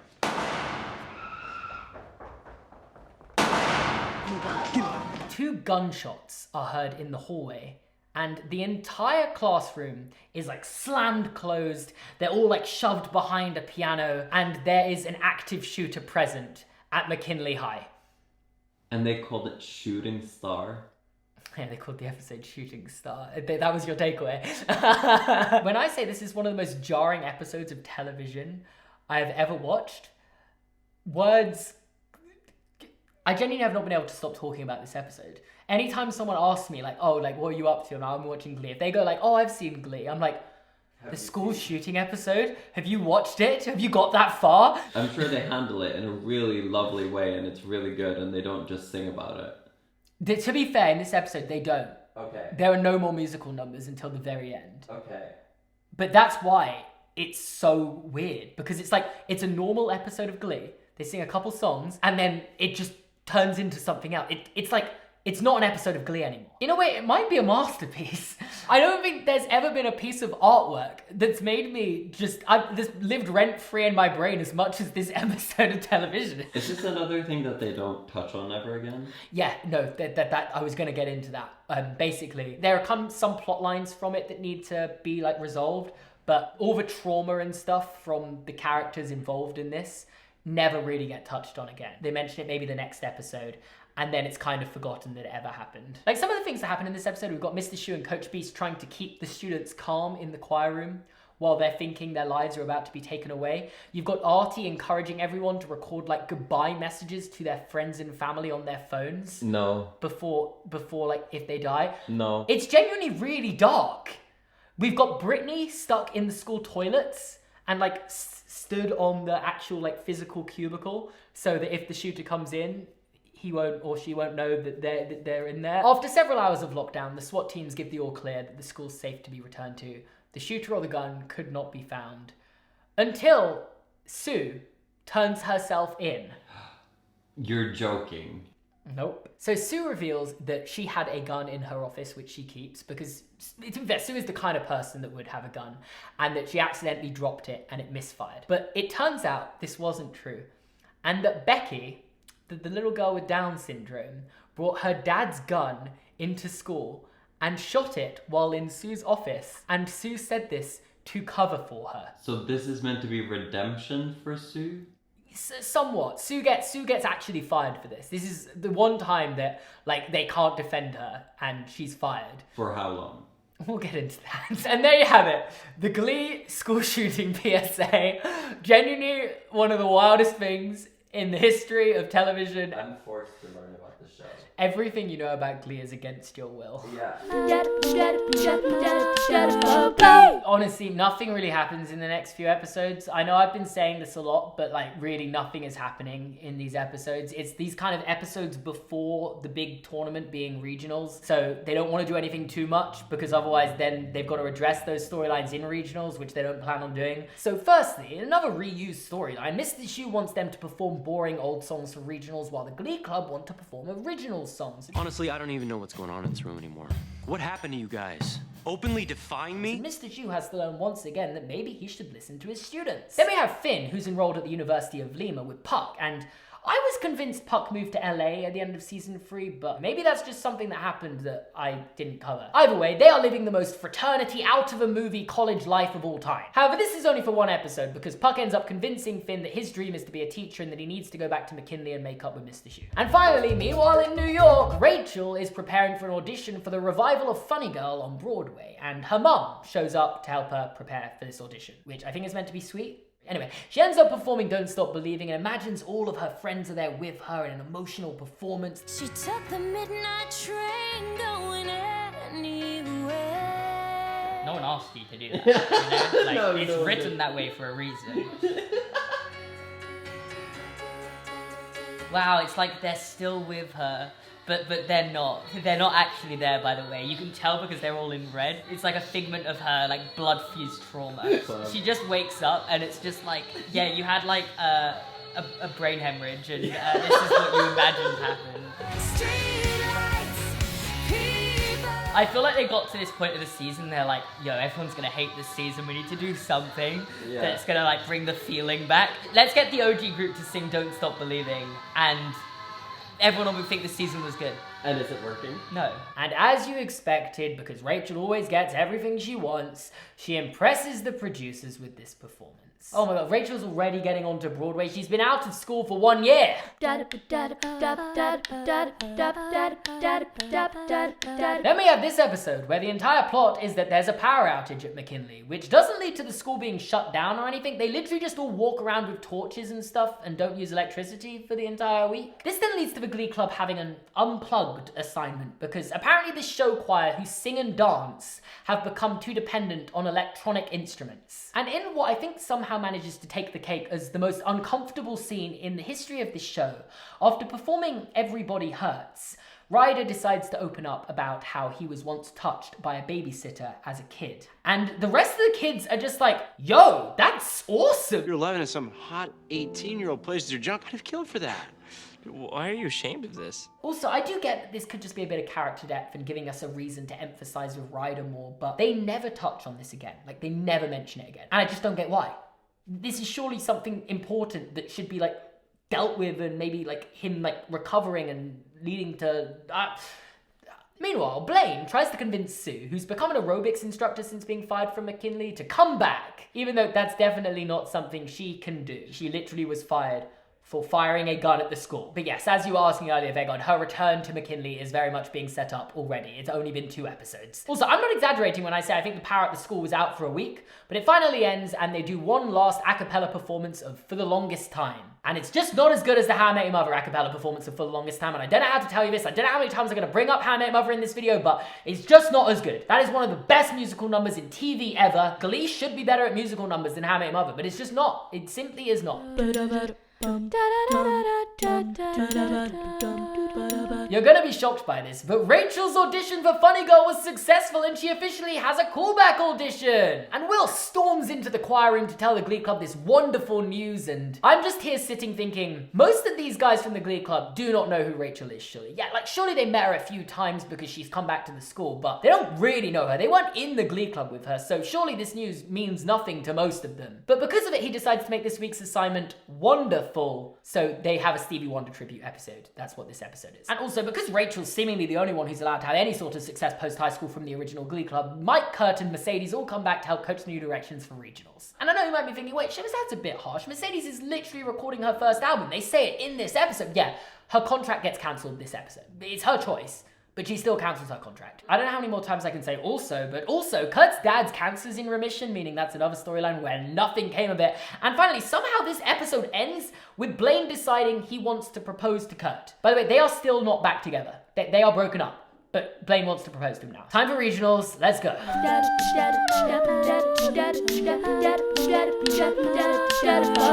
Okay, so I don't know if this has been explained in the show or not, but every single one of the sectionals, regionals tournaments have been held at McKinley this year. And I can't work out why. Like, why are they hosting all of these tournaments? Surely isn't the whole point that this should just be spread around? Apparently not. Maybe they've run out of sets, that the set budget isn't there this year. Either way, what's going to go wrong at regionals this year? Essentially just a bunch of people don't want to perform.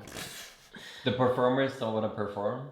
Yeah, exactly. Well, I'll explain why and who doesn't want to perform. So firstly, Brittany, the dumb blonde cheerleader, is dubbed a maths genius by MIT and is forced to come in because she wrote some numbers on a piece of paper that had a secret genius meaning.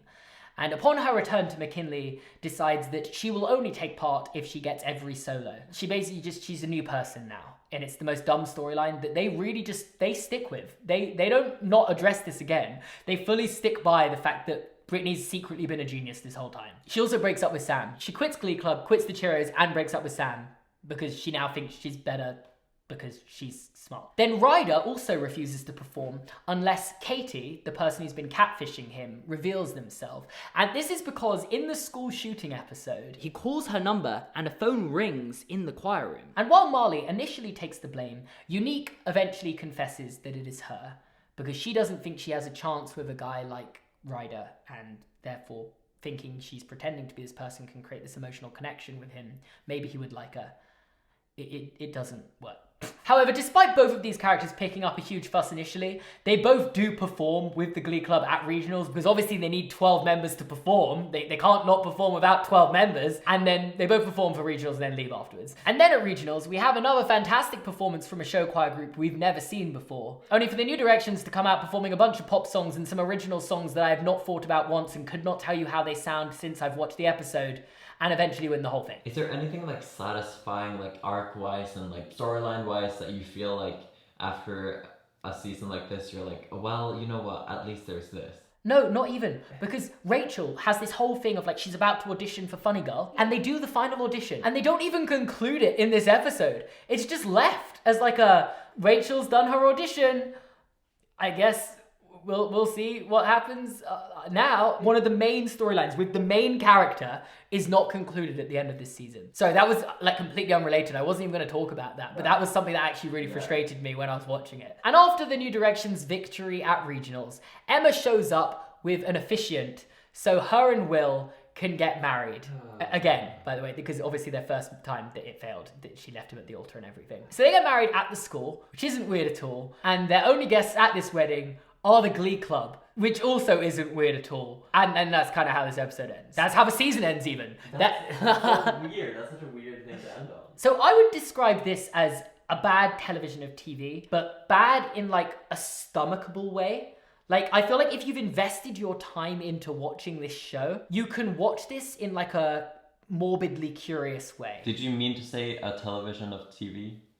Did I say a television of TV? Yeah. I meant a season of TV. I find it frustrating because I feel like they could have done so much more with the new characters joining the Glee Club. Like, if they had just made them in any way different and interesting in some way, it could have actually been decent. Like, you could have rebooted this show. You could have basically run this show forever by just reintroducing new cast every 3-4 years. But it is what it is. They didn't do that. Also, they are really just going in with modern musical numbers now. And a lot of the time, the musical numbers still can reflect like what's going on in the story. But it feels like they've kind of stopped asking, why are we doing this? And are just doing it. Which inevitably leads to this season having a lot more bad musical numbers than the rest of the seasons, in my opinion. And also has an episode of school shooting. Come on, where are you, Vegon? I texted you 10 minutes ago. I'm trying to learn a dance from the Aristotle. Okay, that's good for you, but I'm recording right now. For anyone who's been eagerly watching and paying attention to every single word I've said this video, you may have noticed that never-ending season 4 only ever got to regionals, meaning we're only actually like halfway through the school year apparently. And that's because this season picks off halfway through the school year. Sue is officially back at McKinley following Becky confessing to the gun incident, which meant that she was able to be reinstated, and because nothing matters anymore. And because she's annoyed Principal Figgins fired her for claiming to have shot a gun at school, she decides to plant various inappropriate things, including pottery, in his office to get him fired. And she's the acting principal now. Also, Vegard, what would you think the punishment for like having pottery found in a school principal's office is? Being fired, maybe? Not allowed on the school grounds, potentially? No, he's made the school janitor in response to this. He's still very much allowed on the grounds and the premises. Be around kids more? pretty much is their solution. You're a monster, Sylvester! She informs Mr. Shu and Roz, her replacement as the cheerleading coach, that they have to win their respective nationals competitions if they want to keep their clubs around. So essentially that means we're back to the season 1 stakes. They've got to win their tournament or they're gone. And with the pressure on to start this new season, we've got not 1, but 2 Beatles episodes and a few new couples together. Let me quickly run you through it. Starting with Artie and Kitty, because I guess Artie and Quinn is the one combination they didn't try in the first 3 seasons, so now Artie is with the new Quinn. Kitty wants to keep this relationship a secret to preserve her status as being popular, and there's this new popular cheerleader girl that's like her rival, but then the Glee Club find out that she wants to keep this a secret and call her out on it. So by the end of this episode, she has no ambition to keep this relationship a secret, and they are very public and out in the open. As every Glee storyline does, it lasts about 20 minutes. Blaine and Kurt are also fully back together now, and Blaine is fully going through with his proposal to Kurt, and he rallies the New Directions, Vocal Adrenaline, the Warblers, and that deaf choir from season 1 to all sing this proposal to the song All You Need Is Love, as he proposes at Dalton Academy. And yeah, Kurt says yes, so him and Blaine are engaged now. And once again, meanwhile in New York, the director and leading man of Funny Girl deem Rachel to be potentially too immature to play the role, so she decides to get a job at a diner with Santana, which is like a Broadway diner where they like sing and dance for the customers. And would you believe it, the director and leading man literally happened to show up at this restaurant on this given day where Rachel performs for them, and they're like, wow, she's quite good. And that's what happens in this episode. So we have Beatles episode 2, and obviously because we're reaching the end of the school year, it's time for the prom episode, in episode 2 of the season.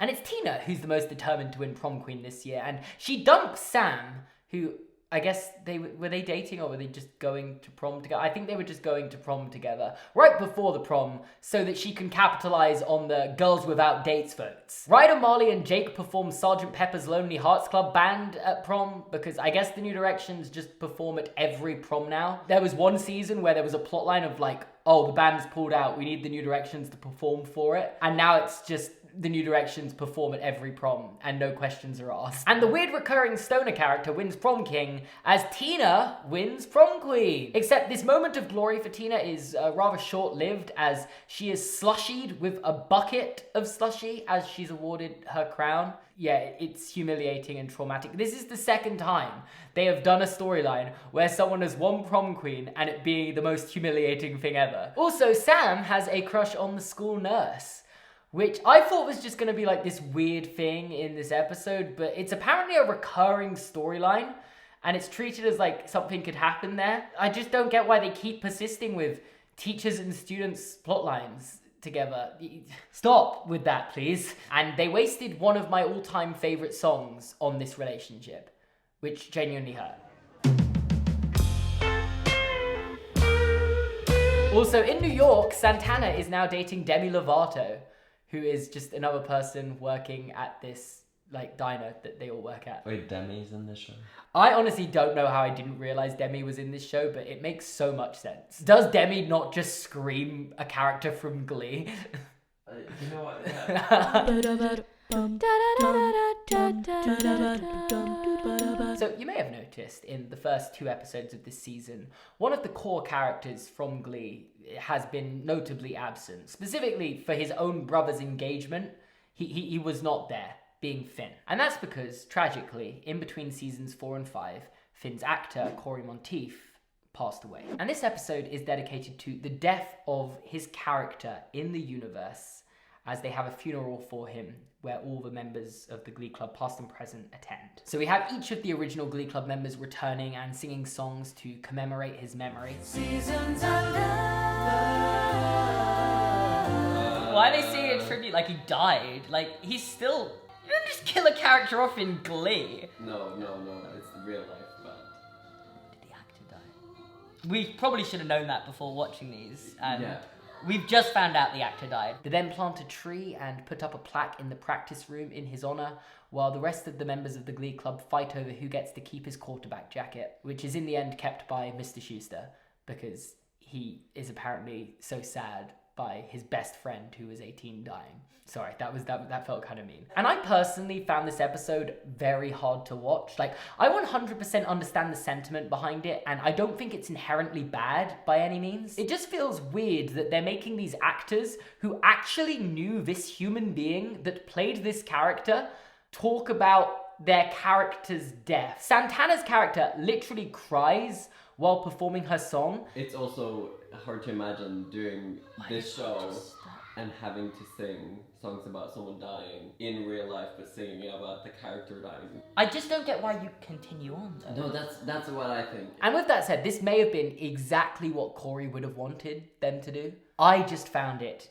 eerie and uncomfortable. That's my take on it. If it was what he wanted, I 100% support them making that episode. It just felt weird.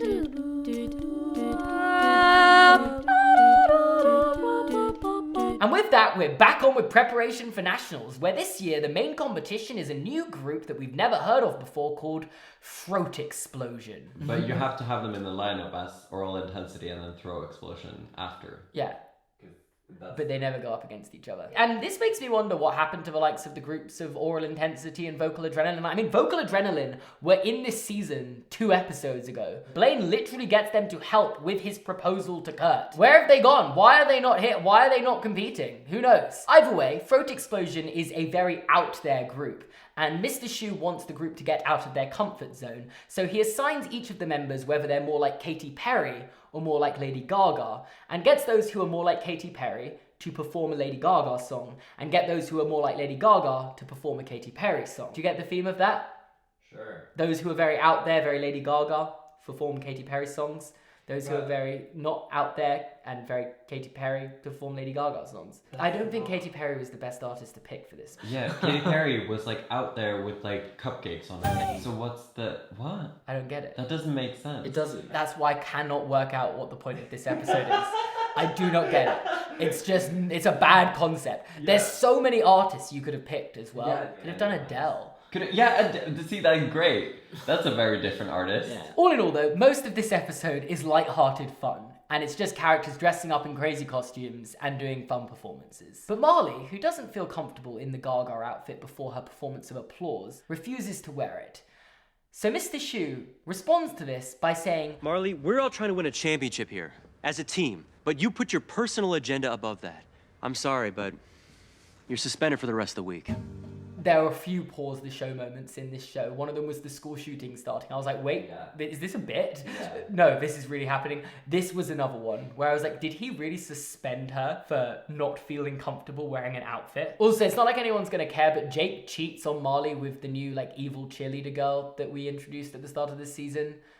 So they're pretty much over then. Meanwhile, in New York, Kurt's decided that he wants to start a band, so he gets Rachel, Santana, and Demi Lovato's character Danny all on board. Because, I guess these characters don't have enough going on with college, the jobs at the diner, a wedding to plan, one of them's in a Broadway musical at the moment, and the only applicant to join is this guy called Starchild, and he's just the most naturally gifted performer you'll ever see in your life, which means that Kurt feels threatened by him and doesn't want him to join. So their audition process is a great success, but he ends up joining anyway, and that introduces the band, Pamela Lansbury. Is every character in this show the most insecure person in their talents ever? Yes. I've not heard one person be like, oh my god, you're so good at this, that's great, you should join us. There's not one person like that. Great.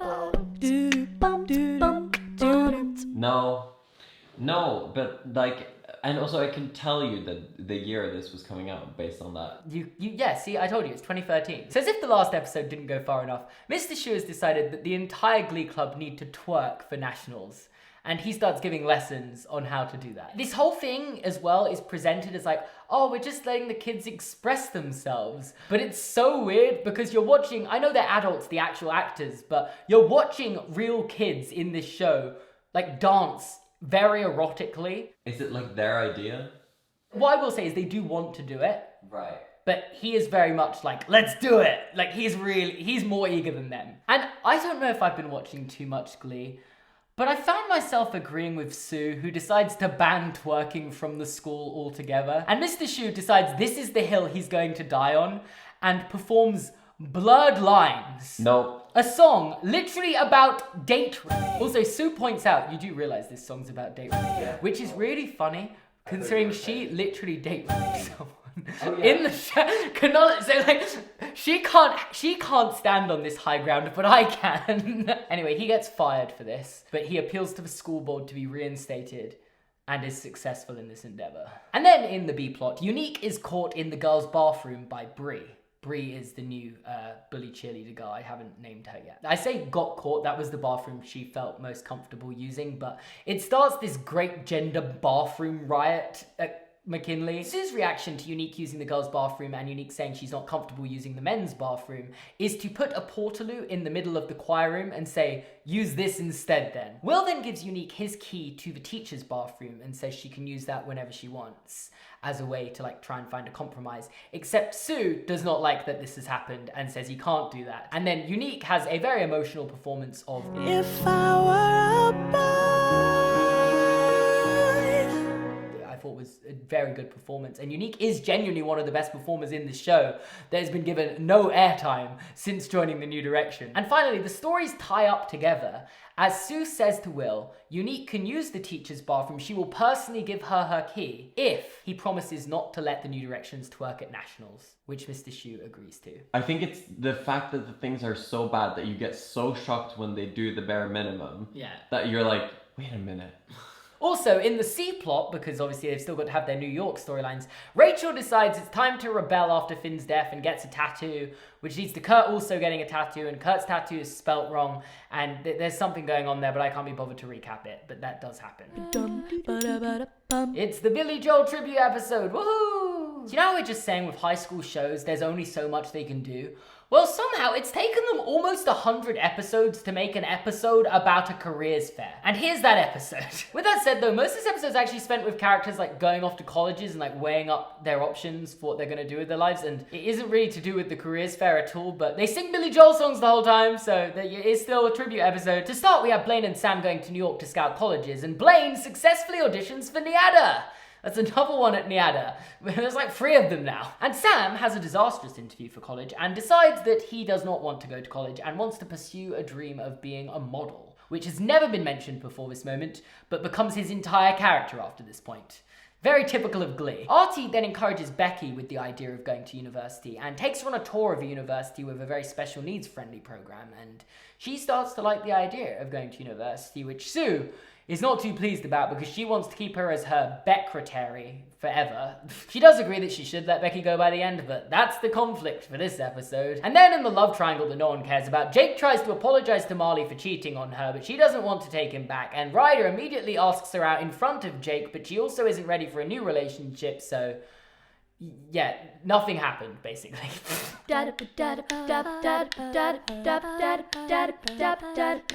Okay, so we're right back on form with the most insane nonsense storylines imaginable. Let me introduce to you the puppet episode. So yeah, this is just another one of those. Mr. Shu wasn't free today, so the rest of the Glee Club decide to throw a lesson without him. Naturally, Blaine takes control of the lesson, but the Glee Club hate him because he's controlling, which causes him to quite literally become the puppet master, having multiple hallucinations throughout the episode where he is controlling the members of the Glee Club as puppets. What is going on? Why? Who thought of this? Even Sue has one of these really weird hallucinations in this episode, and it's later explained that this is all because of a gas leak that was caused by Principal Figgins because there's a school inspection going on, and he wants Sue to lose her job as acting principal and give him the job back, and he's hoping if there's a gas leak, she'll get in trouble. But Sue actually realized about the gas leak when she had the hallucination and therefore fixed it, impressing the inspectors even more, so she will be remaining as headmistress or principal of this school. Sorry, I used the English word. They can blame this puppet episode on hallucinations as much as they want. It does not excuse the fact that this episode ends with Blaine literally making puppets of everyone, like unhallucinated, and performing What Does the Fox Say? With the guys from New York joining in with him. Dog goes woo. No. Why? No, Why? See. What? But again, just like you knew you could do it, but did you ever ask why should you? What the fox say?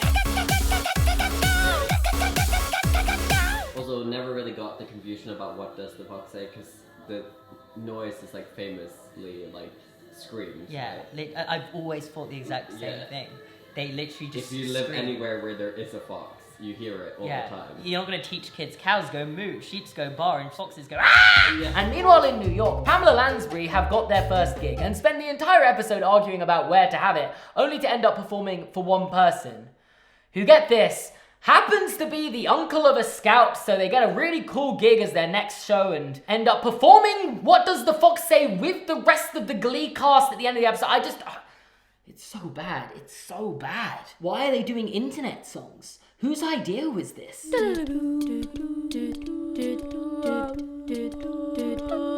Another Christmas special, please just stop. They're already dead. But as you keen-eyed viewers who have been paying attention to every single word I've been saying are probably thinking, if this season is taking place in the same school year as the last season, surely Christmas is like months away. It's like the end of the school year. It's almost summer. No, the Glee stopped caring years ago. This episode just literally breaks the fourth wall as Jane Lynch, the actor for Sue Sylvester, addresses the audience at the start of the episode to tell them that this is an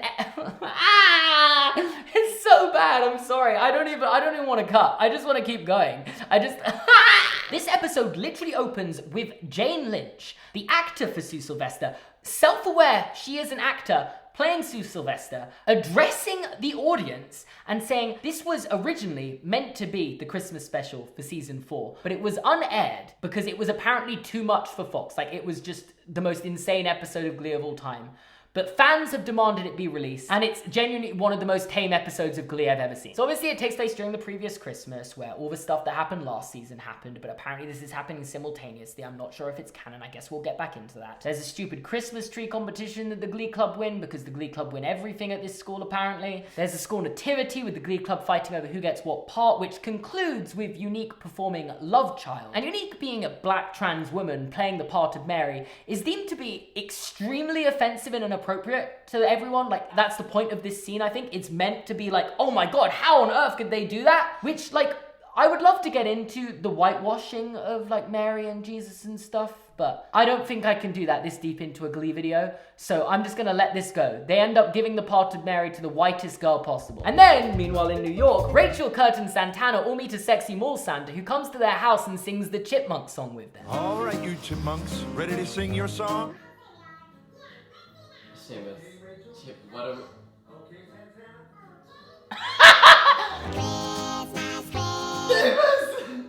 We're here again. We're doing it again. I'm having war flashbacks. But like, why? Why? What? And as you might expect, this all leads to them being robbed by the mall Santa. Now, I'm assuming this never happened, so this episode isn't canon. It's a waste of time. I did not enjoy it. Anyway, back to the present day, I guess. Rachel and Santana are no longer friends. Why? Because Santana successfully auditions to be Rachel's understudy in Funny Girl. Like, genuinely, they are screaming at each other over this. Rachel throws such a tantrum, she moves out of the flat. And not to get ahead of ourselves here, but they actively do not speak for multiple episodes, because this is a storyline that needs to be resolved at the end of this season. We're only halfway through at the moment. And I just don't get what Rachel's angle is here. Why is she so mad about this?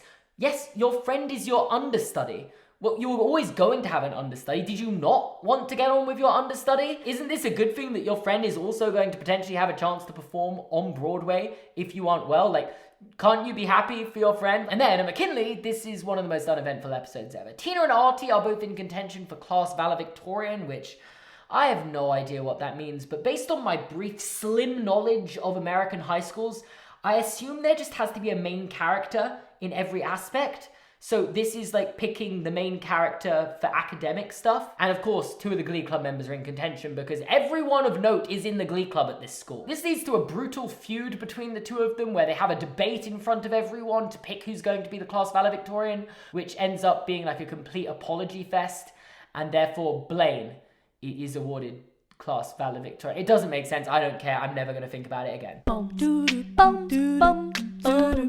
It's the episode before Nationals, which you already know means that nothing of note is going to happen in this episode. If you thought the last episode was uneventful, introducing this one where even less happens. But I do say this with the caveat that Will and Emma are trying to have a kid at this point. And the show's way of revealing this to us is by Emma showing up to one of Will's classes, pulling him away because she's ovulating in this moment, and then having sex in a school cupboard or closet. Oh, sorry, in the staff toilets. Did they meet unique there? No, they did. Which Becky walks in on. She walks in on them having sex in the staff toilets. So what do you think the punishment for Mr. Schu and Emma is going to be here? Becoming the school janitor? There's no punishment. Okay. The response to this is literally just the rest of the staff giving them advice on how to increase their chances of having kids. You guys, you know you have to be in a jacuzzi and not touch it. And the episode, of course, ends with Emma revealing that they've been successful in this and that she won't be going to nationals because she's pregnant now, which I don't really get because, like, there's surely still months before it's advisable against her traveling. Like, if she's just pregnant, she's not, like, that far along.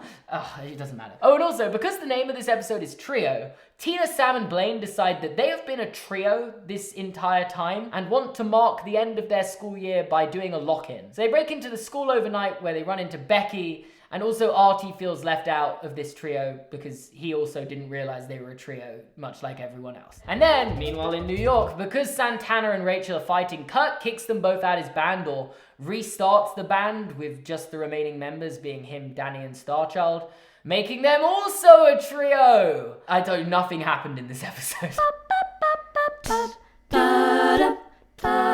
So it's taken over 30 episodes of this excessively long year, but we've finally reached Nationals. And the theme of Nationals this year is essentially, Finn isn't with us, but he is in here. And therefore, the New Direction set list for Nationals this year is entirely compiled of Finn's favourite songs, and I don't know if this is actually Finn's favourite songs or the actor Corey's favourite songs, but I don't know if it's like, oh, this fictional character would have liked these songs most likely, or it is actually his favourite songs. Also, Carol and Burt agreed to chaperone with the New Directions to LA, and with it being in LA, it's no surprise that Mercedes also happens to be there. But these returning characters just become less significant. Like, it's not exciting when they return anymore, and she doesn't really do anything in this episode other than convince Marley not to give up on songwriting. Like, when you keep bringing them back this much, their coming back doesn't mean anything. And as we've covered, at Nationals, the main competition is Throat Explosion and this Amazonians choir, which is irrelevant and there just to finish third. And I actually think the New Directions performance here is pretty good. I mean, it mainly highlights the talents of Blaine, Sam, Artie, and Tina because they're the senior students.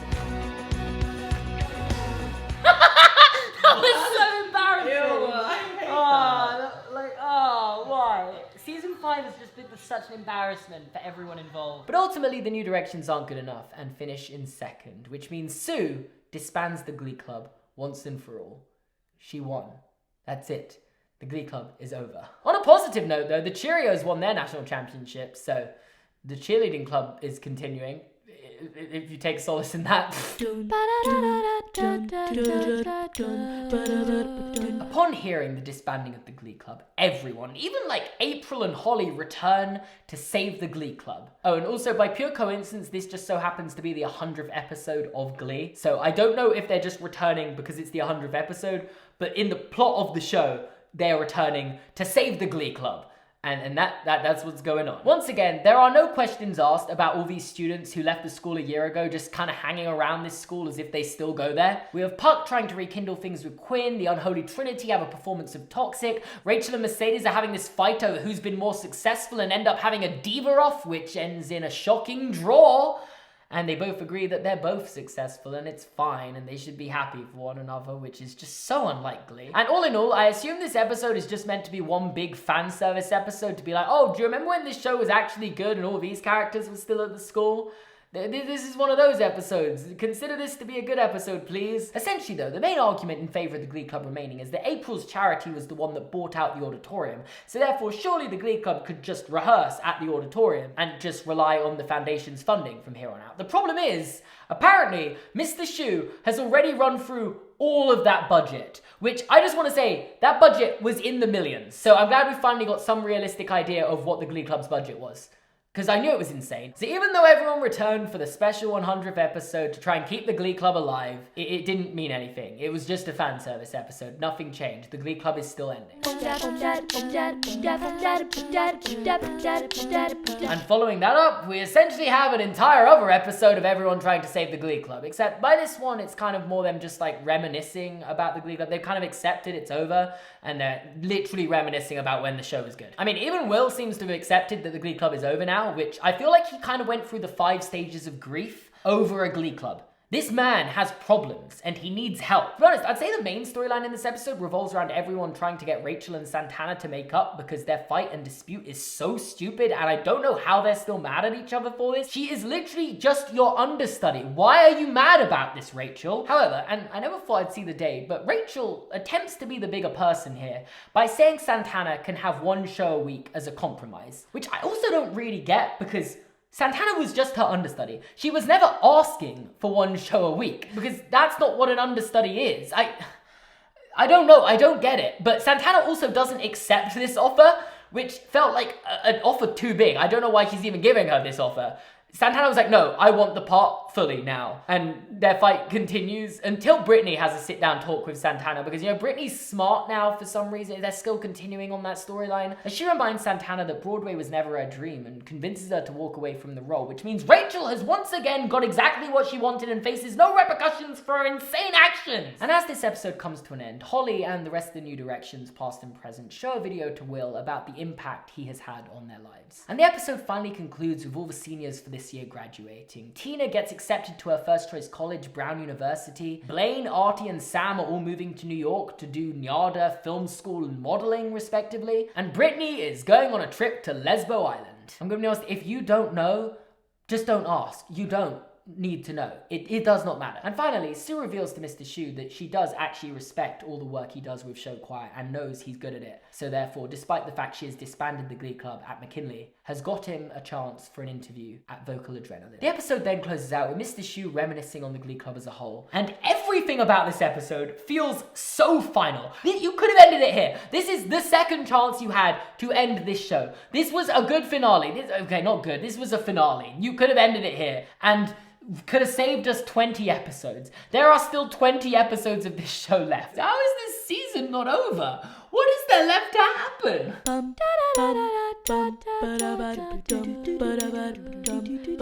It's episode 102 of this show, and we finally reached the point where there is no Glee Club in Glee.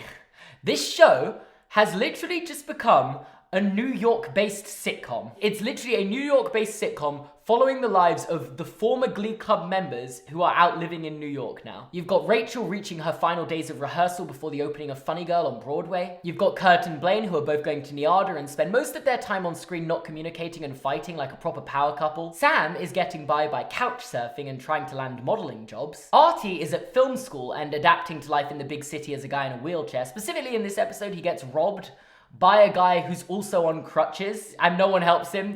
Everyone just watches. I know that's like meant to be a joke of like, oh, people in New York don't care what's going on around them, but that's his storyline this episode. And finally, Mercedes is in New York recording her new album because she wants some more urban sound that she can get. It's just an excuse for her to be in New York. That was just their way of writing her in, like. No, I don't have any idea what that means, but the suckers bought it. I don't even know what's going on anymore. Like, they're still breaking into like 5 or 6 musical numbers an episode, but I can't stress it enough. This is just a like sitcom or a drama based in New York. This isn't Glee anymore. It still continues with the classic Glee style trope of having really stupid character drama juxtaposed with really serious things in minutes of each other. For example, this episode, Rachel, who's approaching her Broadway debut, is starting to think that her other commitments are getting in the way of her life, specifically college, and decides that the only rational decision she can make is to drop out of her dream school so that she can focus on being on Broadway. And this leads to a massive fight between her and Kurt. And following their argument, Kurt storms off and is the victim of a homophobic attack. He like gets bashed. That's why this episode's called Bash. What? And then he's like in hospital and stuff. And Rachel is just like, but I'm gonna miss my rehearsals. Yeah, that's exactly how this sitcom is going. And also, Sam and Mercedes are back together. That's also kind of how the episode's paced. It's literally just like, yeah, these two are having an argument. Kurt gets attacked, Sam and Mercedes are back together.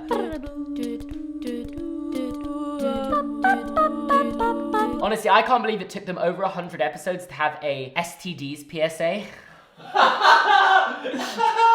Of course they did. For crying out loud, they did a school shootings PSA before they did the STDs PSA. How has that happened? Anyway, Artie tests positive for chlamydia because he is having so much sex at film school. He's like the popular kid at film school apparently, and he's having a lot of sex. So he's got chlamydia now, and he goes on a date with a girl and says, I can't sleep with you for the next 7 to 10 days. And she's like, okay. I think it would be better for our relationship if we agree not to have sex for the next 7 to 10 days. Okay. And that's all I remember from this episode. Then on the opposite end of the spectrum here, Mercedes has decided she wants to wait till marriage to have sex, which naturally creates a few complications in her relationship with Sam, who wants to have sex with her now, but he is willing to wait for her. Also, as I mentioned, Kurt and Blaine's whole storyline in this sitcom is that they're fighting all the time, basically.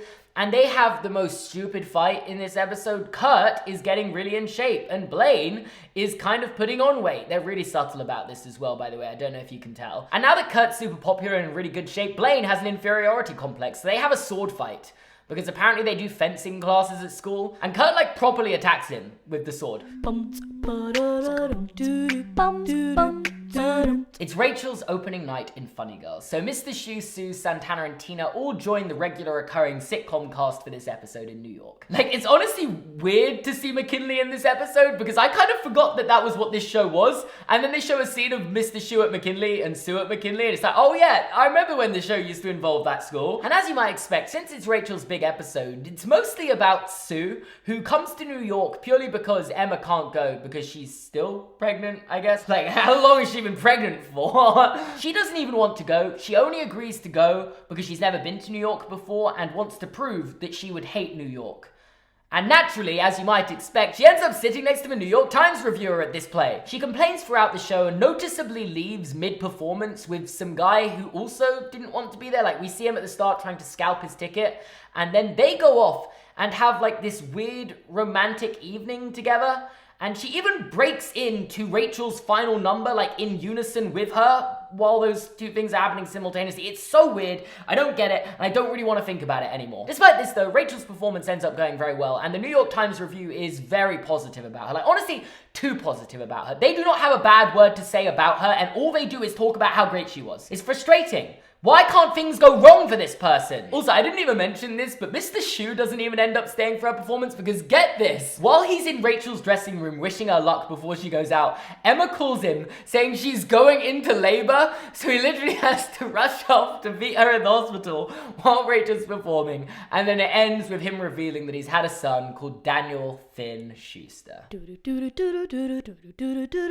So Rachel, who's living her dream as a lead on Broadway, has decided it's time to move on to bigger and better things and goes to LA to audition for a TV show pilot. As you might expect, she lies about this to her director, saying she's ill in the hopes her understudy will just go out and perform for her, and the audition goes terribly. Excuse me?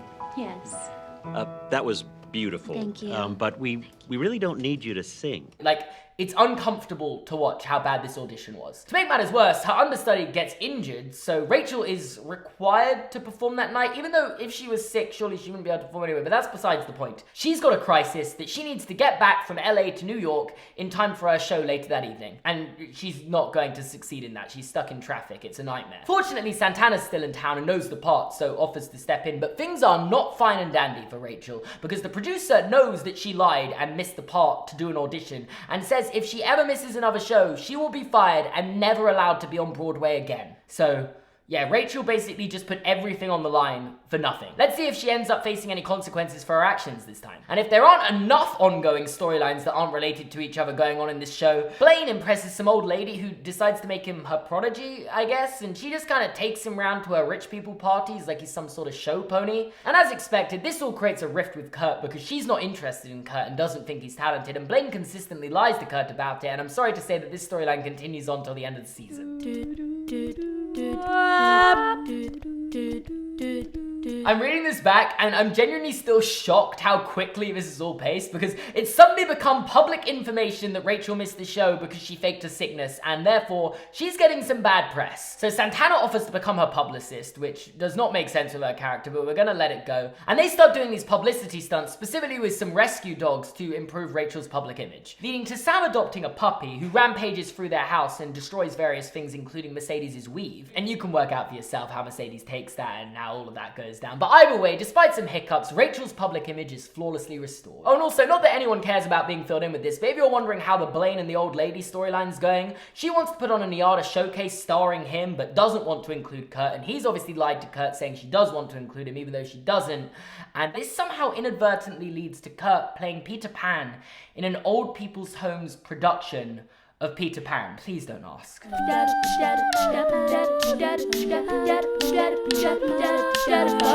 Mercedes is going on tour, with Brittany returning to be one of her backup dancers, which is not something I knew Brittany wanted to do, but I guess anyway to bring her back into the show, right? And put this together with the fact Sam just got kissed by a photographer at a photo shoot, their relationship is clearly reaching its expiry date. This whole incident also probably put Sam off modeling, but I don't know when this became the thing he wanted to do, so, you know, I'm okay with that. We've also reached the conclusion of this Blaine and old lady storyline, where they have the Niada showcase, and Blaine does great. It goes really well. And while Kurt obviously feels hurt that she doesn't want him to perform and that Blaine lied to him this entire time, they show her in the end, because when the crowd demand an encore, Kurt comes out and performs with Blaine as they sing American Boy. And the old lady's forced to admit, oh, I guess I was wrong about you, Kurt. You are good at singing.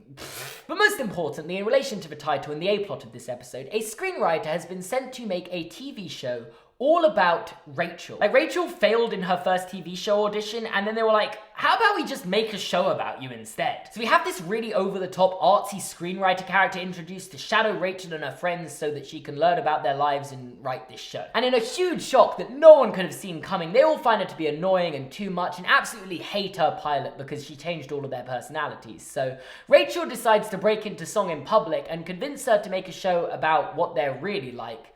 And that works. I think you're right. Maybe there is a show in making people not hate themselves. Because, you know, singing about your feelings and breaking into a musical number in public is enough to change anyone's opinions about anything. So the episode and this brief segment of Glee, where it turned into a sitcom, conclude with Rachel traveling to Hollywood. And it's honestly one of the most confusing segments of TV I've ever seen. Like, it shows everyone individually moving on from this sitcom life. Like, you got Mercedes going off on tour, Blaine moving back in with Kurt, and Artie being busy with film school, and then Sam decides to return to McKinley, and he just kind of walks into the school, I guess, and then starts staring through the choir room window, which isn't weird at all. And also, there's no choir room in there anymore anyway, so what's he even looking at? And as the episode ends with Rachel reaching LA, she just looks directly into the camera, and it's weird, but it also feels so conclusive. This, and I'm gonna say this for the third time, could have and should have been the series finale. Like, it's messy, sure, as if that isn't completely on brand for Glee anyway, but it wouldn't be the worst ending for a show I've ever seen.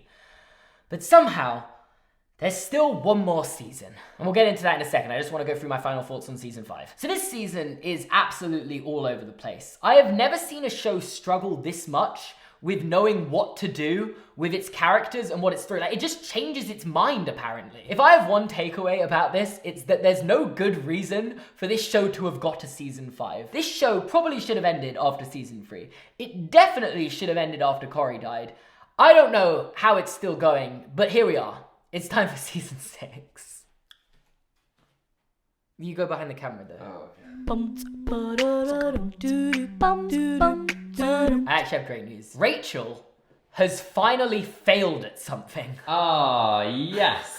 I've been waiting for this. I've been praying on her downfall. It took 5 seasons, but season 6 opens with Rachel having failed at every aspect of her life that she's had to move back to her hometown. See, that they go like such a big swing. No, 100%. Like, instead of, oh yeah, like something not working out, it's literally like, okay, she gave up her Broadway dream to be on a TV show.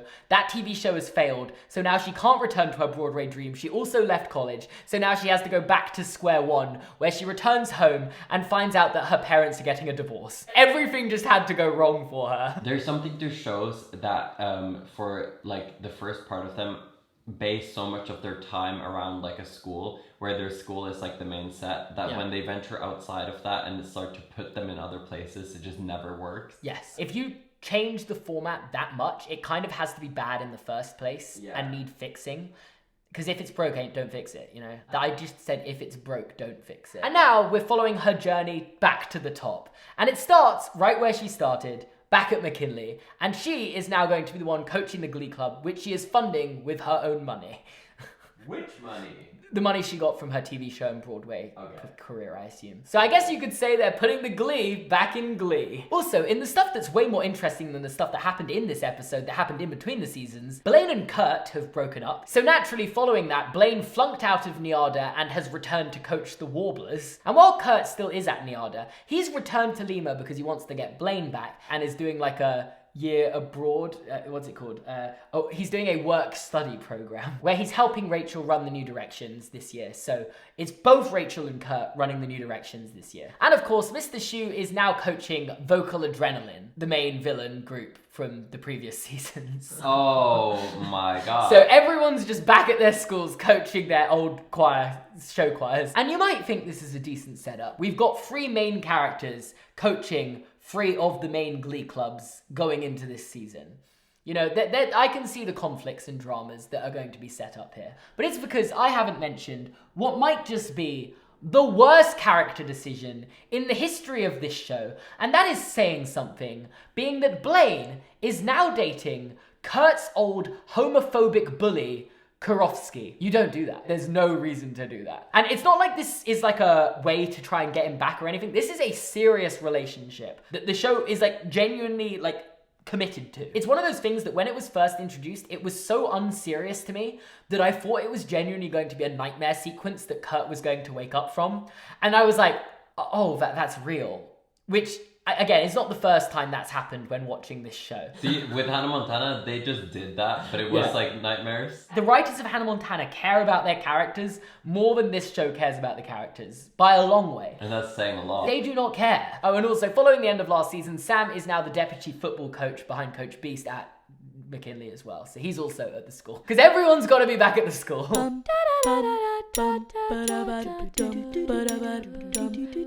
There's a girl that wants to join the Warblers. You know, the all-boys boarding school? One singular girl goes to this school and she wants to be in the Warblers. So she does an audition to be in it. And honestly, it's incredible. She is so good.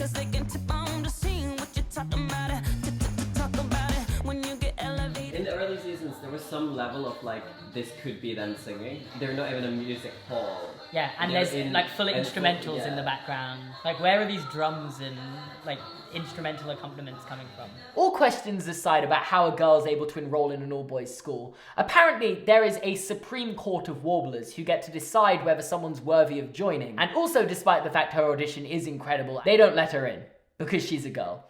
It's just literally discrimination. Meanwhile, Puck, Santana, Quinn, Rachel... No. Meanwhile, Puck, Quinn, Santana...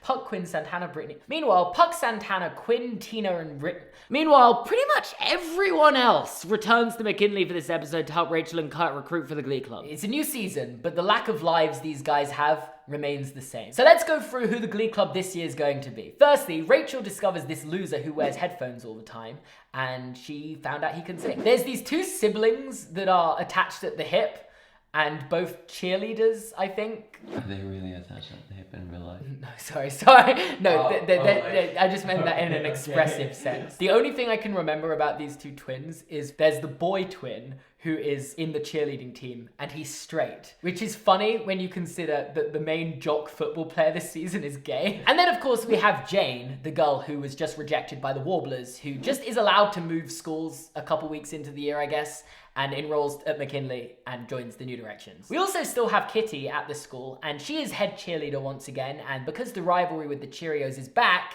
she can't be seen rejoining the New Directions. Any guesses for how long it's going to take her to... It's a few this season, I think. And Kurt discovers that the main football player this season is gay. So naturally tries to convince him to join the Glee Club because of how the Glee Club helped him find who he really was. But he doesn't want to because joining the Glee Club still is social suicide. Now, I do want to give some credit and say this does make amends to some of the complaints I made at the start of season 4, where all of the characters were just knockoffs of the original Glee cast. At least this season, the characters are different. The only problem is they don't develop these characters or like give us any interest into what they get up to in their lives. So I know basically nothing about these characters. No one knows anything about these characters because they aren't interesting enough to have storylines, apparently. They also don't have a lot of time to do it. No, they don't. But you'd think in like 13 episodes, you can develop characters, you know? You can give me something about these characters. They genuinely each have about one episode where we find out something about them, and that's it. Most of the people watching this video will not remember these characters' names because they don't have anything about them. So all the ex-Glee Club members are still around this week. They're just all lingering at this school. Why are they allowed to be here? Don't you need like special permission to enter school grounds once you're an adult? Are there no like rules stopping them from being here? And the main notable thing that happens in this episode is Santana proposes to Brittany, which makes it like the third of these really young couples to get engaged probably too soon, but we're gonna run with it. And Kurt, being one of these previous failed engagements, strongly opposes this, probably because he's still upset about how him and Blaine have broken up, which is where it's revealed to him that Blaine and Dave Karofsky are moving in together this episode. They're not joking with this plotline of him dating his bully. They are moving in together. This is a serious relationship now. I genuinely thought, like, even like after the first episode, yeah, this is gonna be a prank. This isn't gonna be real. No, this is a serious relationship. And Kurt is obviously quite upset about this, which leads to him being very critical and harsh of the students in the Glee Club, and like actively mean to them, to be honest. Rachel's in the right for once here, where she's like, Kurt, you're being really harsh on these kids. They're just starting. They haven't been a Glee Club for long. And then they're like, no, that's exactly what we needed. We needed you to be mean to us. We needed you to bully us. Otherwise, we wouldn't have learned to be better. And there are also a couple more ongoing storylines for this season that get set up in this episode. Firstly, Coach Beast is going through a transition and therefore kind of disappears for a few episodes and returns as Coach Sheldon Beast. And Becky has a boyfriend now, which raises red flags for everyone who's just lingering around the school. But this boyfriend doesn't also have Down syndrome. And they're like, what are your intentions with Becky? And he's like, well, it's actually fine. I'm allowed to date this person. There's nothing wrong with it. But, you know, again, Glee just dealing with these kind of relationships the way they only know how.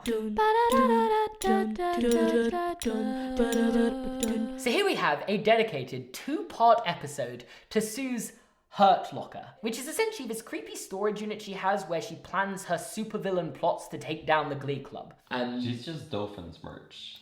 Yeah, no, what? She is kind of like Doofenshmirtz. There's so much revealed here where it's like, oh, I actually orchestrated this the entire time. Yeah. In this episode, she's like, I planned this. And it's like, okay, so, but why? Yeah. Well, as expected, she's mainly scheming to take down the Glee Club. One of her other schemes that she wants to do is get Kurt and Blaine back together. Why? I don't know. They don't really explain it. She just ships them, I guess. I think they were like, oh, how are we going to get Kurt and Blaine back together after doing this whole thing with him dating his bully? And it's like, how about we just orchestrate it so Sue forces them back together? And her plan begins by organizing an invitational show choir performance at McKinley, where she invites both Vocal Adrenaline, obviously being coached by Mr. Shue, and the Warblers being coached by Blaine. Now, this is in the hopes that it will destroy the New Direction's confidence so they won't be able to win any competition later this year, and also so that she can get Blaine and Kurt into the same vicinity and hope to force them back together. This is her grand plan from the Hurt Locker that she's put together. But it's the rest of the episode that really just manages to defy logic and words entirely. So to start, in her plans to manipulate Rachel,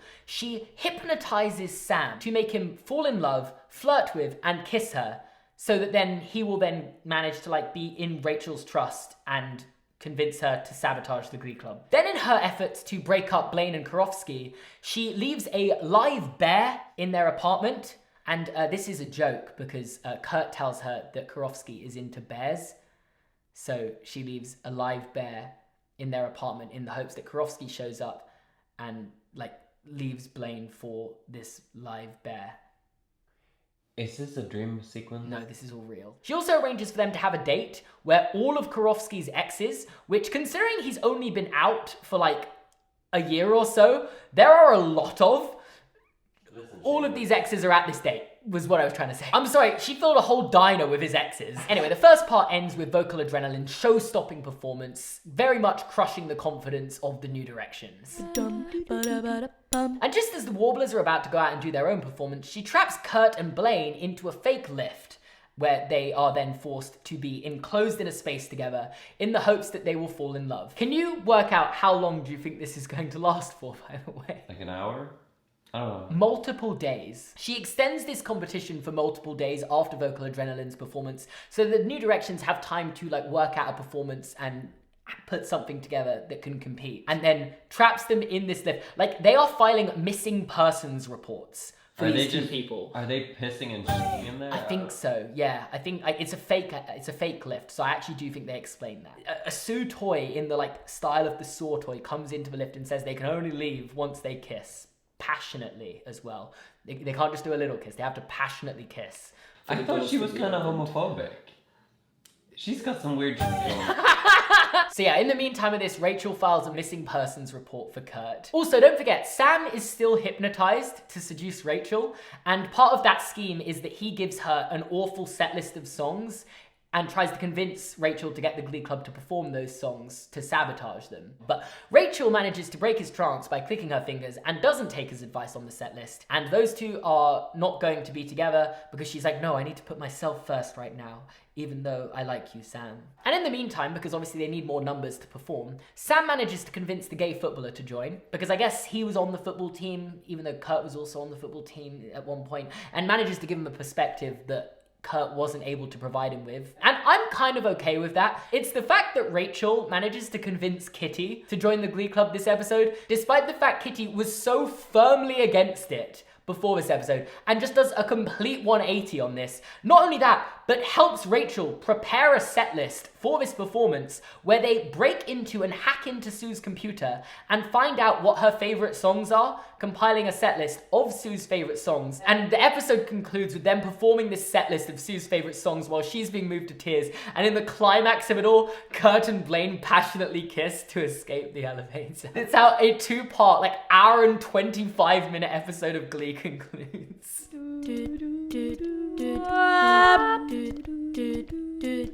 Okay, so I know I have complained about this show with pretty much every decision it's made. You know, when it tried to reboot the Glee Club with new versions of all the original characters, or when it tried to be a New York-based sitcom. But I genuinely have no idea what's going on at all anymore. Like, I can get my head around Rachel and Kurt coming back to run the Glee Club for a year. It's the fact that pretty much every member of the original Glee Club are back at the school, just hanging around there all the time and helping run the Glee Club too. Are they getting paid for this? Jobless behavior. No, but genuinely, and none of them have jobs. Either way, Brittany and Santana are back planning their wedding this episode with Artie, and Brittany spends most of this episode trying to convince Santana's homophobic grandmother that she should come, and even after a huge performance with all of the Glee Club singing like old and new members, she still says no and rejects their engagement. And then Mercedes, who's also apparently just hanging around McKinley this episode, is trying to convince Sam and Rachel to pursue their relationship together, as if that isn't, like, weird for her to do. That's your ex, and someone that you have notoriously not got along with for years. Okay, fine. Oh, and finally, by the way, if you were enjoying Rachel's era of failure, Mercedes has also managed to secure her an audition in New York, which she does need some convincing to go to, but she ends up going. And you'll never guess if she's successful in this audition or not. I genuinely don't think she's had one bad audition in her life. There's that bad TV pilot, and then the Nyada audition. But the Nyada audition she gets anyway, and the TV pilot she ends up, like, not wanting, and they make a whole TV show about her. So, she just doesn't fail. Mr. Schue is starting to realize that coaching the villain show choir group is nowhere near as fun or rewarding as coaching the New Directions. Like, they continue doing that egg smashing prank. Apparently that's an annual tradition for them. And because of that, he tries to teach them a lesson on tolerance, which they don't really care about because they're the villains and they don't care, they just want to win. But when they vandalize Coach Sheldon Beast's car, that's where Mr. Schue draws the line. He's like, no. There's one thing I draw the line with, and that is transphobia. It's the one thing he's, like, morally okay with at all times, apparently. Like, he just does not stand for any transphobia. He ends up kicking the lead singer out of the group, but this doesn't really have any impact because the principal just reinstates him because the lead singer's more important to the group than Mr. Schue, and therefore Mr. Schue finally leaves Vocal Adrenaline, returning to the new directions. Also, in the meantime, Rachel's childhood home's being sold, so Sam, Kurt, Blaine, Mercedes, Artie, and all the current Glee Club kids come to say goodbye and sing duets. Meaning by the end of this episode, all through the power of duets, Kurt and Blaine are back together, and also I guess Rachel and Sam are dating. And there's probably something going on with the Glee kids in terms of relationships too, but no one, not even the writers, care about the Glee kids this season. Okay, I can't 100% remember which episode this was established in. I'm not sure it was this one. It might have been a few episodes ago, but have I mentioned that Brittany's canonical father is Stephen Hawking? I ended up having sex with Stephen Hawking. And 9 months later, I got you. Like, they are really trying to stick with this Brittany's a genius secretly this whole time. Anyway, she's getting married to Santana in this episode, and her mum really wants her to get married in this very specific barn in Indiana. Apparently because that was where she was born, but I also think because gay marriage wasn't legal in Ohio yet at this stage. For whatever reason, this episode feels like they planned the entire wedding in the morning and then get married in the afternoon. I know it isn't exactly that, but that's how the episode feels and how it's paced. Like, they're still discussing the guest list and picking out a wedding dress in this very specific episode where they get married at the end. It's weirdly paced. Now, one of the primary conflicts in this episode is that Santana doesn't want Sue at this wedding. And I feel like this is so funny because not wanting your high school cheerleading coach at a wedding, I feel like goes without saying. How close are people to their high school cheerleading coaches that it would be normal for them to be at your wedding? Either way, on the day of the wedding, as you might expect, Sue shows up anyway, but it's fine because she manages to convince Santana's homophobic grandmother that she should come. Because I guess Sue, of all people, was able to make this woman tolerant of gay marriage. That's what they're going for. And Santana forgives her for everything throughout the years, which means it's time for Sue to meddle like she's never meddled before. She literally ruins their wedding day. I cannot stress this enough. I don't know why they're okay with it. She literally ruins their day. As she manages to convince Kurt and Blaine that they should also get married in the same ceremony today, and apparently Brittany and Santana are just completely okay with sharing their day like this. So this isn't one gay wedding, it's 2 gay weddings! Is it a double wedding? A double wedding? Double gay wedding. Love that. Gay wedding double squared. Gay wedding! Well, no, it's just times by 2, not squared. There's not a gay wedding number of gay weddings. A thrill that I have never. I just can't believe Rachel was like calm enough to be like, oh, I can take not singing at the wedding. It's really unlike her. I'm really ready for her to storm Mercedes the stage. being allowed to sing the lead at the wedding is wild. I'm ready for her to go, I think we all sing. Also, Tina asks Mike to marry her in this episode, but he says no. So she makes a 30-year marriage pact with Artie. That'll come back later. And with that, Kurt, Blaine, Santana, and Brittany are all off on their honeymoons, meaning we can actually just have a normal episode of Glee at McKinley without all of these original cast members being back. This is like the only episode this season that puts the spotlight and focuses on the new Glee Club members and their interests and problems. And the premise of this episode is that Sue, in an attempt to suck up to the superintendent, gets the Glee Club to help his nephew prepare for his upcoming bar mitzvah performance. And while the superintendent's nephew Myron is shown to be very talented for his age, he's also shown to be a demanding diva. So basically, the plot of this episode is that the Glee Club are getting bossed around by a 12-year-old kid. But since this is the only insight we get into the Glee Club this season, let's go through what they're up to. Firstly, we have Roderick, who can't climb the rope in gym class, which I feel like is the most Disney Channel high school cliche storyline I've ever heard. Is there a single Disney Channel show that doesn't have a storyline revolving around a character not able to climb a rope? Because also, I think that's a really hard thing to do. I wouldn't be able to climb a rope. Do schools actually do that? Either way, he asks Spencer to try and help him learn how to do this, and he refuses at first until he realizes that Roderick has a friend called Alistair that he has a crush on. He has no friends, except until he needs to have friends for the plot to move forward, and then he suddenly has one friend. And therefore, he agrees to help him and teach him how to climb the rope in the hopes it will impress his crush. We then have one of the weird siblings, Mason, who is interested in Jane and wants to do a duet with her, because he did a duet with her a few episodes ago, and he really enjoyed it and wants to do another one with her. But his sister is not okay with this, because I am genuinely concerned they might be incestuous. I'm not gonna lie, I was terrified and jealous when I found out you had an interest in Jane because I couldn't stand the fact that I wasn't the only lady in your life anymore. Which is a weird thing to think about your brother, but, you know, sure. In classic Glee style, all of their problems get resolved through them singing about their problems, and the episode culminates at Myron's bar mitzvah, where he actually gets stuck inside a prop right before he's about to go out and perform. And this prop's been lifted up on stage, and the only way to get to it is by climbing a rope, so you'll never guess who encourages who to climb the rope. Yeah, I can't remember their names. I genuinely cannot remember their names. Spencer's like, Roderick, you can do this. Climb the rope. And he climbs the rope and saves Myron, and the bar mitzvah's a success. And now Alistair likes Spencer because he's nice. And they're together. Also, finally, Myron, the literal 12-year-old who had his bar mitzvah this episode, is joining the New Directions. Who the fuck is this kid? Look, there's like a 10-year-old on stage. I stopped asking questions ages ago. I guess the superintendent has the power for him to skip a few years, and now he's in the Glee Club. Dalton Academy has burnt to the ground. This is not a joke. It is actually the plot of this episode. So Will makes the executive decision to let all of the Dalton Academy warblers join the New Directions, because I guess that's something he has the power to do, except it definitely isn't something he has the power to do. He's basically just transferred a bunch of kids to the school without getting the principal or superintendent's permission, and the only real conflict they face is nothing to do with them moving. It's the fact that the warblers still want to wear their uniform while performing, and the New Directions don't want to adopt this uniform. So they have to work out like a solution with what costumes they're going to wear when performing. That is the main conflict faced by moving this many kids to a new school. I mean, I'm pretty sure the only reason they've done this is so they can merge the Glee clubs together, so they can find a common enemy in Vocal Adrenaline and beat them in the final competition, but yep, they've burnt Dalton Academy down. That was their way of going about it. Also, remember how Rachel did an audition in New York a few episodes ago? Well, she was officially successful in that, but also that's not enough for her. She also goes back to Neada in this episode to beg for her place back, and I believe she was also successful in that, so Rachel is well and truly back at succeeding at everything she does. However, the main focus of this episode is, of course, the rise and fall of Sue Sylvester. And that's because this episode, her Hurt Locker is discovered by the superintendent. Most notably discovering that since she has voodoo dolls of all of the Glee Club, she now has a voodoo doll of his 12-year-old nephew, Myron. And the majority of this episode is spent with a TV interview that Sue's doing to try and clear her name and explain why she has done all the things she's done throughout the history of the show. Like, it's revealed that Becky is the one who led this movement against her, and everyone who she's ever wronged, which is pretty much everyone in the entire show, comes out and speaks against her in this TV interview, and she tries to explain her rationale behind these decisions. Only Mr. Shu and Coach Beast don't speak out against her, obviously concluding with her losing her job. So you might think, oh, well, it's going to be hard for her to get another job after that. But no, she almost immediately gets the open position at Vocal Adrenaline, which perfectly sets up the finale at sectionals, because apparently they're meeting Vocal Adrenaline at sectionals this year, and you've got the New Directions, the Warblers, Rachel, Kurt, Blaine, Mr. Shu versus Vocal Adrenaline and Sue Sylvester in one big final battle.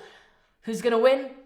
Well, I guess you'll find out next episode, because it's literally sectionals next episode. This season wastes no time.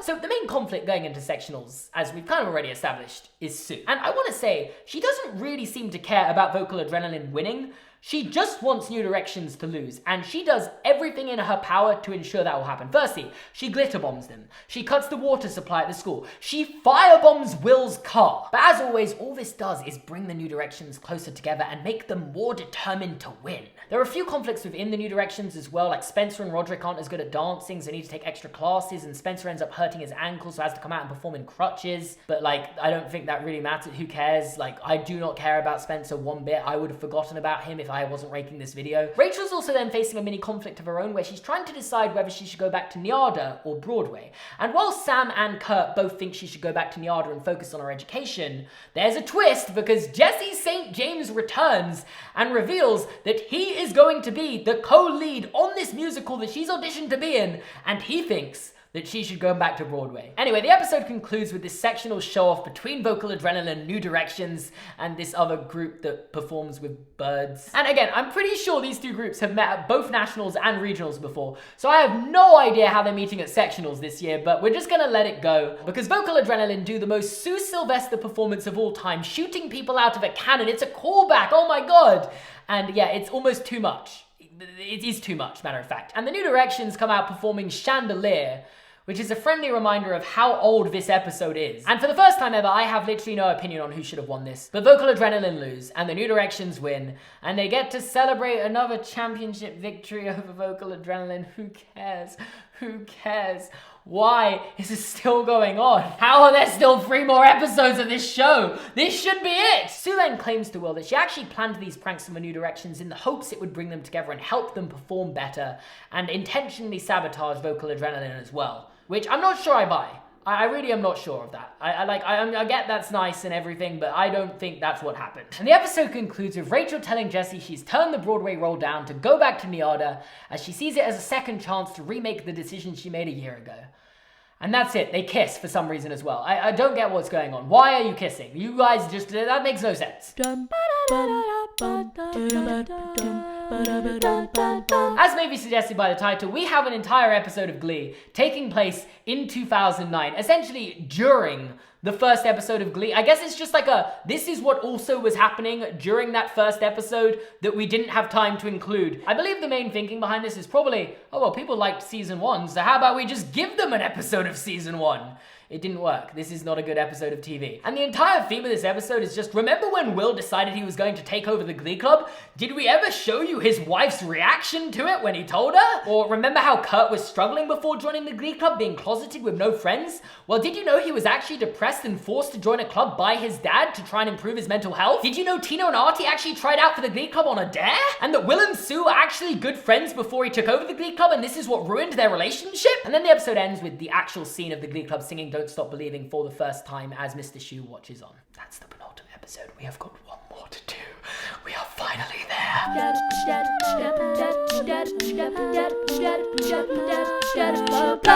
Oh, f***ed up the last note. So to finally conclude this show once and for all, the New Directions win the National Show Choir Championships again. They do not really show this though. It's just like a... And the result of that is McKinley is being turned into a school for the arts with Mr. Schuester as the principal. And that leads to the first of many time jumps in this episode, as it flashes forward to the start of the next school year, where there are now 4 Glee clubs at McKinley. You've got the Trouble Tones relaunched, an all-boys Glee club, a junior varsity Glee club, and of course the New Directions, which for the record are being coached by Sam this year. All with 12 members. Yes, all with 12 members. The episode then goes through each of the important characters from Glee and showing what they're doing now and what they're doing in 5 years' time, being the great year of 2020. So for example, Sue has just been elected as vice president to President Jeb Bush and wants to launch her re-election campaign as president for 2024. This is really funny because Jeb Bush was the main Republican candidate for the 2016 election and was expected to win Republican candidacy in the 2016 election until, well, so they were just thinking, yeah, we'll have like a smart prediction here, and it looked like, oh, Jeb Bush won re-election in 2020. It just aged very badly. As a matter of fact, everything they did about this 2020 stuff aged badly because, well, how could you have anticipated it? I think there's something so poetic about Glee trying to predict the future of 2020 and still getting it horribly wrong. Like, even with the normal stuff. Like, for example, Blaine and Kurt are spending their lives now going around schools and doing talks at primary schools. As you would know, in 2020, primary schools were not open. Rachel is now pregnant as the surrogate mother to Kurt and Blaine's child, and dating Jessie St. James, about to receive her first Tony. I think that's just the perfect conclusion for this character, like, just getting everything she wants and seeming honourable in some way. Also, she wins a Tony for Best Actress in a Musical and dedicates her entire speech, essentially, to Mr. Schuester and the impact he had on her life getting her to start Glee Club. Mercedes is now going on tour with Beyonce as her opening act. Artie and Tina are together now. I don't even know who that is. They had a 30-year marriage pact, and they're definitely not 30 in the year 2020, but, you know, that's nice. They were friends before Glee started, and now they're getting married, I guess. And the show concludes with Vice President Sue Sylvester returning to McKinley to dedicate the school auditorium the Finn Hudson Auditorium. And then all the Glee Club members throughout the history of the show, pretty much every single one of them comes back. I'm not gonna lie, I was genuinely shocked how many of the characters they got back. I was looking for, like, did he come back? Did she come back? Yeah. To sing one last musical number in the auditorium. We're all in this together. Basically, you know? What a feel-good final song. Yeah. It's finally over. We made it. We finished it. I don't really think there's that much to unpack with this one. I don't know how they are still grinding these seasons out, but this one is definitely easier to watch than some of the other ones. It's quicker. There's less filler episodes, and not that much happens still though. In this season, there are no more original episode ideas. As I said, the saving grace for this season is that it's significantly shorter, and it kind of just gets straight into the important stuff. Like when there's a wedding that needs to happen, they're straight in with the wedding. When there's a competition that needs to happen, they're straight in with the competition. And That's probably the main positive from this season. But honestly, it's about the least memorable one there is out of these seasons. There are also some good callbacks and nice bits of fan service in this season. Every time I'm like, maybe this season wasn't too bad. I remember the Hurt Locker episode happened, and remember that this season should burn in a fire with Dalton Academy. And with that, I can conclusively say... And with that, I can conclusively say, as someone who had never watched this show before, nor really knew anything about it before watching it about half a year ago, I have been traumatized by this experience. This show is nothing like I thought it was going to be. I thought it was just going to be a happy, clappy show where people sing songs and have fun, and there's a little bit of high school drama littered in there. But instead, it revolves around some of the most evil characters in the history of television, and I'm genuinely worried about the morals and ethics of the writers. And while I never watched this show as a kid, I feel like if you did, it probably altered your brain chemistry forever. You cannot recover from having watched this show. But when it comes down to art, if we can consider Glee to be a piece of artwork, I think the most important thing is, what does it make the people who consume it feel? It isn't always about making something that everyone collectively enjoys or even invoke positive emotions necessarily. I mean, some of the biggest pieces of artwork that made the biggest impact on me are sad things. I love watching sad movies. That makes me feel something. Same with sad songs. A lot of people love horror movies. They're not watching horror movies to feel happy. They're watching horror movies to feel scared. Art is meant to invoke emotion. Oh, we're going deep. And I think the greatest measure of success for any piece of artwork is, will it be forgotten quickly? And I think I can safely say, when it comes to Glee, that no one who has watched that show will be forgetting it anytime soon. Which I think creates a legacy for this show, not necessarily the legacy they wanted to create, being that it sparks a conversation. I have spent far too long watching and essentially studying this show, but I don't regret it, because I feel like now, when a conversation about Glee starts, I can be involved in that conversation. I can imagine myself going to a party and literally just talking trash on this show for 4 hours with someone and would have a great night. So for that reason, I think Glee is a monumental success. And other than that, I don't really have that much else to say about this show. And that's how Seamus sees it.